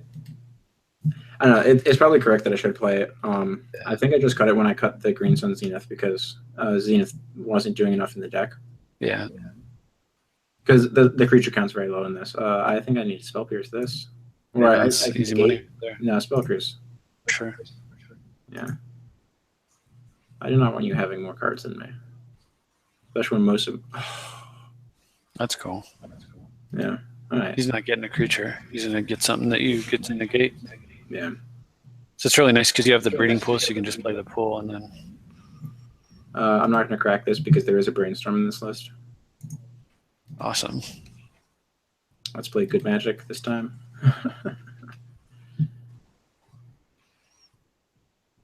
I mean, it's got to be something to compose. Did he couldn't have tutored this? I mean, if you're the black deck, the card you want to get is like Necropotence, right? But yeah, I can't counter this because if he could just play Crypt.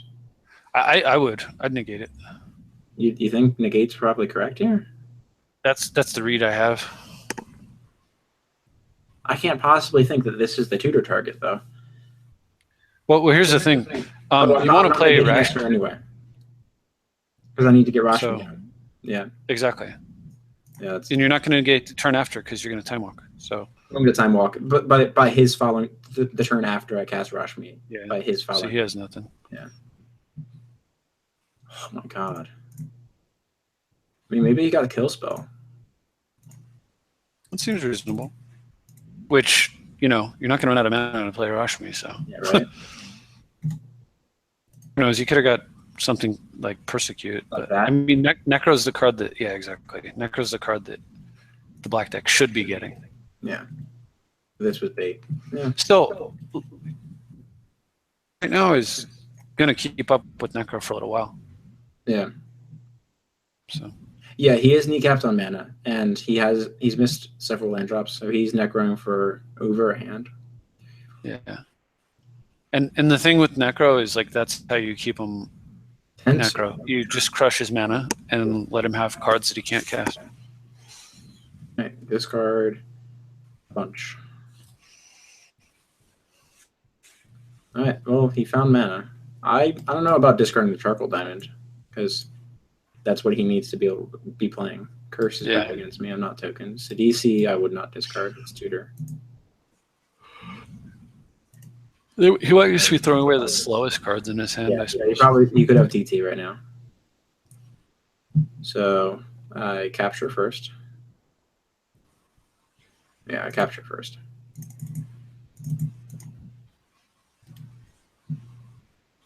Eternal Witness. Nice. It's such a shame. It would be so good to pick up capture again. Wow, what? He thinks that you can. That's what it is. Yeah. So he thinks that you can pick up capture again. Yeah. I'll take the W, but I didn't feel like I earned that one. Well, I mean, so you're going to pick up negate, right? Yeah, and then negate's the pickup. And then you get to take another turn. I pick up Ponder. And then you get a Ponder into what? What's the next card under Ponder?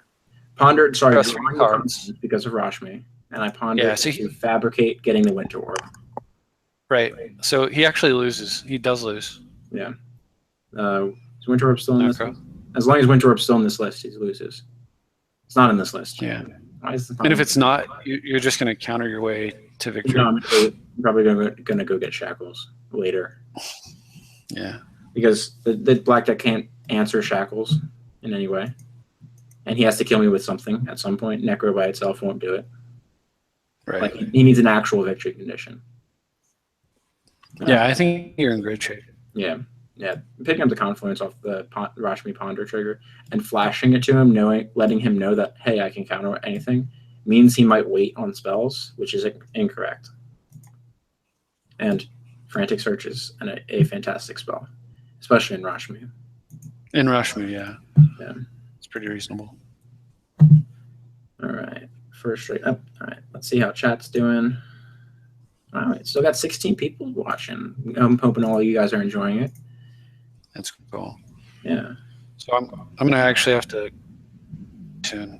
It's quite late here. Very casual. I don't think my decks qualify. I'll go playing with my Brea. No, I'm just kidding. Yeah. Do you want to do a one-on-one? I will not be observing your screen. Yeah, sure. All right. I'll just keep it on I'll keep it on my screen only. So. Okay. I'm going to change the option to buddy only. You're going to try Brea out? Seems like a good way to. Yeah, I'll run Brea so you can adjust accordingly. Who does chat think I should run? Yeah, so who is the best anti-Brea? Yeah. I feel like I'll try this one. That's one win. All right, host new match. It's set to buddies only. All right, Love cool. Happy to see both. Hey, thanks, John Hamill. Always good to hear from fans. Oh, wait, don't join yet. I forgot to change time. I canceled it. You're good. I'm putting it to 60 minutes, just so we're not. Oh yeah, thanks. Yeah. I usually leave it to 25 because I know I'm guilty of it. When I'm searching for a game, I just set it to just look at the 25-minute games. Yeah, so I normally do it as well because that's going to be the majority of games, and I need to enforce. See a lottery that I'm hosting.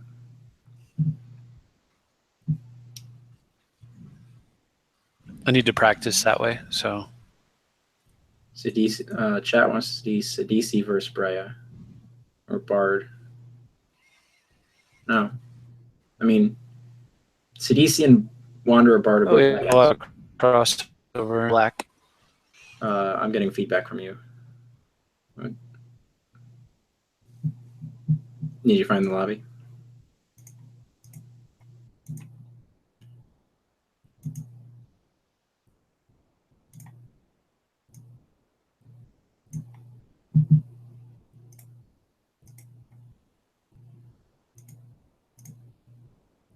You there, Nate? I hear clicking.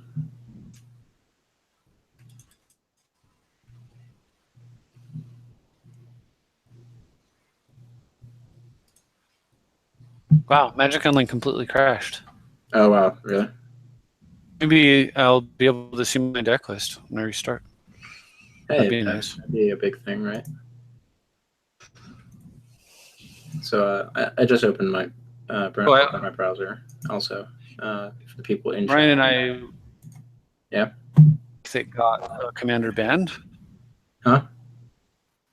So I think most of the madness in the deck was probably mine. His was the sanity in the deck. That's kind of how we work. The Allura deck? No, we got a commander band. We got Grizzlebrand. And oh yeah, were you guys one of the some of the people building the disgusting lists initially when? Yeah, I still have the deck list actually, but I loaded Magic Online. Yeah, but I Commander also where Grizzlebrand is legal. I love that matchup.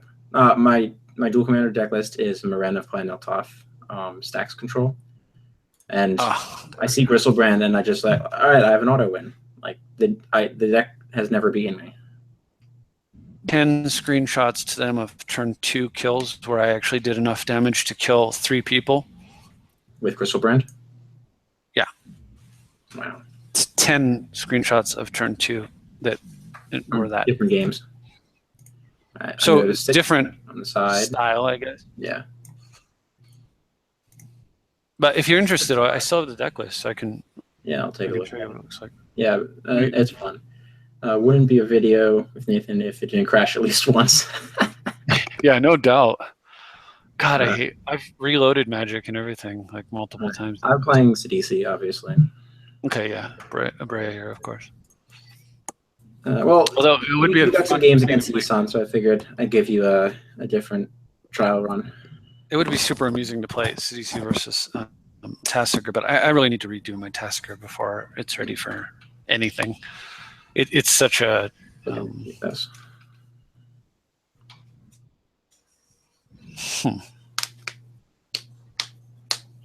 Go to 4. Yeah. Right? Just don't have that 4 include the Abyss. Right. Okay. Ring. All right, just Ponder. I think Warren's probably my favorite Ponder art. Although I'm a big fan of the full art one. What's that? Oh, I tried to get originals for all my art, but yeah, there are better pictures. It's just I tried to stick with originals for everything. Unfortunately, I grabbed the wrong plateau, so I actually need to switch that out at some point. Yeah. It's alternate art plateau. Oh, it's the newer version. Yeah, that's no good. We can't have that. So.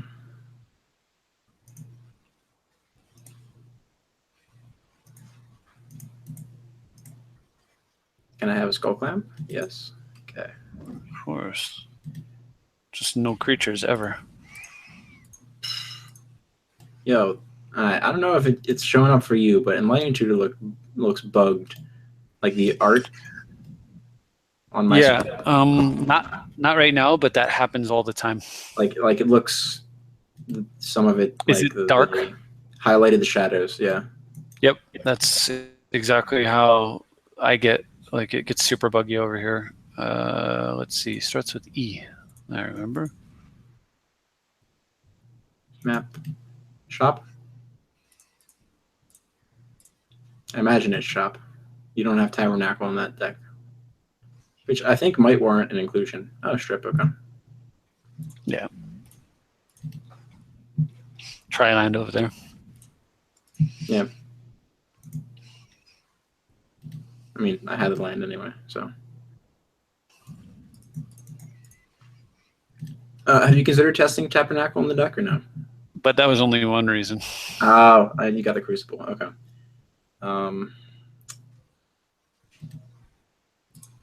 Yep. What target? Green. Yeah, the green's correct. It's very hard for blue-black to get rid of the Crucible, so, and it's also hard for you to ramp out. And I don't care about a counterspell because I don't plan on playing any more cards. Yeah, you got it. Cool. But this hand was very straightforward. I was one off Sage. Like Crypt Sage would have gotten at least the Crucible off. But yeah, that would have been awesome. Yeah. Well, once the green was gone. It was a rough keep. It was the Forest Temple with the Scry and the draw. So I thought I might get there. Saw the Opulent Palace after I pushed bottom off Deathrite, which probably actually I should have kept Deathrite now that you had the Crucible. But, yeah. We didn't know, I guess. Yeah, it's hard to make that call on Deathrite. Right, and there were no cards in the graveyard at all, so. Yeah, yeah, exactly. Because I had Crucible natural, and then when I pondered, I saw ET, so I was like, oh, this is beautiful.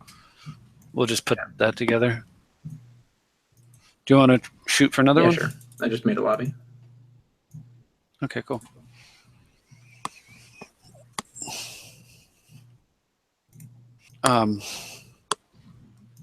See, combos. I like combos. I like combos fine. Yeah.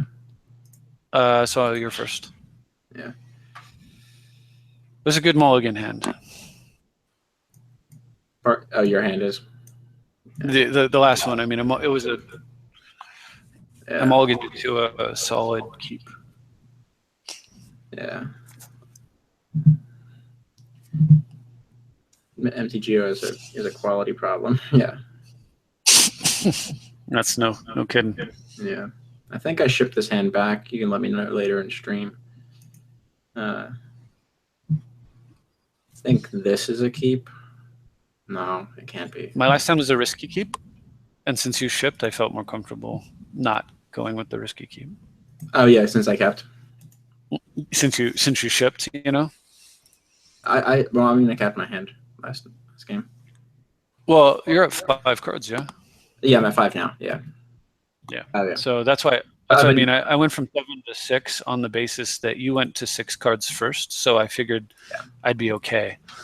Yeah. Otherwise, I might have gone with the riskier keep. Yeah. Mutual mulligans benefit the player on the draw. Right. Because that first card drawn is X percentage more of the hand, of the card or of the card that each player starts the game with access to.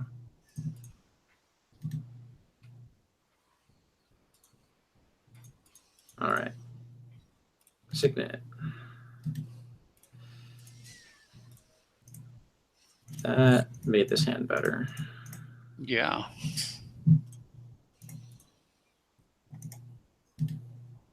Okay.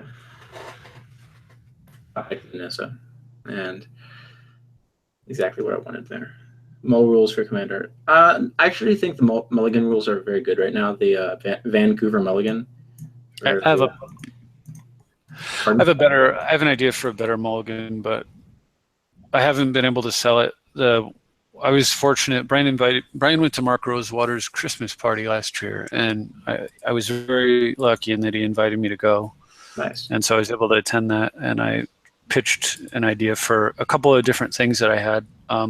One idea I had was for them to fix Winter Orb so it would function the way that it functioned originally, and they did do that, which is nice. I noticed. Yeah, I love the update for Winter Orb, the actual one. I'm very happy with Brian.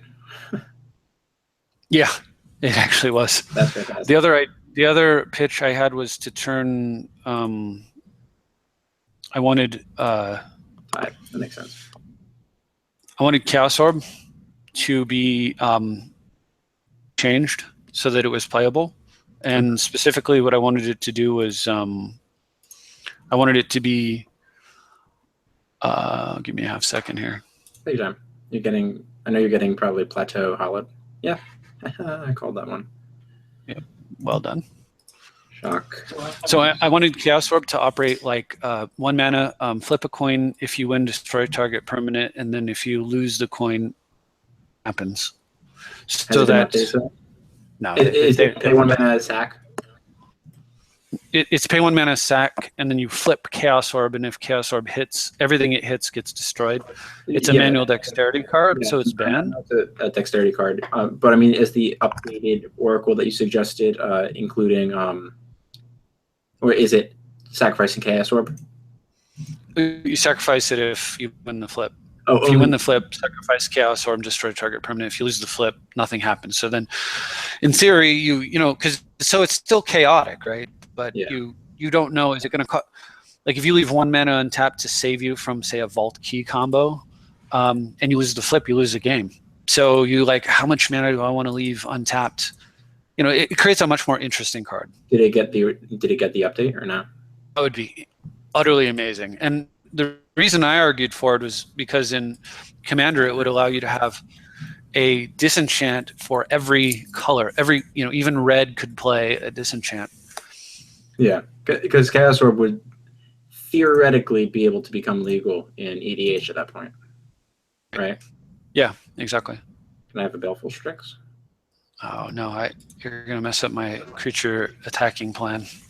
Yeah, You're totally messing up my. Got him. Baleful Strix beats the Abyss. Exactly. It also flies over the moat, so. Yeah. Do my end step or not? We are now in my main 2. Oh, okay. Or your end step. Sorry, I can't. I passed priority. Yes. Okay, cool. I can never tell if I'm frozen or what's going on. Mark Vu in chat saying he misses partial powers, but he's a combo player. I can agree with that. Although my combo deck is Yisan, and Yisan loves the update because other combos nowhere near as fast as him now. You need land, dork, and Yisan wins. So my suggestion for Mulligan is that what it should be is you, at the beginning of each turn, you draw +3 cards, and then you take from your hand and you shuffle them back into your deck. Okay. So if you mulligan from 7, you draw 3 and put 4 back? Correct. No, you draw 3 and you put... Yeah. If you mulligan from 7, you would draw... 3, put 4 back. Right? Right. And then if you're mulliganing again, you draw 3, put 4 back. Every time.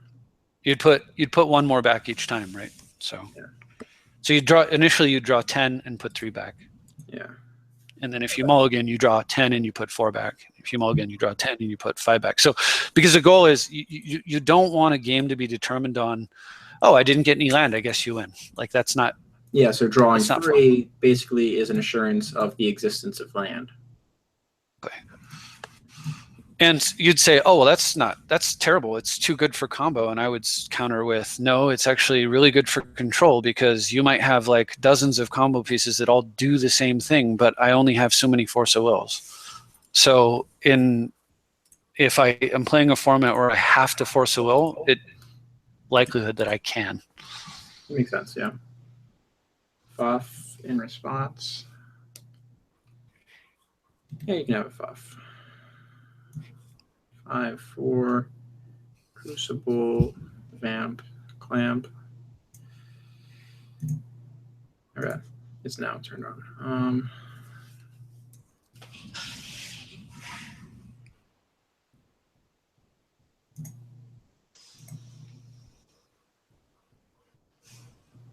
I think this is the correct split. Clamp might be I know Crucible and Land Tax go together because you have the Misty in the yard already, and they do the same thing. They get you land drops. Makes sense. Vamp is the draw. Vamp is any card in your deck. So the inclination is to leave it by itself. Flooded Strand might go by itself and give you... So I give you access to cards or access to mana, but not both. Right. I think Flooded Strand goes with Crucible because you already have if you put... Exactly. It's completely redundant. It does nothing. And if I give you... Yeah, and if I give you Flooded Strand in the other pile, putting Flooded Strand in your graveyard doesn't matter because you have Crucible. Okay. Theoretically. But if I put Flooded Strand in the other pile and you take the other pile, I give you a land for no value. So might as well put it with the Crucible where it doesn't matter. I agree 100%. So I think this is probably correct. Because I don't know if this is the split, but I do know that the logic is sound on Crucible Strand in the other pile, but giving you mana plus Skull Clamp with Brea seems very bad.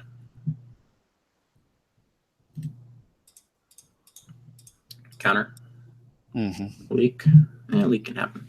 I gotta let I fact first because if I flip, say, a counterspell, you may overvalue it. Yeah, it's fair. So I know you have a Vamp and a Skull. Oh, sweet. It actually added it to the revealed pile this time. It didn't used to do that, I think. That's pretty nice. Super cool, actually. Yeah. I do like that update. Yeah. Well, they're not all bad. The only thing that I wish they would update is when you have a card that says look at target. I'm thinking of if I want to do anything else with me too. Oh yeah, that's fine. There's a look at target player's hand, and then like get probe. It doesn't give you a list still because revealed is all players. That's a shame. I wish there could be the revealed was a known like zone. Like this is what you know about. Too bad. Yeah, I agree. Oh, excuse me. Because you can personalize it. Yeah. I can't see your revealed. Yeah. Oh yeah, I can. That's weird. I shouldn't be able to do that. No, you should be able to. I can see my own revealed also. Like I shouldn't be able to see your revealed. I have revealed.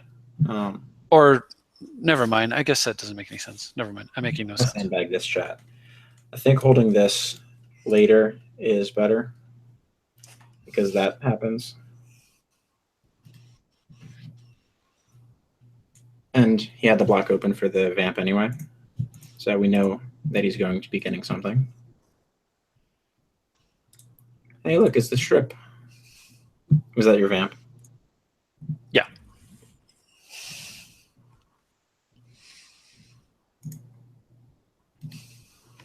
For the reason that you're sitting on 2 blue.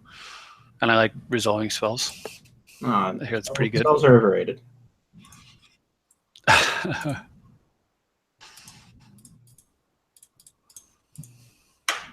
This isn't amnesia. This is something. Brea? No. Too much mana. Blah. Right. Okay, nice. That's what I was sitting on. That's what I was pointing out to chat. Yeah, well done. Thanks. All right. So, chat. I could get this. Doesn't feel great. This doesn't feel great. Unfortunately, this is there, and I don't have this. I might want to get. It starts with Necro and rhymes with Potence. Nah. Yeah, I mean, that's a very good spell. I actually don't play Necro in this deck. I'm looking for it. Aha. I think this is what I get, chat.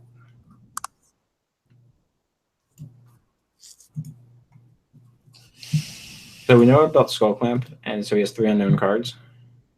Speaking of, no, he has 3 unknown cards in exactly his hand. So he needs actual Force of Will. So, you can twist back, and then I can just clamp my way back up. No. Oh, that's something. Yeah. So 2 strip mines. So red mana. Oops. But white. Yeah. So the right way to do this is stopping your let me crosshead now. Mm-hmm. Yeah. Yeah.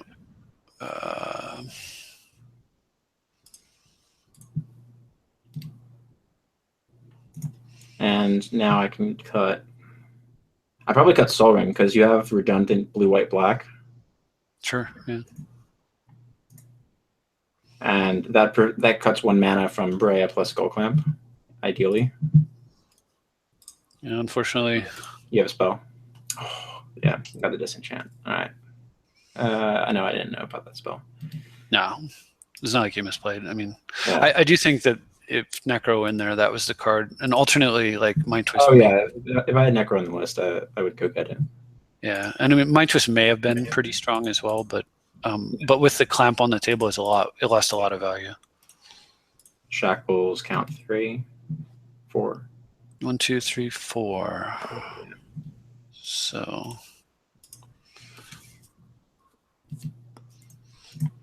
I will say this: the last card in my hand is pretty good. Is it Necro? No, it's actually comparable. I hit Edric Bloom Tender. Double hit. Yeah, unfortunately, it doesn't work that way.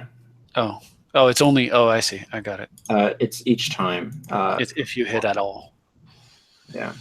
Gotcha.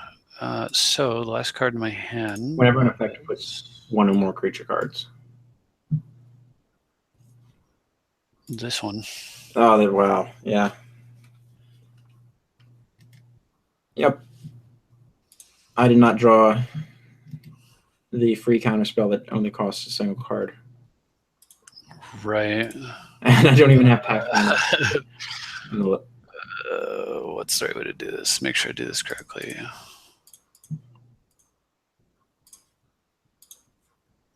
Yep. And Crucible Strips Online. Yeah. And then we vamp. And then you upkeep Strip Me. Or hold up Shackles. Right. So can I afford to take the damage? I think I can. So let's kill your other green source. So you may be able to get out of this with the Bojuka Bog here, which is a bit of a risk, but yeah.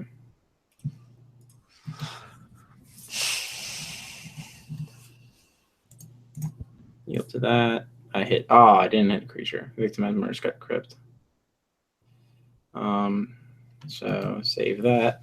Pass turn. And the card I vamp for. Yep, you got it. Because I'm not recovering from that point. Yeah. I had Go for the Throat was the top deck last turn, and Command Tower this turn. Just save the green. I figured it was going to be the Terminus coming up. Right. Yeah, this is so weird. So when you click Reveal Hand, Terminus is showing up as a blue Miracle. That's weird. I know a bunch of their cards have been bugged, and a lot of the promo cards have been bugged as well. That's funky. What is it? Ponder shows up as a red spell, like Lightning Helix is black sometimes. It's strange. Wow. Yeah. There's been some strange Moto bugs recently. Yeah, I don't know. I just want the commander thing to be fixed for submit deck. Do you want to try Tastiger against the DC? So we're same colors? Yeah. Could be interesting. Mesa DC, you're on Tasker? Yeah. All right, sure. Play one more game. I mean, I don't have a CDC to play, or I would. Yeah. Ooh, my list actually came up. Holy smokes. I get to see my deck list for the first time today. So a card I really like in green decks, by the way, is Wildest Dreams. Have you played with that? No, I'm not familiar. It is. Do you know what Recall is from Blue, from Legends? Yeah. So it's Recall, but you don't discard anything. What's the CMC on it? It's exactly as it's green. Oh, it's a functional reprint. XX. Time shifted, I guess. Green XX. Return X cards from your graveyard to your hand. Exile Wildest Dreams. Okay. Wait, is that one of the new printed? It's fairly new, relatively new. Yeah, there was a card recently printed.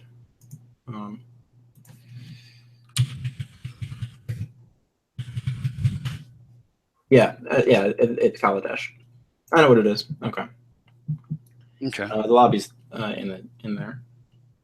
It's a Kaladesh card. X cards, graveyard to hand. I think it's decent in some of the bigger meta decks. I mean, yeah. Like when X is 3 or greater, you're getting more value than other regrowth effects, in my opinion. If X is 2 and you pick up something like Strip Mine Counterspell, a lot of games just end, like, you know what I mean? Yeah. Or Strip Mine Wasteland, or you pick up a Soul Ring that they killed and, I don't know, Force Will and stuff. I mean, there's so many like different little permutations that are pretty strong. Yeah, I can absolutely understand that. Cavern. Elf. Yeah, but if you think about it, Regrowth is a pretty good card. And it's basically one more mana than Regrowth with some expandability.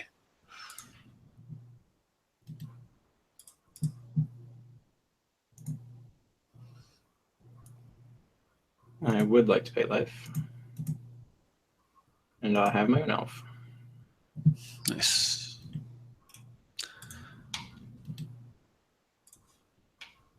But what will elf do for you if you don't have a forest? It's a good call. Yeah, whatever.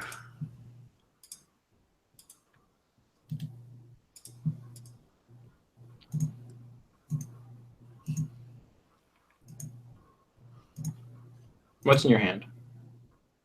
Pretty good stuff.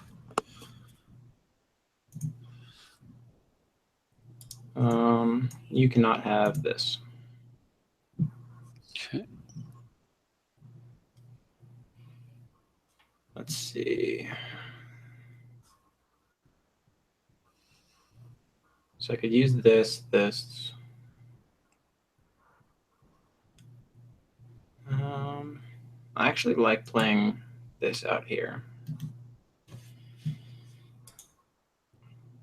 I don't know if I'm taken with the battle lands or not yet. The tapped unless you control base. Like, they're great for fetches, but like end of turn fetches, when you know you want it tapped anyway. But totally fantastic for that. Pardon? Yeah, I agree. Fantastic for that. But in every other situation, I don't know if I'm still with them. 2, 3, 4, 5. 1 off Tassiger. No, do you have to 1, 2, 3, 4, 5, 6? Yeah, you have to. Yeah, I can play Tassiger. Yeah, it's just a matter of whether or not it's the right call. It's possibly. It was a little bit stronger before I lost my Force of Will card. Yeah, and I think taking Remand is always correct there. There's no like, why give you the card you can cycle? 1 Force is bad by itself. Yeah, Force doesn't tend to be by itself too long, though. I mean, it's a bit of a risk, but it makes sense too. So, question for me is whether or not I'm willing to kill a strip mine permanently. I think the answer is actually.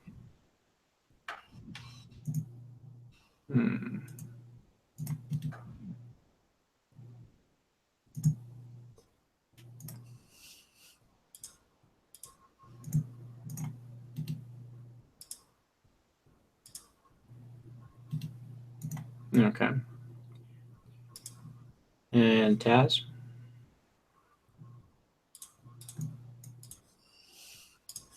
Yeah.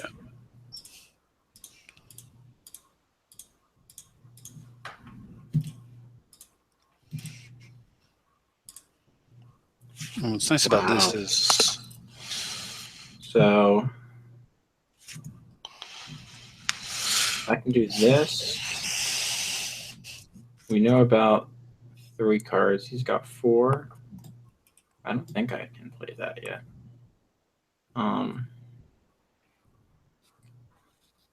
think I play this and say go.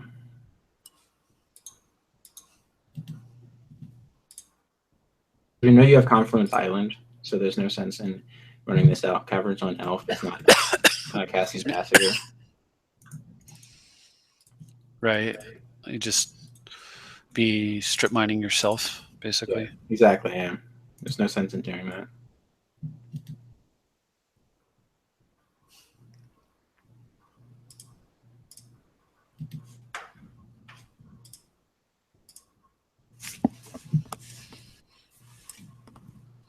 So,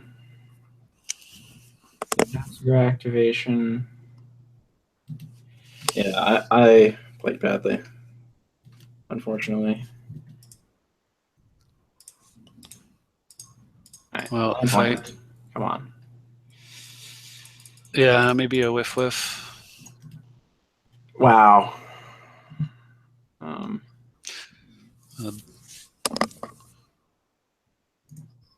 This is where you got to feel bad about giving me that Force of Will. Yeah. You can have the Hogwell. Makes sense. It's a non-forced card. Mana Confluence.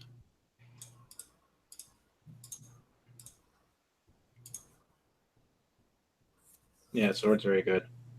So I get a turn of Trump Block because my elf dies anyway. Yeah, for sure. Yeah. Doing you a lot of good, but he had the potential. Yeah. Yeah, if you didn't have specifically Strip Mine, I think my hand pans out a lot better. Strip or Waste, my hand pans out a lot better. Yeah, it was a huge double. It was like killing an ancient tomb that produces colored mana. Yeah. With the Arbor Elf. Arbor Elf produces green or black at that point, which is right.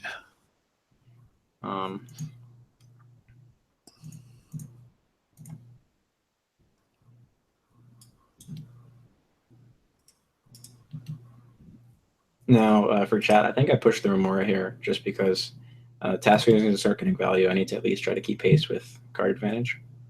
And I mean, he can just sit back and break. I did not mean to attack.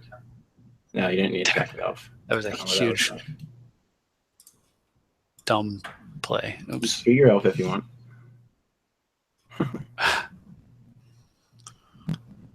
Yeah, oops. That totally screwed me up. Scribble's been dealt away also.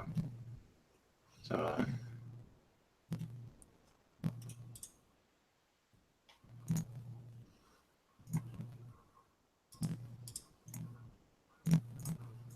not that.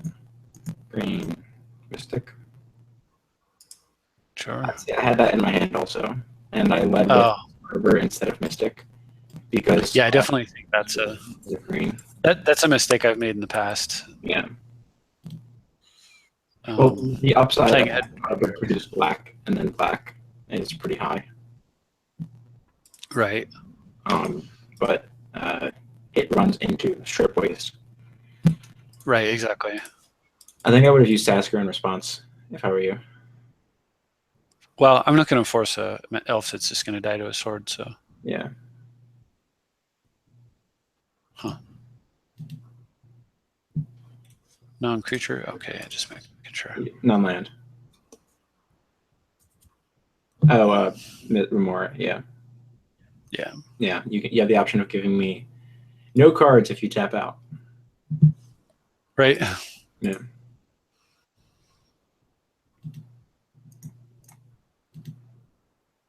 I mean, you've built your own abyss, so. Yeah, it's a very solid, very very nice abyss as well. All right, so we're going to discard.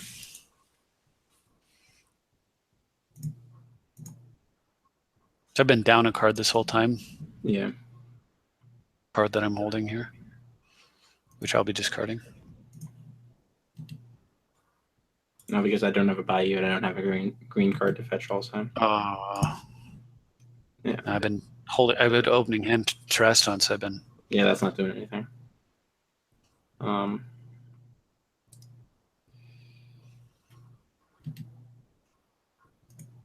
think I have to let that go at this point. There we go.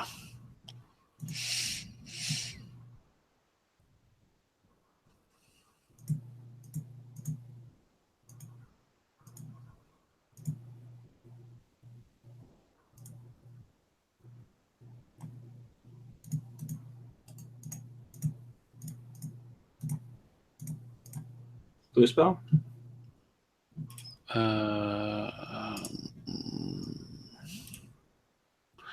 Enters or attacks, you can get one zombie. Don't think I care too much about that.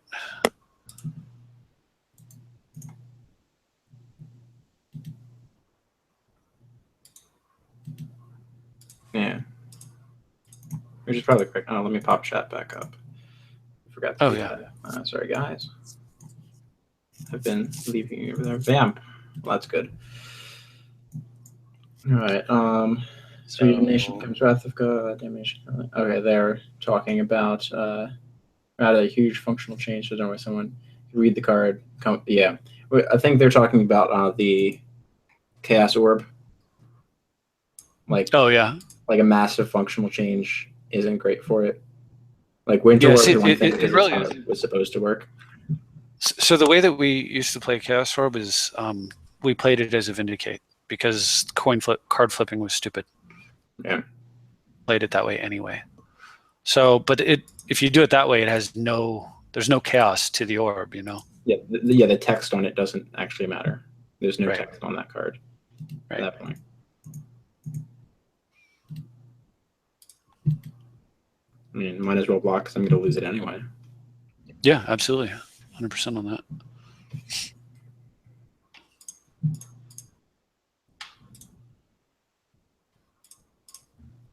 Sour? Oh, okay. I would have tutored for Sour if it's in the lit deck there. Yeah, I mean, it's in the deck, but I don't care. Like, you can just, if you do nothing, but I don't see how you can win. Yeah. It just buys me like 12 mana for an investment of 4.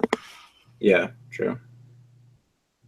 So, But I mean, so the Chaos Orb suggestion plays out the way that Chaos Orb really plays. Yeah. Destroy target permanent. Yeah. Which there's really no other way that you can.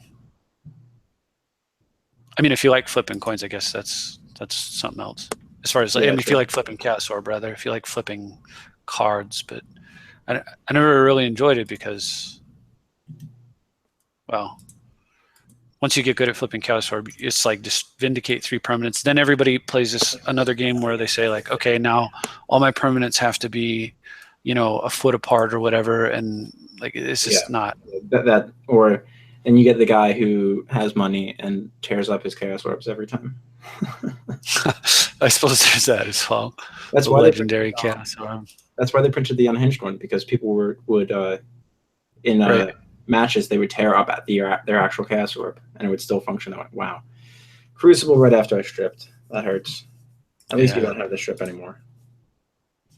True. Yeah.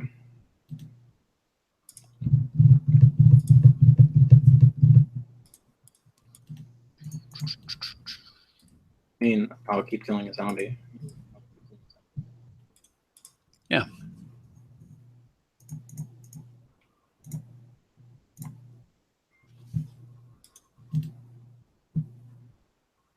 Oh, I didn't get it. Yeah, it's not guaranteed. Yeah, I know. I have Mana Crypt and Eldritch Revolution. A card that I've been very taken with, actually. All right, It almost feels like a second pod, isn't it? Eldritch? Yeah, Evolution. That's pretty interesting. It's like somewhere between pod and Natural Order. More bounce. Oh yeah, you got to recharge. Yeah.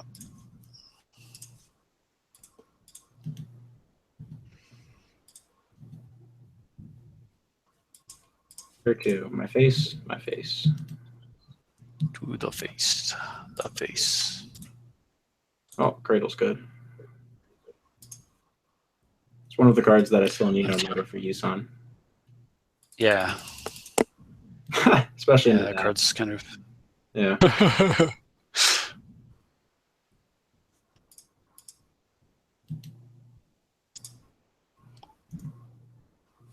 Hey, he was uncounterable and everything. Yeah. That's not uncounterable. Yeah, you have to counter it.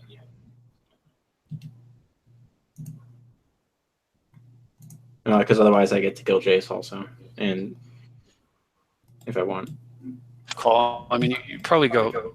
You probably have to kill Jace. Yeah, I think. Well, not now, because you just throw a squirrel into range tournament at it. Right.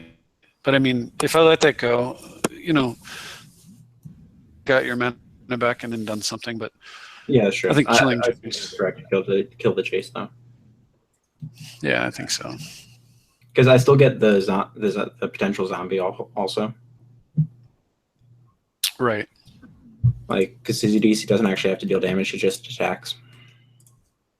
So you know what's fun with letting that guy eat it over there is. So what do you want to do? Well, first let's think this out.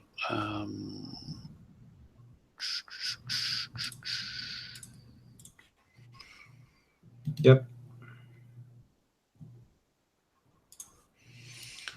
Is this Twist? Yogwell. You activated Jace already? Yeah. Right.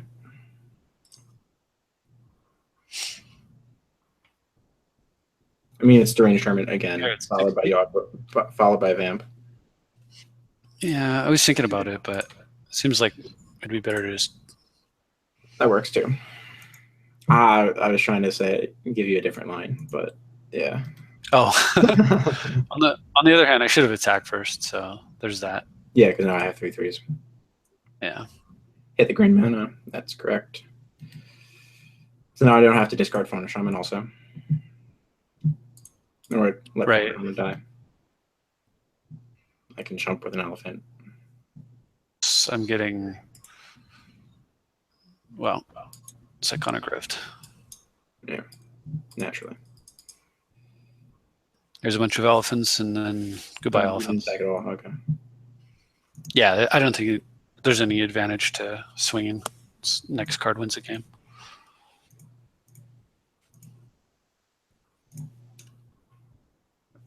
Let's get.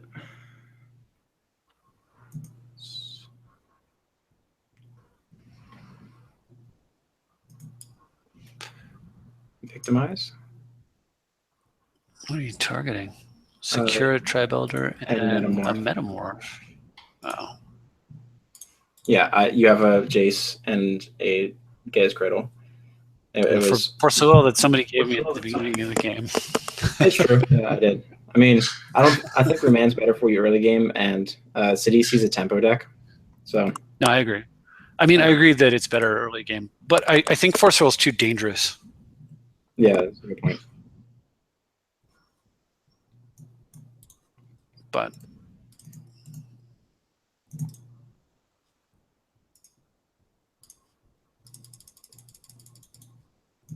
yep, and you have lethal 9, 16, 17. Yep, be between a Terracodon and Tass and Elf. Oh wow, yeah, the opposition. Yeah, that was Plan B. I was like, if he Force Wills this and I can't kill him, then we'll just lock it. And then we just use Jace to make your elephants disappear. Yeah, exactly. Like trade a loyalty off Jace for an elephant seems good. Yeah, you see, slowly make elephant disappear, attack with Tasigur, another one dies, and then next turn we make another one disappear. You probably had it off the opposition because I think so. Yeah, Jace bounce one elephant. I have 3 blockers now. Right, send Tasigur, so you have to exactly block. 3 swirls, of which you have 4, and then Tidon Tass for 15 damage because 6 power, 9 power, and Elf is 16. You didn't even need the second there. You could have gone for counter magic to defend the opposition. Yeah, that's true. That's true. I mean, especially after seeing that. Oh no, you didn't see that. You Yogg-Willed, so you don't know what I'm untapping with, but you know I'm potentially untapping it with at most 3 mana. Right. Like Necro doesn't win me the game. Very little wins me. Actually gets me back in the game at 3 mana. Yeah, if your life total is low enough, you can't deluge. So yeah, well, yeah, it's probably exactly deluge. Which in that case, I think you still would want counter magic to keep power off my board, so you can keep Jace alive and recover from deluge. Yeah, actually, I should have tutored for Glen Elendra, actually. Yeah, or a reanimate effect. If you get a reanimation effect, you take the Glen Elendra out of my graveyard. Or if I have Toxic Deluge, you untap, draw reanimation, and reanimate Tidon and kill the rest of my lands. Which is probably the best line.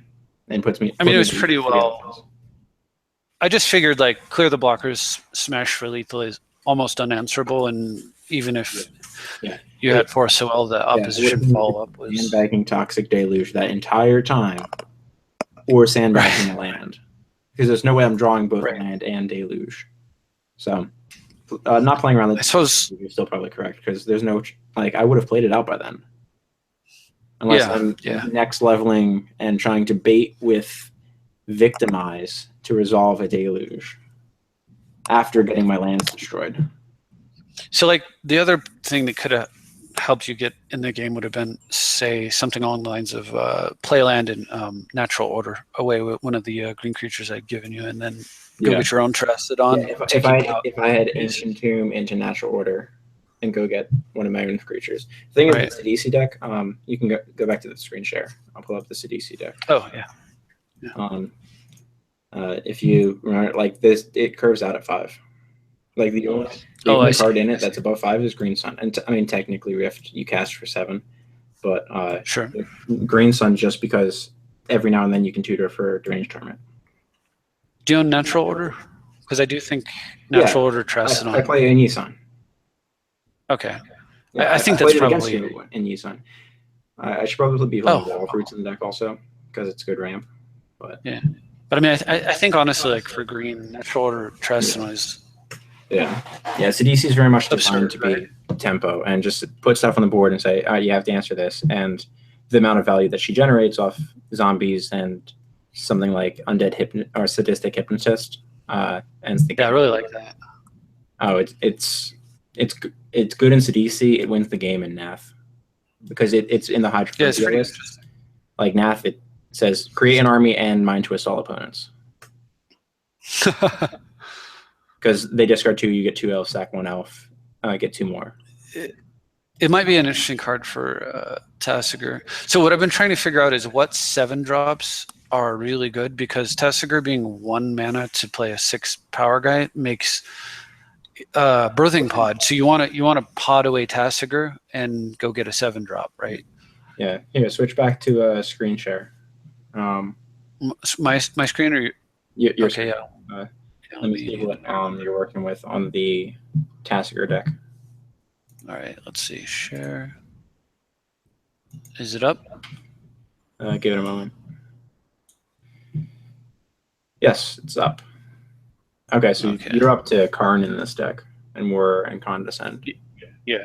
All right, so you're going a lot more artifact heavy than I think Tasigur needs to go.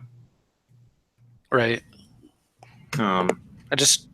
Everything busted on the artifact side, plus everything busted on the elf side. So the idea was to abuse both Workshop and Cradle in the same deck. Okay, that makes sense. Like, to try anyway. Yeah, we're try to abuse them both. Right. Let me see if I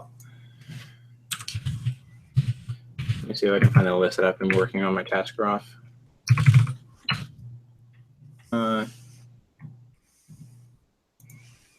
I think it's this one, the Eternal Garden one that I've been updating. Yeah, this is it. So let me switch back the screen share. Oh, it's on me. Okay. Oh, there we go. All right, so this is the Tasigur deck that I initially found that I've been trying to tune a little bit. So you see it's a 60 land deck. Oh, that's a little wild. Yeah, but it like you're playing the, where is it? Dark Depths is in the deck, so you're playing Dark Depths combo. Crop rotation, Entomb almost always gets your I see. It's got ad nauseam. You Entomb Life from the Loam, you stroke or you vamp for Life from the Loam. White Boy's in there just to deal with problem things without being responded to. But you have I do think good value in trade routes. Standstill's an amazing card in the deck, and Standstill's one of my pet cards. Run. Yeah. So if you're running Entomb and you're playing blue, you should play Deep Analysis, because it gives you an Entomb draw 2. Yeah, when you need to, right? Yeah. Some artifacts: Crucible, Elixir, Map, Slaver, and the Slaver's there because you play the set up the combo. Ruins, yeah, the Academy Ruins combo. Yeah, Academy Ruins. And Vault is almost always a one-sided loam. Yeah, and like you can see, it's very light. So your big stuff that you're using, Awakening, even though it's good for everyone, it's better for you because you have Tasigur. That's getting you in value every time. Tons of cards, I see. Yeah. Burgeoning, Exploration, Mana Bond, extra land drops. Heuristic Study, because this is the multiplayer build. So it's Sphere. Extra Draw, because you can just not cast spells, draw, and draw. Someone will always play Standstill. Yeah. Creatures are all extra land drops. That's been removed naturally because it's banned. Tribe Scout for extra land drop, Seaborn for extra untap, Sky Shroud, Ranger for extra lands into play. If you're playing Life from the Loam, you should play at least 1 land that cycles and Intuition, always. Yeah, I mean, for instance, it's a really easy. Intuition is in the list, and this isn't the full list. Yeah, this isn't the full list that I've been going off of. I've included a few other things. Gilded Drake, Treachery are both on my list because they're just such good value without. Anyway. Yeah. Oh, sorry. Some decks, like my Eson deck, if you Gilded Drake Eson and I didn't activate for 1 to get Safekeeper, I'm probably just lost the game. So Well, but see, in Nissan, if you put in more land searching, then you can fix that with Homeward Path. Yeah, true. Yeah. So the deck's fun so far. I think that the build's going to be enjoyable to play, and it's something that I can do that I'm going to be like, oh look, I'm dirtling around with lands. Don't bother me. And my plan is to build it slightly more of a political deck, to include effects like that, like the new Void Slime that counter target thing ability or spell, and I could say, oh, player A, I see that player B is about to win. Would you like to give me this counter back from my graveyard? Right. Yeah.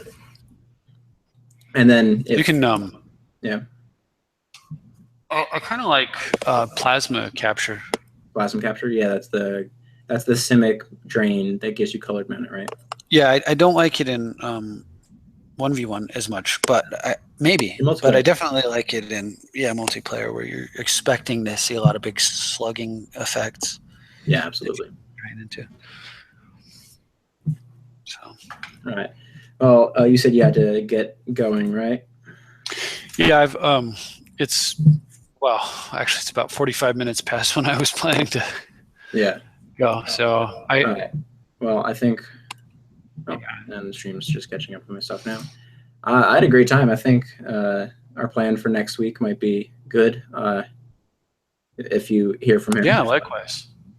Oh, I did hear from him. I think I let you know. I'm not sure. But anyway, he said he was interested. So saying like next week might work. Yeah.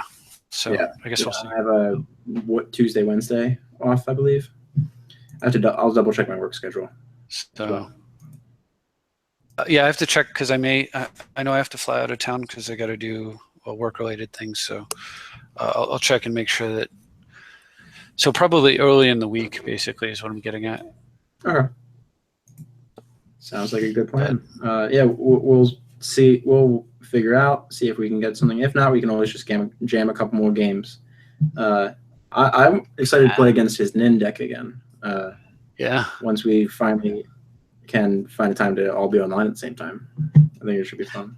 Yeah, I think that'll be really fun. All right, chat. I hope you all enjoyed the video. Don't forget to like, subscribe, and share. I'll leave a link in the description once I edit everything up to Nate's channel as well. Go over there, check out some of his videos. If you liked his Brea list, he's got a ton of Alluro that is similar. Slightly less red, but still very good. Slightly less angry. It's angry Alluro. That's right. It's like angry crab rangoon. It's like Brea, but it can't Vandal Blast. Yeah, it's light on the Vandals. That's right. All right, so don't forget to check out his channel as well. He's got quite a lot of videos up. If you like competitive videos on my channel, you'll like him over there, and you got plenty more hours of content that you can enjoy while you're waiting for one of us to update and post another one. Much lower quality than yours, though. Yours are excellent. I was commenting on that earlier today, as a matter of fact. So if you see on the screen share right now, I just right-click. Free screen video recorder is the one that I use. I'm having some audio issues, even though I have my new Blue Yeti microphone. Still, I'm getting like some popping. And I think it's the recorder because it shouldn't be the microphone. So. Well, I've been using OBS. Yeah. I just downloaded it while I was testing out. And it's nice, but I need to figure out how to turn up the quality because that's the thing. And I'm sure you can do it. I just gotta figure it out. I just have this thing set to HD, and my screen's at 2560 by 1080. That's great. If you figure out the quality issue, I'd love to know the answer. But thank you for inviting me and making me part of your content, and thanks to your chat also for checking out and a lot of fun. Yeah, guys, in chat, don't forget, I'll be making another announcement, or one of us will, about when the next live stream is going to happen. All right, see you all in the next one. All right, thanks again. And